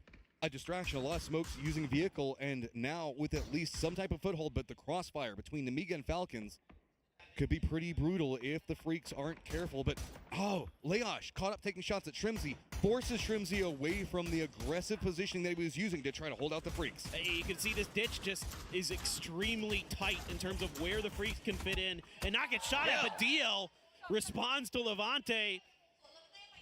My IGL, I'm protecting him. Namiga felt that they were the most comfortable inside the circle, but a couple of shots from DL really slows the pacing on this down. Namiga wants to go for the res, but they're not certain what the Falcons are going to do. They know that the Falcons could pounce an opportunity. Instead, Falcons just going to go ahead, come down the hillside a bit further, get into the compound, but that's going to put them very close to Raining. Yep, Raining, if somebody's going to play spoiler for the Falcons, it's going to have to be him, it looks like. You know, they should have a great position to really just gatekeep Namiga and the Freaks. The Freaks now sending a player out. Salute trying to gain a little bit more space inside of the circle. But remember, the Falcons did win the fight versus T1, so they know that there's likely a solo over here. That's why you're seeing all the blue zones coming out.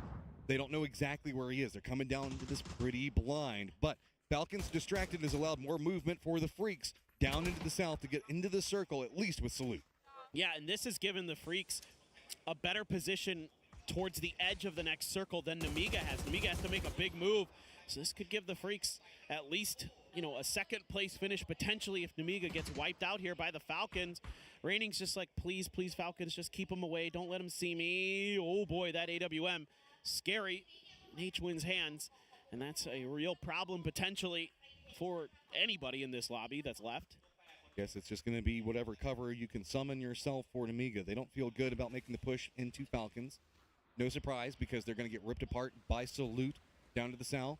Couple of nades to see if they can connect with something big, but I think that is not going to connect too much. Oh, actually, H-Win is in some trouble. He walked out at the wrong time, and he gets dropped. Oh my God, I saw a C4 floating around in Namiga's hands as well. Thought they might give that a go.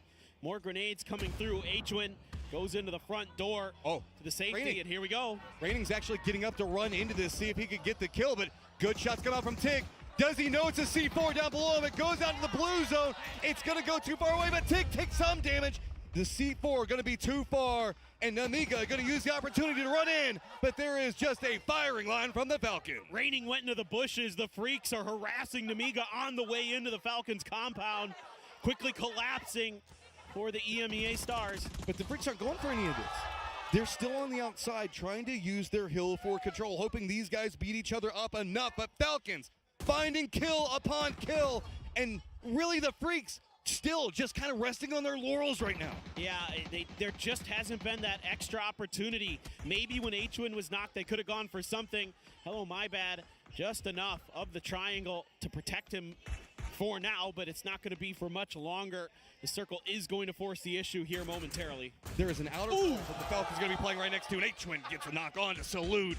The Freaks were hoping that maybe the Falcons would have to move first, and everybody would be down below them, and it would make it so much more complicated, but instead, Hell My Bad is unofficially joining the Falcons and taking shots down into the Freaks, keeping them pinned. Yeah, he's just going to have to succumb to the blue. Don't give any more points over ahead of him. Now the Freaks need some knocks, need some damage. Salute without a helmet after the AWM shot. There it is again. H-Win doubles down. Just continuing to pop down Salute. Heaven, Human trying to find a way to walk into this, and they have to deal with kick up on top. Heaven does get the knock onto him, but Tig, of course, gets the counter. 3 members up for the Falcons, and it is the Freaks down to 1, in some trouble. Gonna go ahead and throw down the shield, but it is not enough. Falcons, big game, jump up the leaderboard. That's huge for the Falcons. It looked like it might be a quiet day from them. Bon, c'était le dernier match de la journée. Started for the Falcons, but man, oh man, that is a monstrous game, and being really opportunistic on the edges early, looking for those third parties, looking for points, and that is what led them to dismantle T1, claim control of that compound, and take the game. I know we were talking about Erangel being a lot spicier nowadays, but this was like a lot of early violence, fighting for later stage positions, reading the heat maps really well. Hillside firefights and 4, 5, 6 teams all on top of each other in early mid-sections of this game. Well, there was so much fighting because everybody knows how important those compounds are in those circles that they went for it, earlier than normal. And big game for the Falcons. They read it all, and they come out massively, jumping up into the upper echelons of our leaderboard.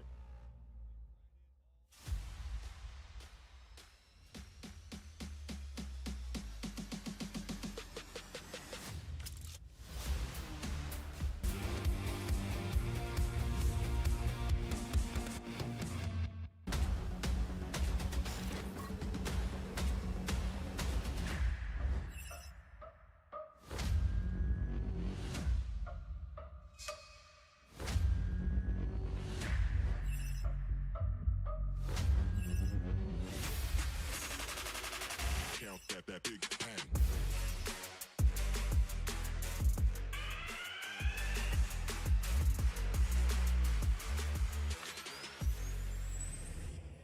America! That was really... Oh, yeah! It was really cool. Falcons with a brilliant win here to round out the day on Erangel. as they take the cheeky East rotate for a really great game. There were so many moments where I thought they were done for. I think it was an Asla crash where they ultimately jumped out the window and went down to Alamo. Then they got aggressive and tried to pick up kills over at Alamo. Yeah. Then they went from there, they hilled to Alamo, and Alamo got Yeah. vacated. Then they backfilled up behind Volcano and had to fight for that one. Then they Demain had to matin, on fight se the rest of retrouvera aux T1 to get alentours the de house. 11h Then they had to hold off Namiga. pour suivre les nouvelles aventures It's America. du tournoi. All right, it's up the leaderboard. Oh yeah, it's time to step into a chicken dinner. Whoa, no, yeah, just a chicken dinner, yes. That's Martin, what are your thoughts about this game? Yeah, I mean, that was obviously a great game for them. I did like the attempt of getting the C4 into the compound, but it confirmed a few kills, right? And that volcano control was crucial for this win here. Yeah. I love the way that they executed it. And also, like, sure, kick, Shrimpsy, Tick, H1 popped off, but I saw and I witnessed H1. He was warming up with M24 8X. And that paid off for the AWM for this one. Yes, it did. It did. An incredibly important win here for Falcons because they were a little bit down this table. They were? This blasted them. I won't say they were in the bin. I was saying it was getting tough. They needed to get a win here on day one if they want to go for that victory. This is what they needed. And then what they're doing with explosives that I think I've really enjoyed is they're using them aggressively, but also C4 and a lot of their pushes with grenades are about determining where people aren't. Yeah. This C4 is great. It got some flushes, but it also guaranteed no one is sort of hiding off on the left side of that hill, and you can push straight towards the actual volcano/compound. Very smart. Now, this is where I think the problem happened for everybody else. Namiga made this great push, actually phenomenal push on the Falcons, and the Freaks got involved. If they hadn't, I think both of those teams are seriously injured, and Freaks gets to waltz their way to the chicken dinner. That's exactly what they should be doing, right? They should leave it so they can have a 4 versus 4. They make a smoke path or at least a line up so they can get close, so they can third party the fight instead of, I don't know if it's greed or if it's like, okay, maybe there's something 3 points or whatever here. They're thinking they're going to win the whole thing.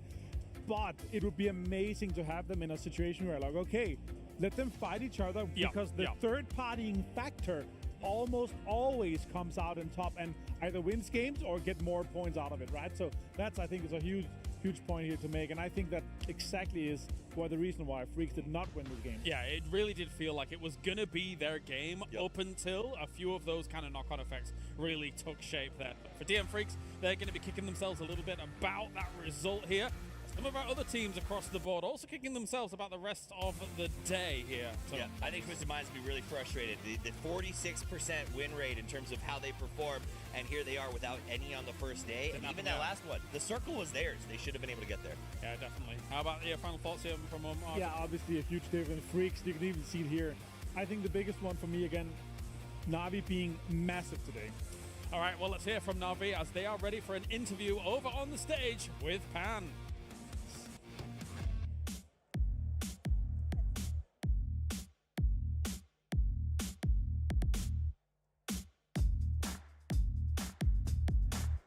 เอาละค่ะเรียบร้อยไปแล้วนะคะสำหรับวันแรกนะคะของ The Grand Final นั่นเองค่ะและตอนนี้นะคะเราก็อยู่กับ Sosa จาก Na'Vi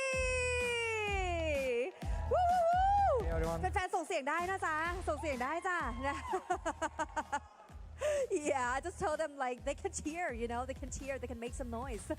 Okay, all right, so I would like to talk about that 1v3 against TE. That's really insane. So could you please walk us through that moment, please? На рахунок твого клатча проти команди The Expendables, як це було, розкажи, будь ласка, в деталях.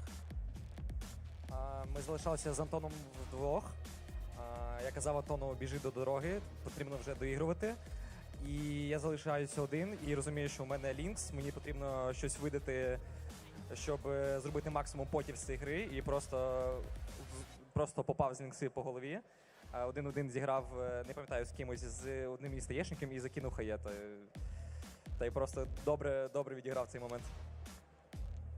He left with Fairist as a two-man standing, and then he got a lucky duel with one of the enemies, and at that moment he realized that he needs to go down, and he will have a safe position over there. And yeah, That Go was Bucci. a successful story for him at that Yeah. moment. Sure, that's insane. So everyone really impressed with that.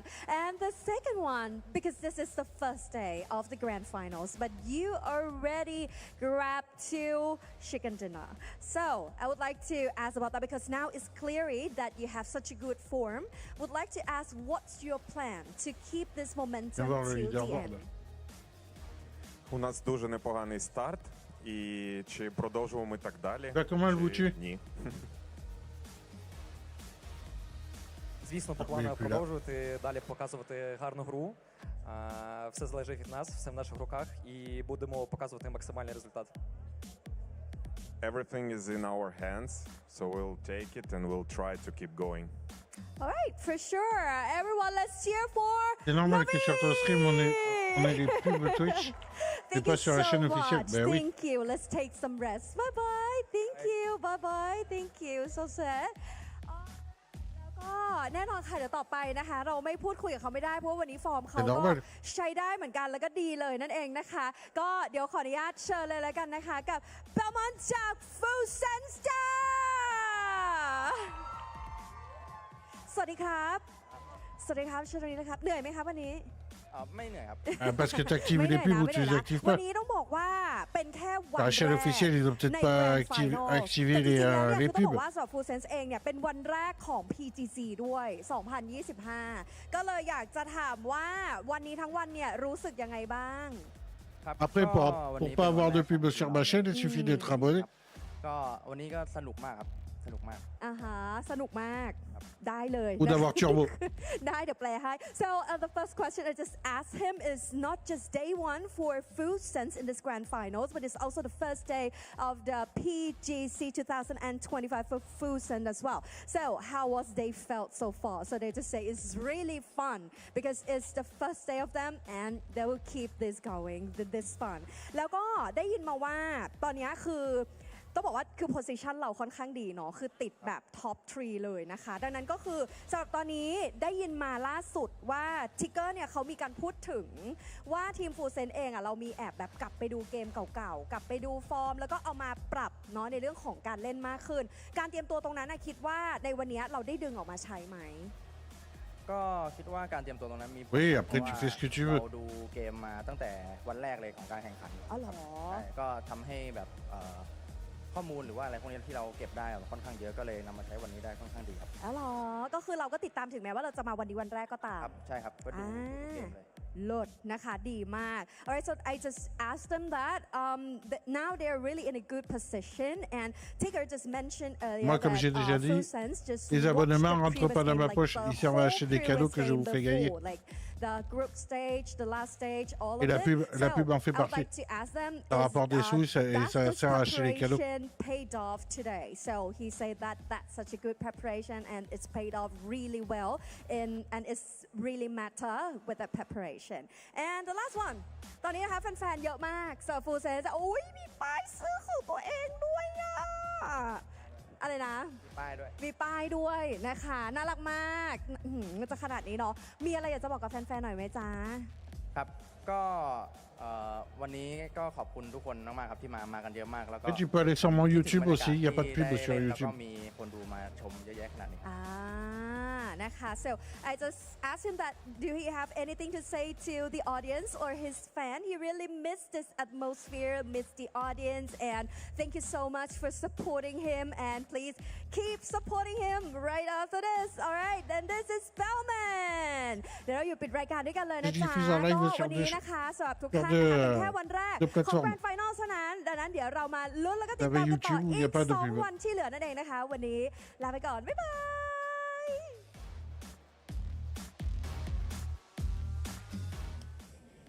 And of course, that was some great interviews from Na'Vi as well as Full Sense, finding themselves with plenty of points here to round out the day. However, they'll be joined by good company as we take a look at the numbers overall. And it will be Na'Vi leading the kills, leading the damage. My question is always, can they continue it into the multiple days? Sure, you think leading the kills, but it's a tie with the VP, and they have 4 teams within 3 kills, so it's still kind of close with that bot, the wins. En plus, but c'est what abonné à really mon got YouTube. Navi rolling today. Yeah, the H wins got the Falcons rolling today. Okay. As they got up to, I mean, okay, I'm just going to be hyped because they were nowhere near this top 5 list across the board when we went into that last game. So off the back of that last game, 15 kills, I think Les it's what the Twisted, final ils sont number pas was, might have been réveillés. higher, 32, right? So like that one game. Il y en a aucun dans les 3 tableaux. It was more than half. I'm not mad about it. We'll It take doesn't it. matter if you win by an inch or a mile. There we Winning go. is winning, and the Falcons got the chicken at the end of the day. 16 kills. It was exactly half of their kills. If there was any concerns about Kickstart coming in feeling a little bit ill today, 5 kills in this game. Fragged out. Ace It's fragged so out. well. Very well done. Shooting is never mind. Murder is the best medicine. As he goes out there and gets an insane amount of kills, feels good about himself, and is absolutely dominating. Yes. I thought you were going to say something beyond yes. No. Yeah, I've overgushed about how proud I am Sure, of these guys yeah. for stepping up at the end of the day. It's the man that wants the Cayenne. He has been in incredible return to form when it comes to PGC. He's always been great. I think there has been a little bit of a downtick over the last year or two. Yeah. Not anymore. Tiggleton seems confident. He seems strong. He seems like he's got his head in the right place at this event. He's walking around with a smile and sort of a puffed out chest that I haven't seen in a while, and it feels good, man. Yeah, talking to them before this tournament, they are clearly taking it extremely seriously. They don't want a third again. It's going to be 26 points going the way of Team Falcons. They know that they're capable of winning the entire damn thing. When we take a look a little bit further down from this game, T1 EN was popping heads today. They were. I mean, happy to see T1 popping up here today. Freaks, we talked about, they have 10 points in 4 games, not really to the level that we know they're capable of. And again, small mistakes here could have gotten them the win. But the overall, though, guys, 59 points. But look at the placement points here. The 2 wins alone puts them at 20 points, plus the 5 they got in the other games. Looks really good. I love this idea that every region walked away with a chicken dinner here on day 1. So spread it out. Everyone in the hype, and I was a little stressed at the start of the day when that Na'Vi VP run looked a little bit too strong. They were doing some good stuff. It is more reasonable to play catch-up now. Yeah, absolutely. Virtus Pro towards the end, right? Like, they've really not had that many points at all at the end of the day. They need to be able to adjust that. But yes, the fact that Falcons in this last game here to second place. T1 ever consistent across these games, I would say. Here again with EN looking really down good, and Full Sense really kind of showing the naysayers here, Martin, that just coming straight into the grand final doesn't matter too much. Proving us wrong here. For we said getting in cold into a finals could be a disadvantage, but they managed to pop off and do well here. I was a naysayer. I'll own it. I'm blown away with how well these guys came out and played here on day 1. We know that they've got Miramar, Thiago, I've never Rondo, seen anyone this cold come in this hot. Rangel, Really, comme really aujourd'hui. good. Ok. And if that's how they're starting when they were theoretically cold, it's just going to get better from here. Yeah, even Full Senses here to try and Magnifique, do something ce to dominate chapeau. for the top 16 spots, of course. And with that, tomorrow we've got our 6 games coming at you as well. Looks like we're starting out finishing things on Miramar. So every day is Miramar Erangel, apparently, all the way Still down. finishing on Erangel. Yes, always still finishing on Erangel. And for day number 1 here for PGC 2025, for PUBG United, I guess that is it. But firstly, we got to say thank you to our sponsors that are joining us here for PGC. And of course, it's BenQ Saoya, our official gaming monitor partner here for PGC 2025. Thank you for all the hurts. A tip of the hat to TT Gaming, the best place and way to sit, win, and be comfortable while you're doing it. I didn't even know he had that hat on. It's This like, is ridiculous. It's like a hard hat, but for chickens. As soon as Falcons won. All It right. just spawned on you, teleported in. AWS, of course, as well, our official partner here, providing all the breakdowns of what's going on. And OP.GG, the only way to overpower your Bon, sur ce, sur le stream, je vous laisse. Je vous souhaite une bonne fin d'après-midi. Keep an eye on those numbers, because again, if your fantasy teams are going awry slightly. Et puis, je sais pas si je redémarre un stream pour jouer ou pas.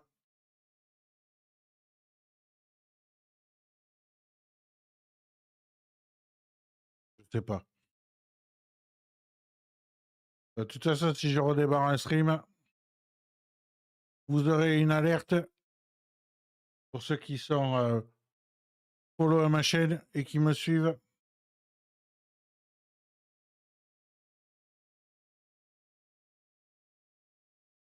Et puis voilà.